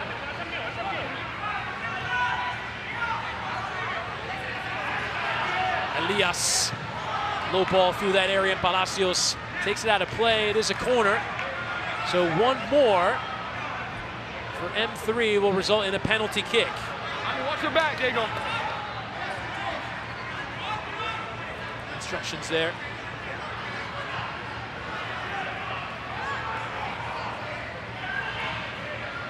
In with the goalkeeper. Lifted forward. Rivera was playing that second ball. Instead, it does go out for a kick in on this near side. The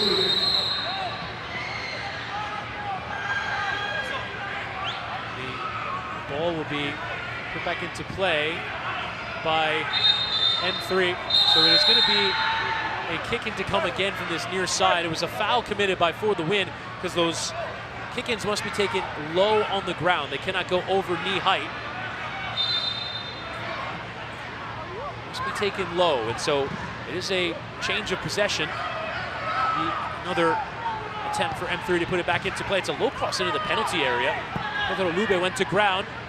Wilson Rivera trying to cause a problem there.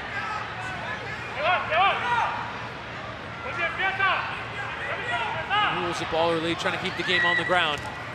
Gastaldi stuck in there in the middle. Julien Gastaldi through the Nice Academy, the French player. Here in Baller League USA, quite the journey. Esquades slides it across. Former league champion in his native Venezuela. Lube. Kevin Lube has got goals in back-to-back games now for M3, scoring in that game changer. Go, Barca! Elias having a go, and it's right at De La Terga.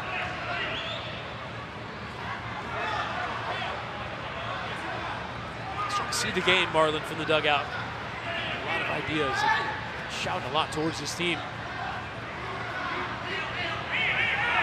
Bogal carried into the area by Ralph Montero. As I mentioned earlier, did score last week from the goalkeeper position. It's given away, and now a chance to get forward for Calderon. Just off target. Dragged it wide. He was appealing, got shoved in the back. Referee not terribly interested.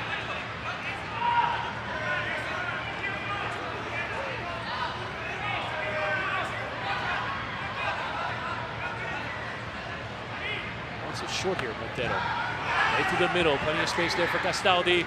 Has the option to the right with Kennedy. Kennedy now trying to cut inside, forcing the save from De La Terga, and then his attempt to go play it. It's going to be given as a corner here. I think it is going to be a penalty kick now. There was that suggestion that maybe Palacios was fouled in there, but nothing in it, and there comes the challenge flag. So here's that challenge. So the save is made. Palacios goes to get rid, gets that first touch, and to be fair, there's not a lot of contact there. I think this will be an interesting look here on video review. Palacios almost engaging there, trying to buy a call. And so the challenge will come. We'll see.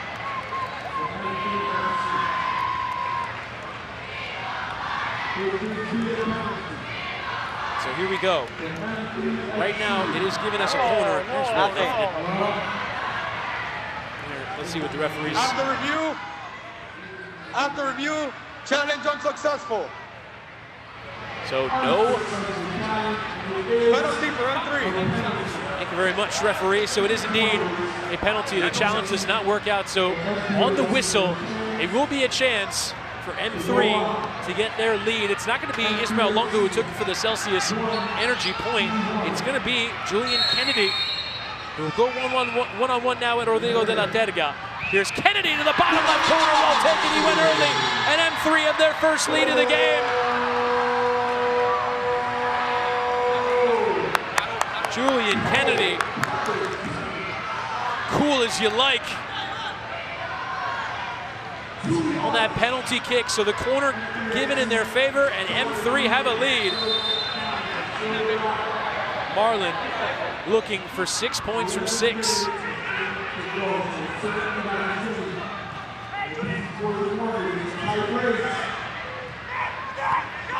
Palacios sent forward.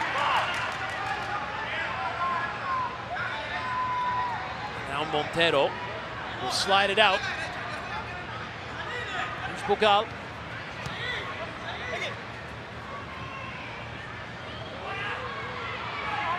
Some pressure coming. Just about enough there from Castaldi, and now numerical advantage opening. Mendez on that right side will hit the switch, and holding his run there was Cabrera in a position to receive.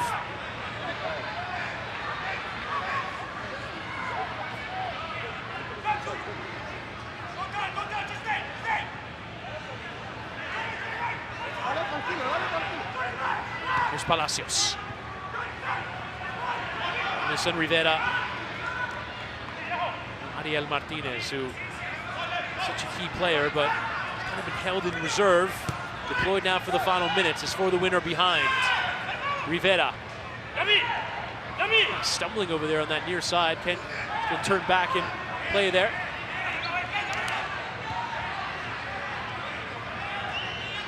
It's given away by Martinez. He goes back in to win it back, and he does win it back, and then he's taken out. Calderon went, rather, Castaldi went snapping in.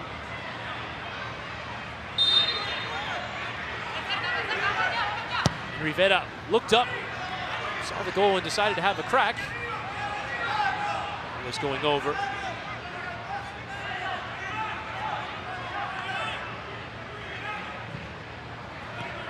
Is forward, but straight to Martinez. Turning over and striking, hit the post. Big chance there for Arenas. He made that early impact at the start of the second half. There hits the woodwork. Again, those restarts have to be played on the floor. So another free kick here, given as a result of that decision. M3 will regain possession. From Kiesewetter. Flex away. Longo wrestling there with Palacios. It's one back, but too much in it there from Palacios. It's right in front of our vantage point. Perhaps a fortunate whistle in their favor.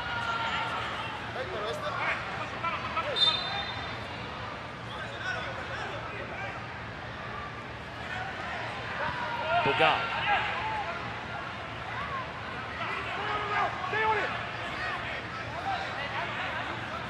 3 have the lead. Converted penalty by Kennedy. Julian Kennedy has changed this game. Looking for the Windu to respond. Rivera. Oh, little nutmeg touch. Beautiful there. Ariel Martinez trying to get around the other side. Just about enough defending there from Longo. Rivera turning, but gave it away. And now calling his own shot here is Cabrera. Playing wide there for Kiesewetter, who ran out of room. Former Inter Miami man, Jerome Kiesewetter, U.S. Youth International, but also had time in Germany with Stuttgart and Fortuna Düsseldorf.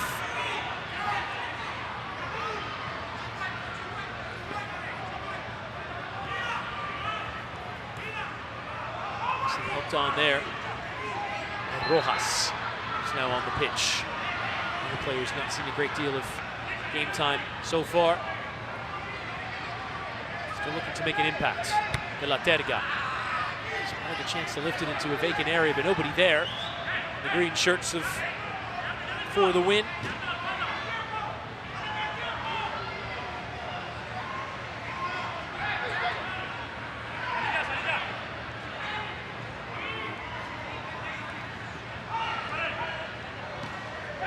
Strong challenge in there from Juarez, who goes chasing. Calderon. He's fouled and to the floor. Marlon will come out and help Cabrera to his feet. So he's got the back of his players, the manager Marlon. Arcangel in the dugout for the win. Saludos a todos viendo este partido por el stream de Westcol. The people that for the win está perdiendo, but there's that strike coming in. Coming out of play from Cabrera. Been sharp so far in this game. The win have to get something going. Not too much in the way of goal scoring chances. Had knotted down there from Kiesewetter, and Longo was late to react. Palacios looking for some way out M3 pressing, M3 have it back. Shifted towards Kiesewetter, goes down and opens up for Bogal. Denied there. And now Martinez, the coaches are on the pitch. And now Rivera, Martinez going the other way and it's saved.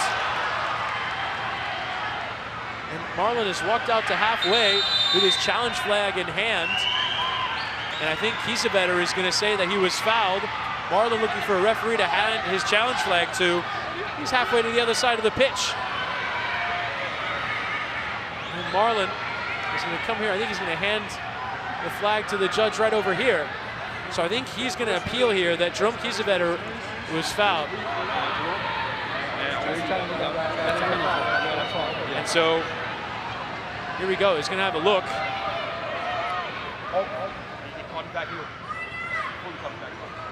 So here we go. There's that challenge, and yeah, there's contact in the penalty area. This looks like a good challenge here. But we'll see if it's enough in the judgment of these referees. Marlon's still with the referees. Yeah. Only they're told to stand down. All right, so here we go. All right, let's hear the decision. After review successful. Penalty kick. All right, so it'll be a penalty for that challenge that comes in on Jerome Kiesewetter. Really well done there from Marlon as manager. He is on top of it. And so it's going to be Kennedy to go again and get another penalty.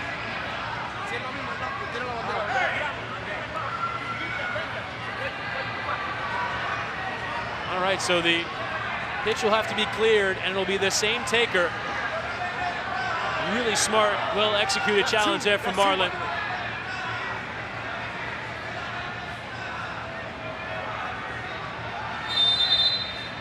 Here's Kennedy. Running at De La Terga. Can he do it twice? He'll go early again and send it to the bottom left corner again. Julian Kennedy is becoming a penalty specialist for M3. He scored 2 tonight, and they've got the 2-goal lead.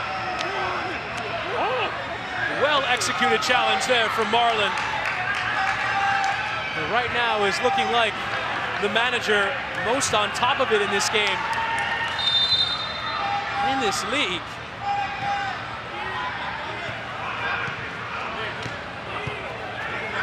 Look at the celebration. All right, so now then for the win, have to go chasing. 6 minutes left, less than 6 minutes left. Martinez carrying forward. Stutter step will give to Rojas and trying to sneak one in at the near post. Actually went in off of that post. It deflects away and it will be a corner.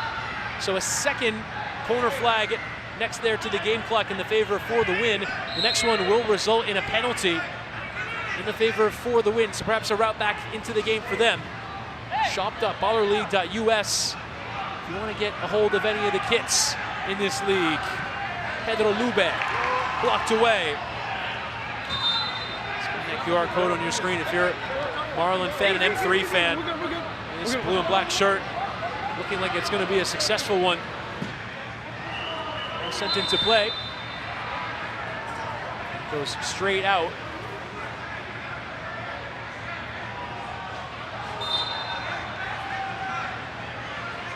De La Terga. For the win, struggling here. Lifts it forward towards Martinez. Good reading of the game there from Bogal.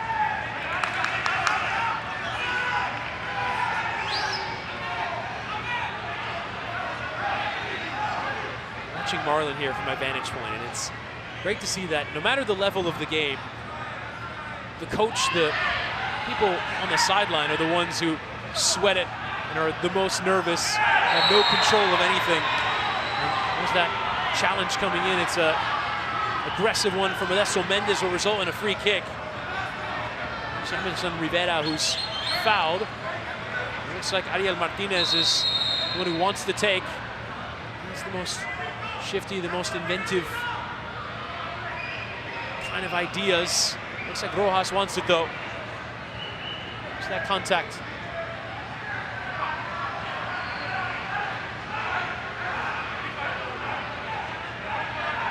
So 3 men in the wall. Montero directing. Rojas will hit it, it's right at Ralph Montero. everything exactly as it should be in terms of the placement, the wall, the goalkeeper.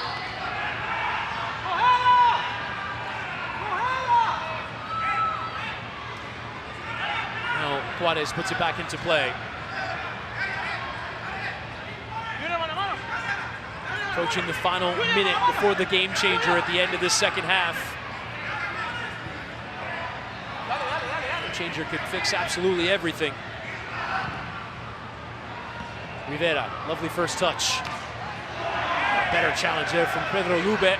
Jamison Rivera can still play, gifted back towards Rojas, but unable to get it under control. It is still for the win. Would love to get a goal before the game changer.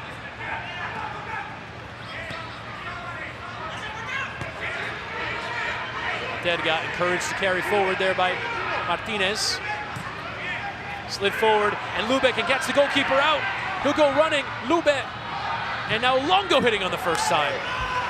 Sailing it over the bar. 3 now can look to hit on that counter-attack. We've lost the Blazer. That's how it starts. Martinez. Forward now as we approach the end of this first half. And there is that horn. Second half game changer, here we go. Higher than you ever been. Stand tall like Everest. We go higher. It's time to go higher. 1-on-1. So here we go then. We saw this one earlier. 15-second shot clock. There is no player recognized as a goalkeeper. So you can have a hit from the center circle or further back, usually from that edge of the center circle. Goalkeeper who will stand there cannot use his hands. So he can stand there, but he can't use his hands, and there's a 15-second shot clock. So I said earlier, at least 12 attempts to come in this game mode. So it's 1 against 1, really a test of long-distance striking ability.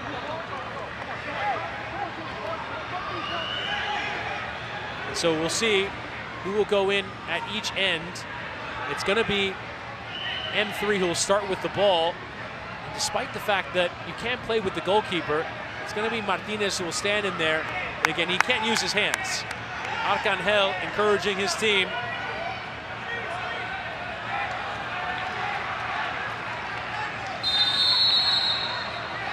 All right then, so here we go. It's M3 with Luis Cabrera to go first. He's got to score from inside the center circle. He'll walk it up. He's taking his time. He's got 5 seconds to shoot. Cabrera hits it well, and it's off the bar. Did the goalkeeper head it onto the crossbar? Ricochets all the way out, and that shot clock will reset.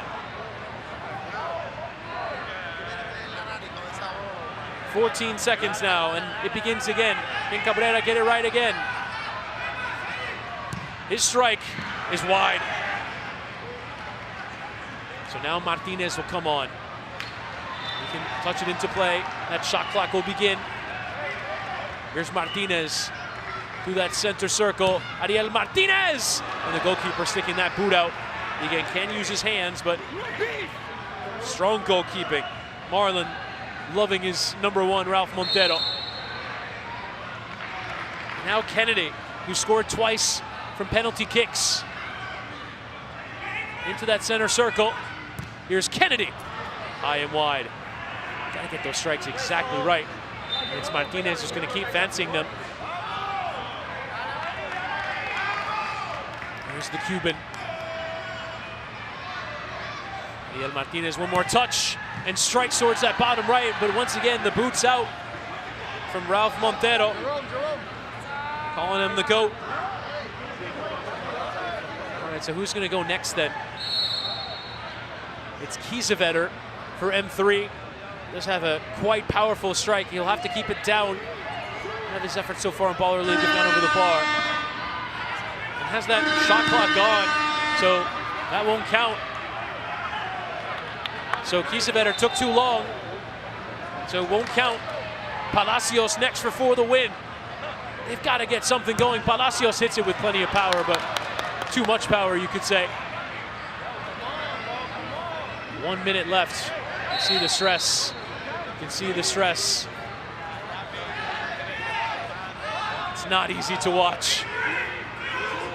Bocal hitting it with a second left off the underside of the bar, and it stayed out. So here comes De La Terga to respond. Montero comes back in. De La Terga off target. And so M3 will slow things down a little bit. And shot clock has reset. They got to go. It's already 5. And there goes the horn. So the shot clock expires. And it goes in, but that won't count. That won't count. The shot clock had already expired. And so, despite the fact there was a well-taken strike there from Cabrera, the shot clock had gone for the win. Want to go quickly. Got to go. I think this one is gone for the consolation goal. It's off target. And now M3 can just see out the final seconds. And there is the full-time whistle. It's back-to-back wins. 2 wins from 2 to start life in Baller League for M3 and Marlon. His leadership has been great. You can see how ingrained he is with the players. They're so up for playing with him, and they're jumping up and down and celebrating.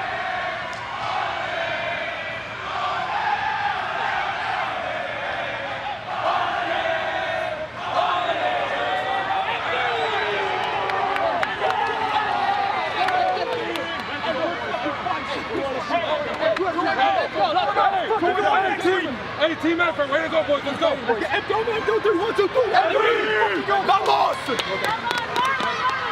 The brilliant celebrations there from Marlon. Let's go to Duda, who has tracked down Marlon in the midst of all of it. First of all, Baller League Arena, make some noise for M3 FC! Listen, 2 games to win. How does it feel, Marlon? I feel like I've lost my voice, so I can barely talk. But I got to give just all credit, obviously, to the team because I'm not out there playing. Shout out Julian, shout out everybody that was playing today.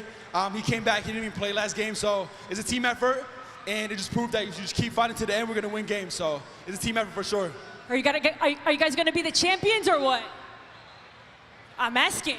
Are we gonna be the champions? Of course, gonna be the champions. There's nothing else on the line. Come on. So win or nothing. Now, Julian, come here, my friend. Listen, give it up for Julian too. You are the king of the freaking penalty kick, man. How does it feel to score 2 goals tonight and help your team to get the dub? You guys have 6 points. It feels really good. 6 points, 3 today. It was a team effort. We all did really well. And I feel extremely happy to score 2 goals in my first game here. Thank you very much. Ed, we want more goals next time too, okay? Of course. Just keep them coming, keep them coming. Sue, I heard you have a VIP guest in studio? We certainly do, and he's looking very dapper at that. What's up next, QC? Felix, I'm loving the drip right now. What was the inspo? Well, it wasn't speed, I'll tell you that. It's not because last time he had a whole blazer and jacket and he looked really nice that I did that. I just thought, oh, I'm gonna wear a blazer, and so I did. It looks great, very sharp, but keeping it sporty on the bottom there. There you go. Okay, there you ankles go. out and everything. Hold on. I know, right? I like that. Hey, you got to be careful. Don't get frostbite with all that ice around your neck, man. You got to be careful. You should talk, my guy. Don't do that. This Come whole on. thing. Come on that's now. real. Oh no, this is glass. I'm like the most understated one here. Classic. All right, let's talk about last week, okay? It was a tough loss to Speed's team. I think that the 7-2 scoreline was a little bit not indicative of how the match actually went, because I feel like you guys actually played really well. You got a little bit unlucky on some of those goals. So what were some of the positives for you to take away from last week? So the positive was that the first half was 2-2 at the end of first half. And then we thought we need to win. So we adapted a little bit. Maybe a little bit too much, and it slid out of control. But if you only look at the first half, we were doing fantastic. So we'll try to get all the pros of that event and then improve on that. And today is result day. So we're here for the W. Okay, I like that. Now, obviously, I could tell you're learning a lot. It's not just about the fit, the image. You're actually learning a lot about being a manager, about this whole football game. But your background in Overwatch, can you tell me what you've learned from playing that game competitively for so long that you've taken now into Baller League? A lot of what I learned is about leadership and communication. And the reason why that's so important is that when nobody's talking, it gets real quiet. Yeah. And the coach that I got is real talkative, and he talks to the boys, and we think about stuff, and then he communicates with them. And as long as we have a leader who says, we're gonna do this, we're gonna do that, it's a free win. Absolutely. I love that. I love that. So what do you think today? Are you going to be a little more talkative? Are you going to be yelling? Are you going to be calling out plays? We're going to hear you from the sidelines. Me and the coach have been cooking. Okay. Cooking all week. Okay. We had 2 practices, and we've been working on a lot of strategies, and we're going to be out on the field with the boys. We're going to be working like we're playing the game with them. Okay, so you're going to be stepping out on the pitch. Yeah. That's why you got the shoes. You got to show them the shoes. Show them the ankles. It's so good. The ankles and fresh are ready. They're fresh and ready to play. Yeah, So good. Okay, so what you're saying is basically the guys got to adapt on the pitch, but you have to adapt as managers as well. Okay, so real quick, what's your pregame message to your guys? Talk to me like I'm one of your teammates. Okay, okay. You guys know what to do. You guys know the plan. Focus, execute, and don't even look at the score. Just keep the plan in mind, and we're gonna win at the end. Oh, I'm fired up. Good luck, guys. Let's go. I'm ready. I'm gonna run through a brick wall. Let's go. Let's go. Witty, are you fired up? It's your last one, baby. Fired up, Suze. Fired up and ready to go for the final match of the night. It is a Midnight Wizards represented by manager Ronaldinho and Glitch FC represented by manager XQC, who is with us and on our set. Really enjoy the chance to catch up with him. Here now is the Midnight Wizards team, and led out by star player from Matchday 1 in Eugene Starikov. Had a brace, where's the armband? It was absolutely fantastic. This Midnight Wizards side put on a dominant display in the first half. Or in the first game, I should say, beating Showtime by 3-0. We saw Showtime win earlier tonight, so it's not a bad team. They were just relentless and swarming. So difficult to play against. And they will line up next to the referee. Here comes the Glitch FC, led out by manager XQC. Here are the players. We saw them earlier tonight. Come on with your kids, lovely.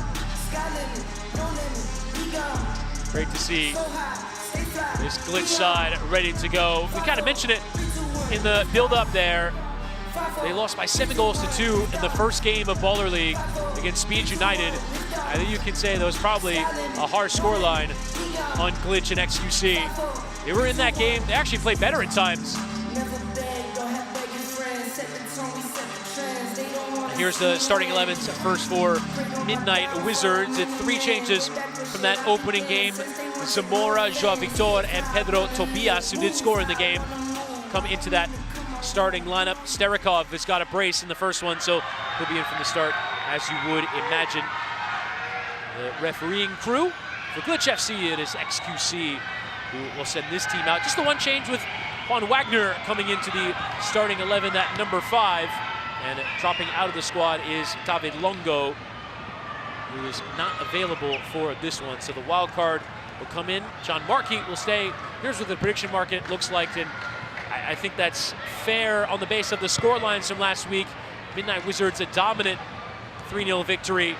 Glitch FC losing by 7-2. That's probably the biggest disparity we've seen so far in a Baller League match, but would not be surprised if it doesn't quite play out in that fashion. And here we go. There's the support for Midnight Wizards. Fans that have stuck around for our final match, which kicks off at a little after 9:30 here. And we'll see what these two teams can deliver on the night. And here will come the drop ball. And it's Midnight Wizards who will get it started wearing the yellow shirts and the blue shorts. XQC's Glitch FC with that sort of light blue, the black accents, a real psychedelic design. Looks great. Early pressure, some real intensity here. There's that effort coming in from Leo Espinosa. There's a real presence up front last week and looking to cause some more problems. Good early intensity shown from Glitch FC in our final game of the night. Thank you to those of you who stuck with us the whole way here for Matchday 2 of Baller League. it out of play. Let's go straight out. It's given away as a corner. So it's actually a bit of a mulligan there for Glitch FC. There's the Brazil shirt, the classic Ronaldo shirt worn by the coach, Pedro Pinheiro. Homage to all-time footballing great. Look up his highlights on YouTube if you haven't. It sounds ridiculous to say, but plenty in our audience wouldn't have seen Ronaldo before. OG Ronaldo. It's sold out of play. Over that net, so here we go. Start again. Sterikov. Lifting forward and well controlled there by Pipe Fernandez.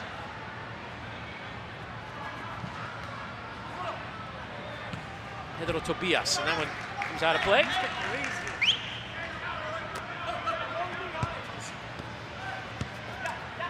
Sterikov. Don't want to pat myself on the back, but there's the ball boy just then. Let's give it back to Midnight Wizards to get going again. Nice idea there from Pipe in towards Leo, but unable to find it. Strong run down that far side from Zamora, who turns and crosses and is nodded away in an early second corner given to Midnight Wizards. That's the second of the game. So next one will result in a penalty kick. Something to be cognizant of for Glitch FC. Leo, this little ball around the corner. Those two trying to combine, but that return ball miscalibrated. Tobias and lifted from Zian towards Tobias and back towards that back post. Pinging around, and Glitch taking no chances by sending that one forward. Will be restarted by a kick in. Rosito.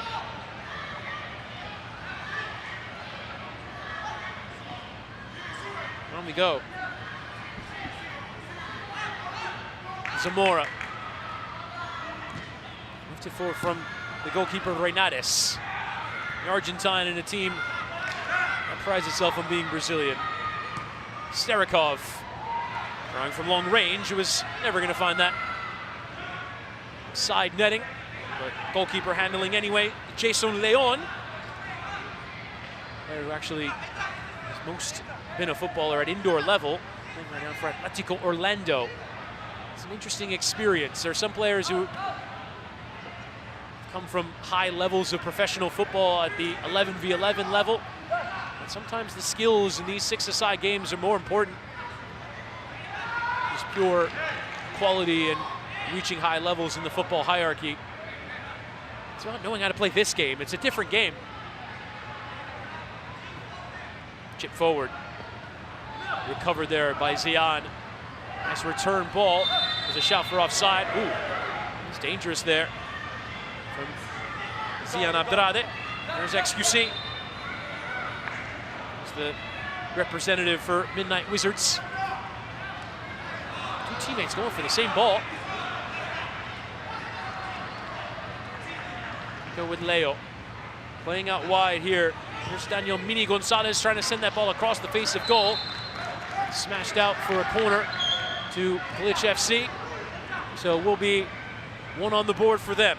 And you see those flags next to the game clock, which indicate when a corner might come tonight.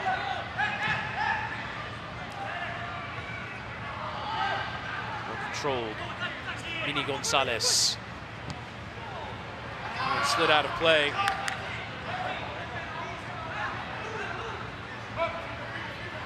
Obviously such a Brazilian influence in this one. Brazil losing today by 2-1 to France as that challenge comes in midfield. Pipe fouled.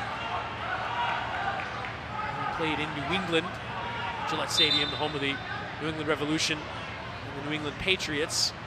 Chat, let's get involved here. Who's your favorite Brazilian footballer of all time? It can, of course, be Ronaldinho, the manager of Midnight Wizards, but so many options to choose from. Who is chat's favorite Brazilian footballer of all time? Let's hear it. Pipe Fernandez to take though for Glitch.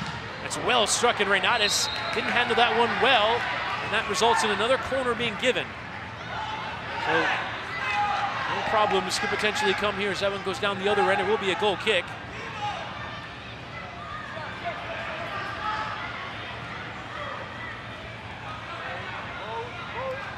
So both teams will have a corner.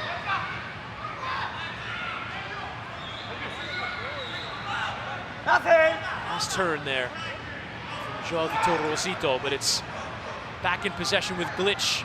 Benito taking towards the corner. He played earlier in the Celsius energy point.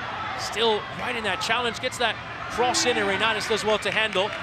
Following what chat's saying about Brazil, Ronaldo, Kaká, Ronaldinho.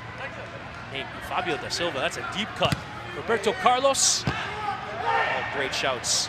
Neymar Jr. And it's recovered here. Leo trying to find that finish.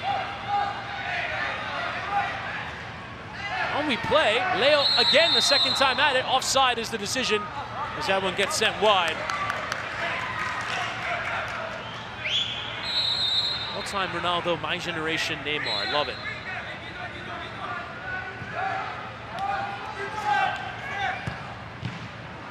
Another good bit of work there from the goalkeeper.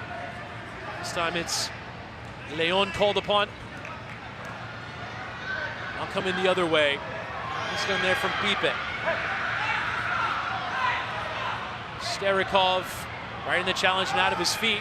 Draw two defenders. There's space somewhere for someone. Rick looks on.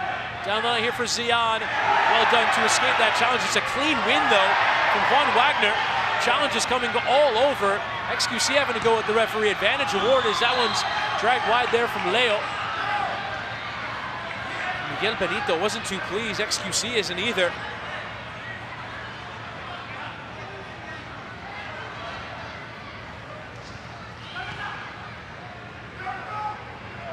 Strongly contested. That one slid out of play. It's out for a corner of our first penalty kick of the game. Where is it? No, it was not a corner, it was a goal kick. Deflected off a Glitch FC player on the way out. Strong challenge, Zian fouled. It's gonna be a free kick. The Glitch FC third.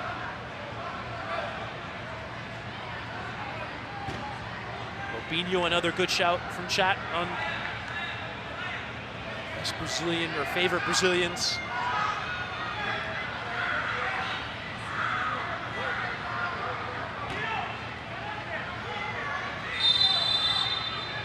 Starikov just having a word with Zian. I think Zian has one thing on his mind, that's to shoot. He'll play short with Starikov. Will give it back. That was well worked. Good conversation between those two. Zian just firing off target. Long ball is just that little bit overcooked. There are fans over there on that far side. I know that we're encouraging digital interaction here, YouTube comments and the like, but if you're pit side, you gotta be watching the game. You can easily get hit. Well recovered there from Glitch. Mini Gonzalez trying that cross. Did it deflect on its way out? It is a corner, and so we'll have now the first penalty kick of the game. This is a big chance here for Glitch FC. It's been a very good game so far to get a goal via a penalty.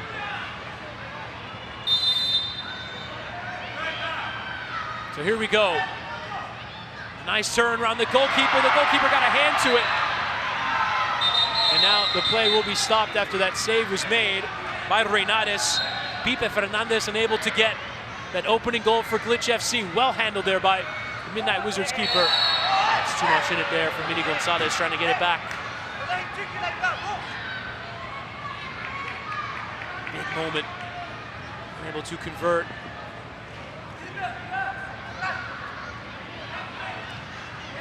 Starikov flipped out wide here. Here's a chance now to get on for Rafael Charella. Rafa losing out there.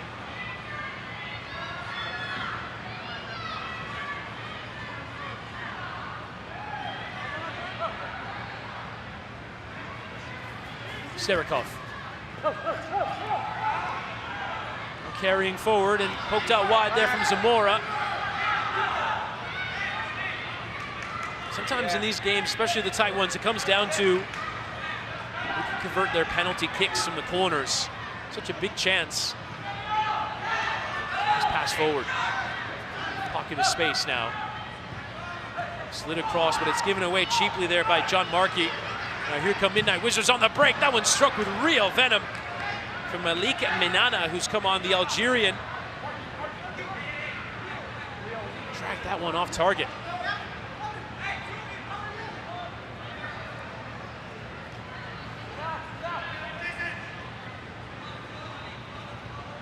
Played into Fakuse. Leo now, just that out-and-out number 9 hold-up player, trying to get his teammates involved. There's another bump there off the ball. Referee telling the players to get on with it. There's XQC watching on.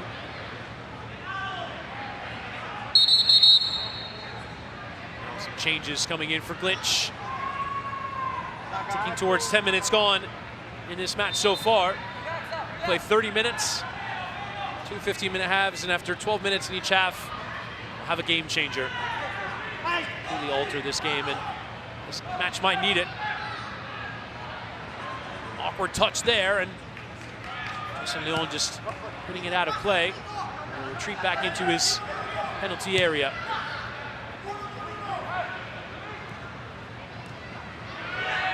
Well controlled. Nice first touch there from Guido Cachabue. There's Guido still showing what he can do. And it's into the bottom right corner. The wild card for Midnight Wizards delivering the opening goal of the game at Guido Cachabue.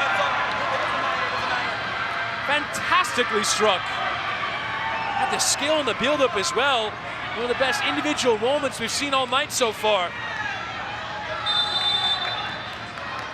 The placement is brilliant.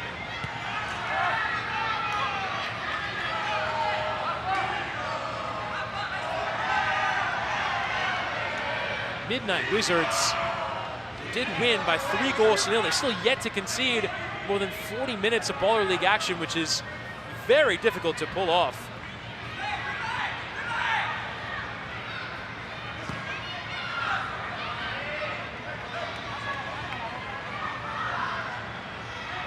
Now Starikov put it back into play.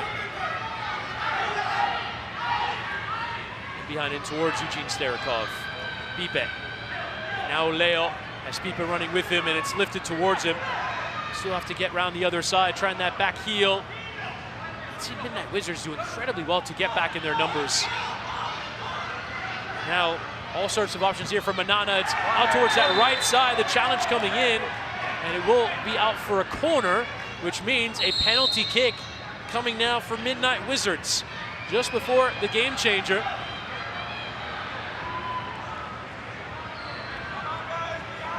We'll see who elects to take it. Glitch FC struggling in this first half.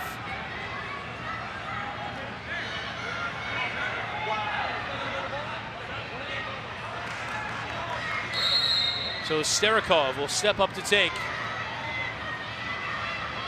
This is stutter steps and does well to strike into the back of the net. Eugene Starikov had a brace on match day 1 and adds now a 3rd goal of his Baller League season. Midnight Wizards in control at 2-0 up.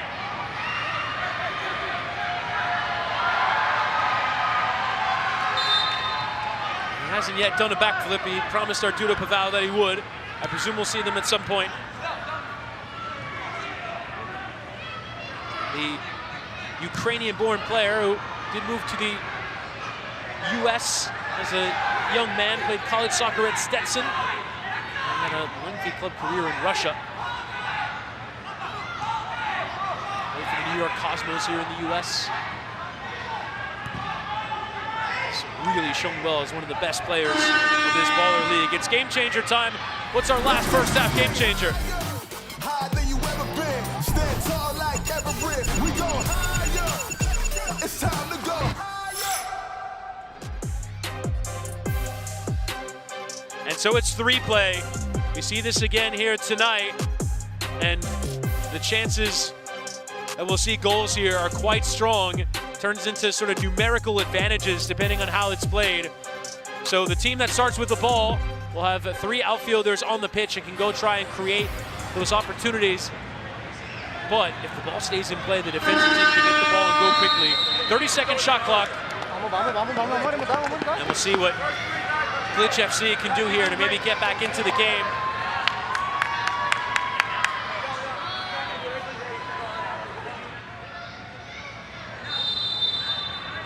So here we go. Ipe playing here with Leo. We'll also welcome Benito into the game. So 8, 9, and 10 on the pitch for Glitch FC. It's out wide. Benito will have to keep it in play. He'll cut it back towards Leo. Now unmarked here is Pipe, turning, and still the block comes in. Shot clock will stay at that same place. 8 seconds to shoot. Leo, they've got to get on with it. Benito was offside. The offside will stay in effect. Well held there, that defensive line. Starikov celebrating with his teammates as though he scored. Right now there's 5 players on the pitch for Midnight Wizards. They've got to figure out which 3 they want to play with. Start for Midnight Wizards from their own box, and it's Tobias who will play out. Now coming on is the goal scorer Guido, playing with Tobias. Just shift it from side to side for those windows to play. Tobias once again. And he'll take the strike on it. Did that go in? No, it hit the post and came out. Once again, Tobias. And there the shot clock will go off. They worked and worked that opportunity. But it is now Glitch FC. About half of this game changer period left. So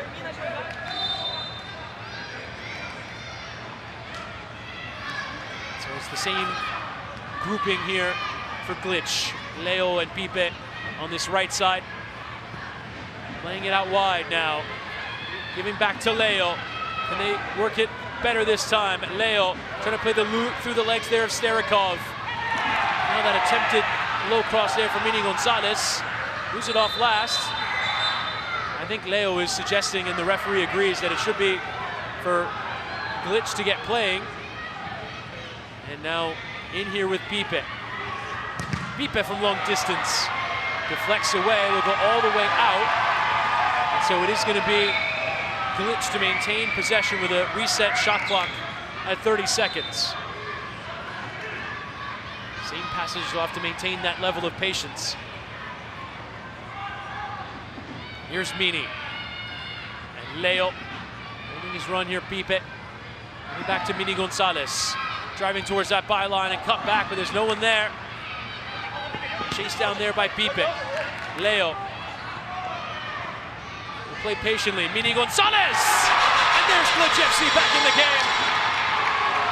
Finally taking advantage of that 3-play opportunity.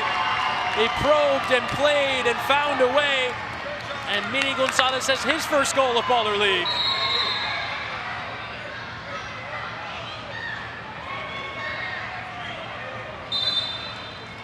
Well worked. Well worked. And XQC's team have a way back into it. There are his celebrations.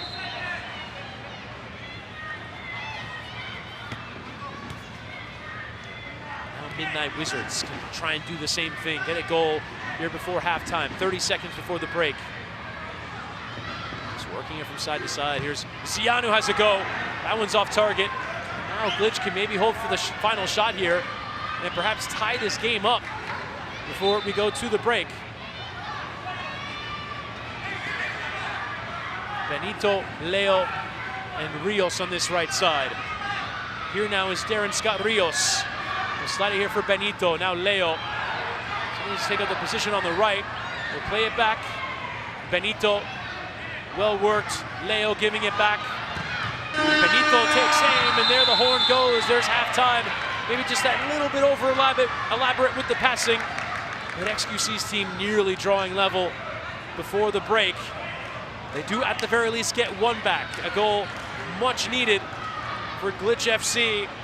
They struggled at times in that first half, but there is a way back into it after Midnight Wizards opened the scoring for Guido Cachapuez. Starikov added that goal from the penalty kick. Mini Gonzalez with the response. Let's hear what it sounds like in that huddle over by Glitch FC. Next time I come with the water. Hey. Bring in. Hey. Bring in. Relax. All right? Continue to play. Don't get frustrated. You cannot get frustrated. No nos podemos frustrar. Nos tenemos que animar más. Okay? Vamos a seguir jugándole. Vamos a seguir metiendo huevos. 2 goles marica que nos metieron. We have to put away our opportunities. We cannot mess our opportunities up. When we get there, we gotta crack on. We can't fucking crack on. Gente, vamos a meterle. Gente, lo único detalle, nunca estemos solos. En el medio estamos los dos así y no marcamos a nadie. Háblense, uno marca allá, Let's go back to the studio now, and Susanna Fuller. Dude, I'm gonna need you to translate that for me. Well, what were they saying? To be honest with you, I was just looking at XQC trying to understand Spanish, then I'm so sorry. It's like, I understand. I don't understand. Listen, but they speak all the same language there. They love soccer, they love football, call it whatever you want. You know what I'm saying? Yeah. Exactly. All right, so guys, we only have 15 more minutes left of match day 2. We've seen 3 goals in this game, but we've seen some beauties tonight, huh? Listen, all I'm saying is, hey, Midnight Wizards, they really look like they're playing that Joga Bonito out there. They're playing that tiki-taka. They're playing making that Joga those Bonito. colors justice for real. I know. That's So your this is a people's look too, at our top 5 goals of the evening so far. Still 15 more minutes to play, but these are some tasty finishes. Up 360, Yeah. Showtime. We had a lot of goals from the challenges, like from the PKs. Very different than when we saw during the first match day. Now look at that chip. Look at little that chip, very cheeky. All he needed some dip. Marlon loved it. After a chip like that, all you need is some dip, some salsa. Can you do that, Elisha? Of course. What do you mean? All right. I don't know about that. Can I do that? Is the sky blue? It's a beauty. Does a duck quack? Come on now. The first goal for Midnight Wizards tonight, I feel like might overtake. Yeah. It's gonna get in there. That was beautiful. That was a beautiful goal. But you know what else is beautiful? Chris. That is a toss. That is a toss. Seamless transition, Elisha. Seamless.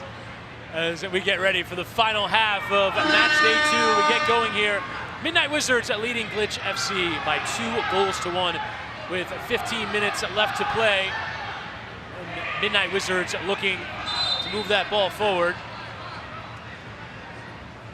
It is Glitch FC who will take the ball out. So well worked there, and the game changer for Glitch FC to get back into the game. Getting the goal in 3-play, and now Leo tracking this one. He's got to get it right, and he does. Spot on from Leo from an almost impossible angle. Leo Espinosa, the longtime futsal player, showing off in Baller League with a great strike. XQC loves it.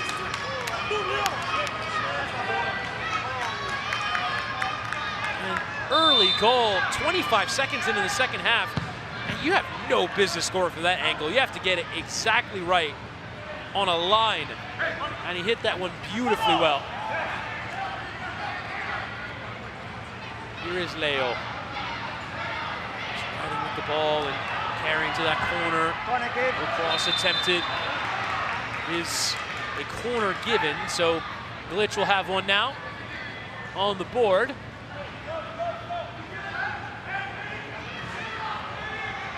And it is the first corner indicator. There's that challenge coming in. Wagner going through. XQC not pleased with that decision.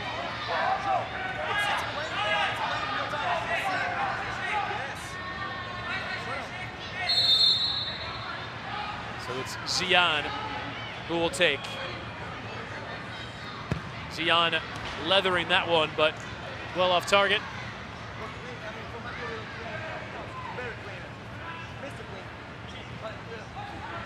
Mini Gonzalez. Ipe dispossessed there. Zian has shown strong defensively, taking out from behind. There's a lot of contact in there on that challenge from Mini Gonzalez. Be a free kick just beyond that offside line.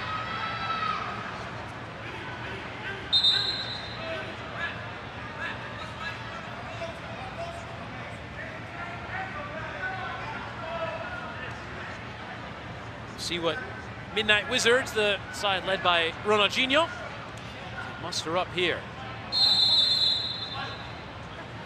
Victor Rosito tries to get on the other end of that little bit of combination play we've seen from Midnight Wizards some good work off the training ground. Those set plays and those kind of rehearsed moments. It's nearly a dangerous ball. And striking first time, trying to find a way through there with Zamora. Midnight Wizards still play. They've shown some real defensive nous. First goal they've conceded from a sort of open play, normal 6-against-6 moment at the beginning of this second half. They've been in the 3 play where they've given up a goal before that as another free kick is given.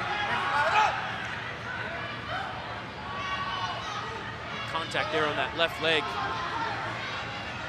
Zian really enjoy that. That's a real bump in there, isn't it?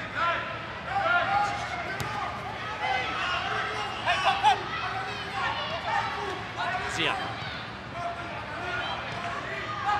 Nice first touch here from Pipe and slid forward. A real chance on, but the ball just kept running and Wagner couldn't control it.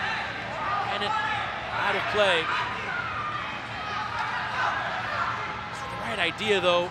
Just times on this surface that ball can really run and run fast. It's difficult to control.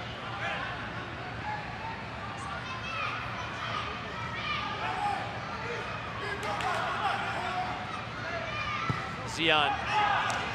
Benito wants to have a crack. Sails it out of play.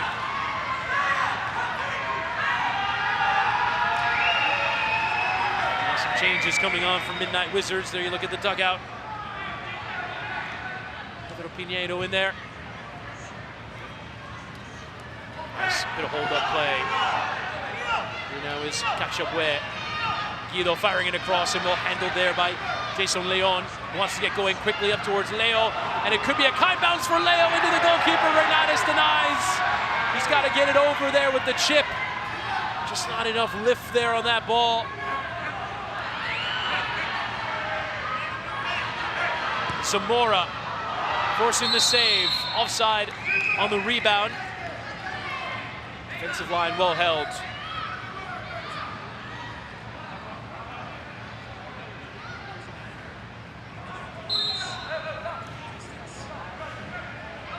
Leo using his physicality to his advantage. Referee not interested. Now a well-timed run. Guido is in. He tried to square it and Leon got in the way.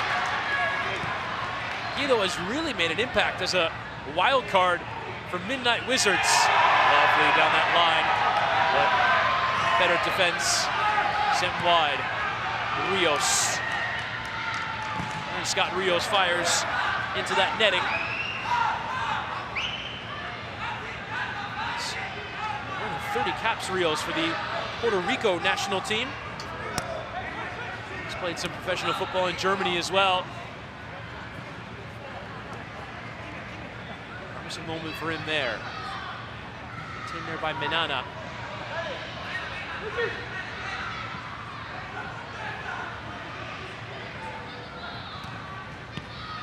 Guido. Manana. Do research on every player. I found that he's actually working for the World Cup for FIFA. Out of the Miami office.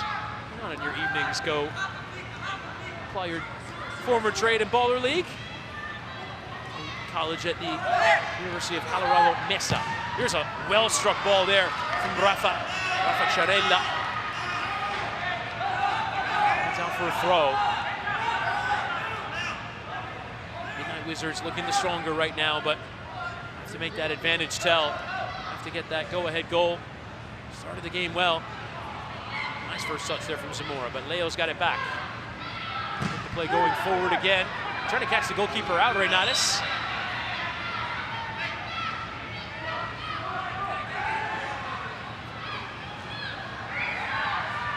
Right in that challenge.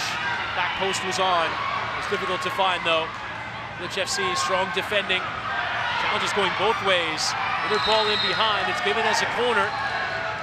And it was Rafa who tried to get that effort away.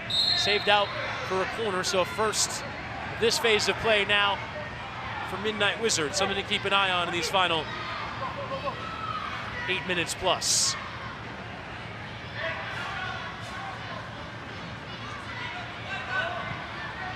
Chip forward and gone out of play.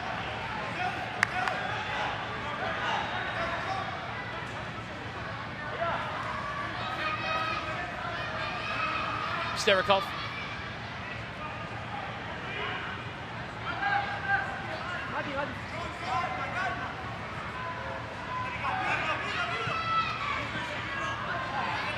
Out of play.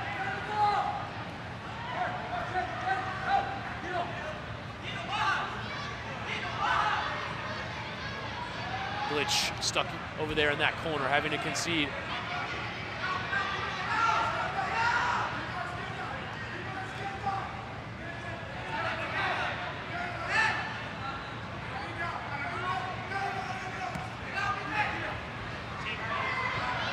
And now here's a break on. Benito is in. Benito goes for the square ball, and it was on, but good covering, defending, coming back there. Over on that far side. Benito might have been better serve striking. You appreciate the unselfishness, but those spaces close quickly. The backtracking is fast.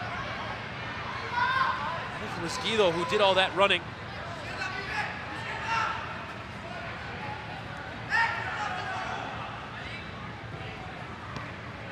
Pipe. Go.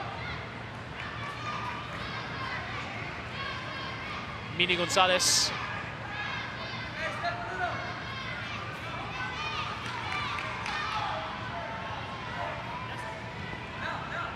Rios.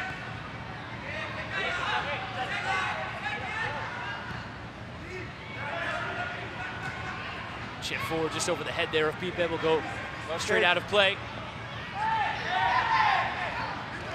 More than 6 minutes left. That second half game changer could be decisive. You get to have a draw in Baller League USA. We're on our way to our first year. A late challenge from behind there from Guido. Those result in a free kick. XQC, you can tell he's going through it. Nervous. There's that challenge coming in. Another free kick. This time, Leo taken down.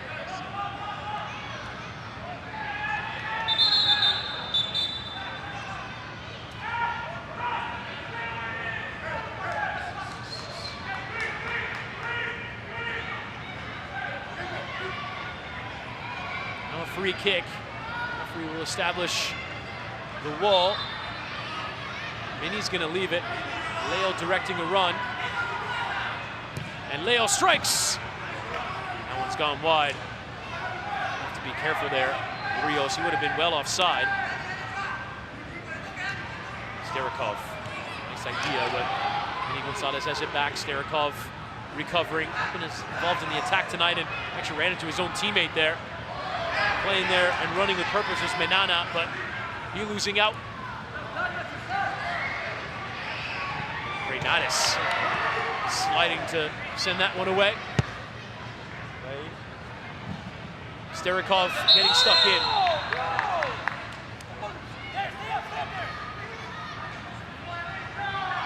When it's a loose pass there, Ninos, and Leo has to let it go. He was offside. Could have been a real chance. Benito again. Chipping it down the line, and Mini couldn't quite keep that one in play. Sterikov will put it back in.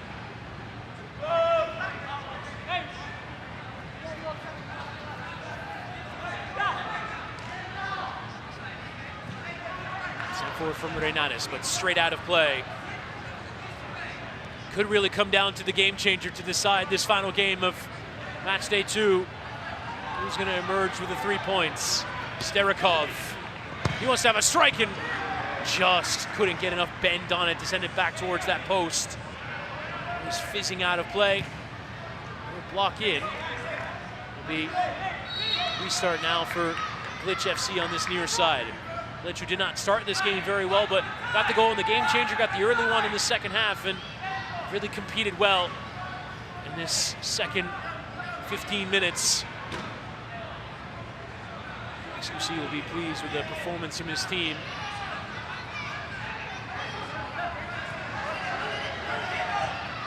Leon. With Leo. Have to be careful here, Leon. He's on the offside line. Leo just chipping forward. Make sure they don't give up a goal at the very least. Not it out of play.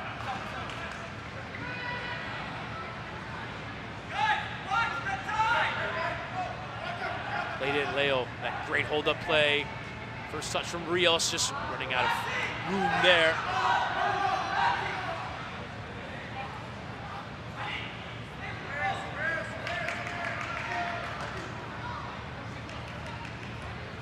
And 10 seconds now before the game changer.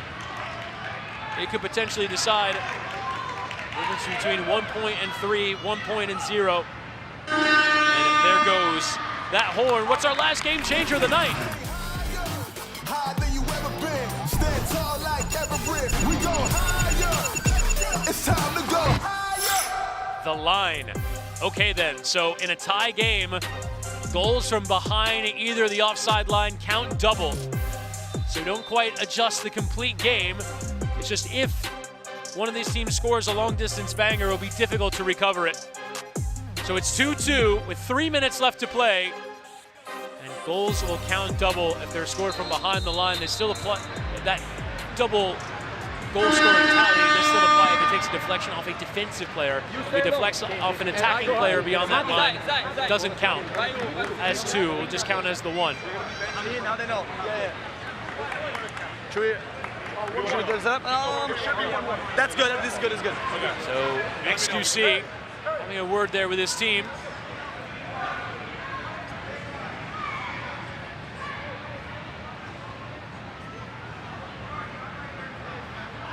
It will be for Glitch FC to get play started, or rather Midnight Wizards, and it all looks a bit unbalanced right now. Offside is the decision.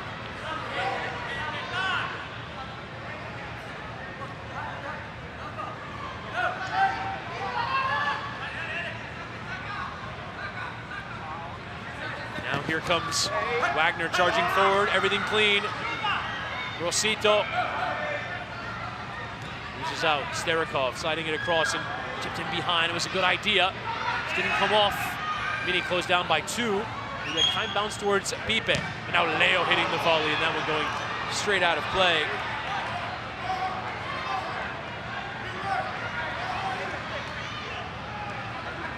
Pipe nearly able to press and win it back there off of Guido. Reynades. Tampa Bay Rowdies goalkeeper. Sterikov out wide. Driving forward. Good skill carrying towards that far side, but then he ran out of room. He was poked out of play. Off of Darren Scott Rios. Midnight Wizards to win back-to-back games. I mentioned when we showed the prediction market before that not going to be that straightforward for Midnight Wizards. They've just about kept this in play though. Looking for that winner towards that near post, a good save.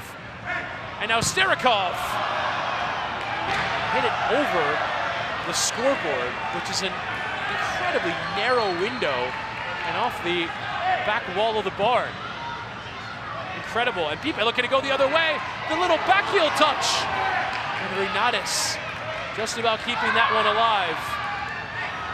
And it deflects away. It will be another corner flag now to come up against Glitch. So Midnight Wizards now 1 away from a penalty. Glitch will have to be careful in this final minute. In behind Pipe. Can Pipe finish towards that near post? And it's a side netting instead. Pipe a couple of chances here late doors. XQC wants to see his team get the decisive goal. Right now it looks like we're heading towards our first draw of Baller League. Sterikov volleying out wide. It was well offside. Now Benito will enter for Glitch FC. Obvious decision there. Rios.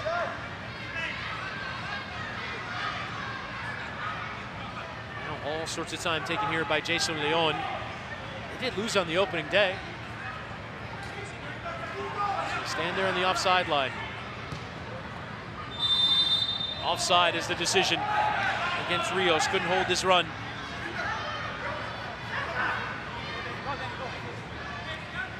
15 seconds left to Midnight Wizards. Here comes the pressing. Mini Gonzalez gonna get stuck in. Starikov breaking that line of pressure out wide. Guido to win it. Plays it across and the strike deflects away. It's gonna be a corner, which means a penalty kick with 2 seconds left. With 2 seconds left, and it's gonna be a penalty kick. Oh my goodness. And it's gonna be Starikov, who's already converted one tonight, who looks like he wants to take. And he will take the ball.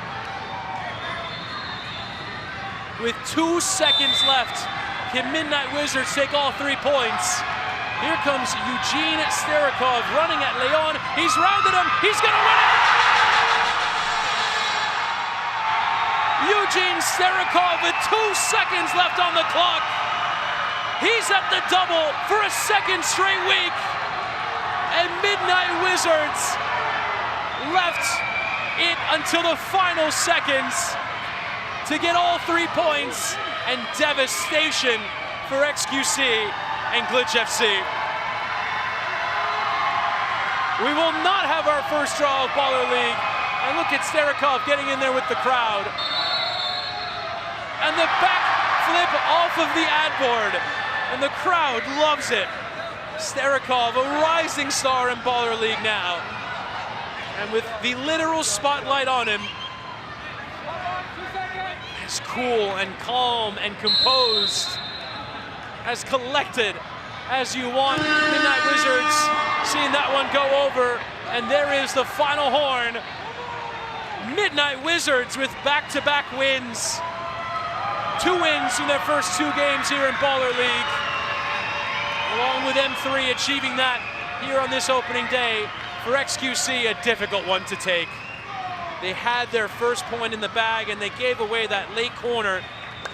So tough for them to take. But for Ronaldinho's Midnight Wizards, he hasn't even been here yet, and his team has 6 points. Incredible performance from his team, and Eugene Starikov was the hero, putting away that final penalty. Sensationally done by him, as it finishes Midnight Wizards 3, Glitch FC 2. Duda, you got your backflip. Now go talk to Eugene.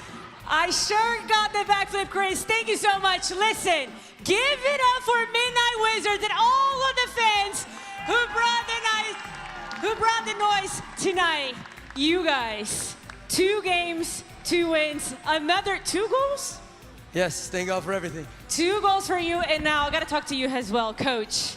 By the way, beautiful jersey. Thank you. Beautiful jersey. How does it feel to coach a Baller League and to have some amazing players with you? Having fun, we can see that. No, we came for the play de Joga Bonito. It's amazing to have a group like this. All the boys are warriors. We don't give up. We're playing to the end, and that's the result that we got. It was amazing. The boys deserve it. We came for the win, and we did it. Well done. Now, Guido, where's Guido? The wild card of the day. Guido, come over here. Give it up for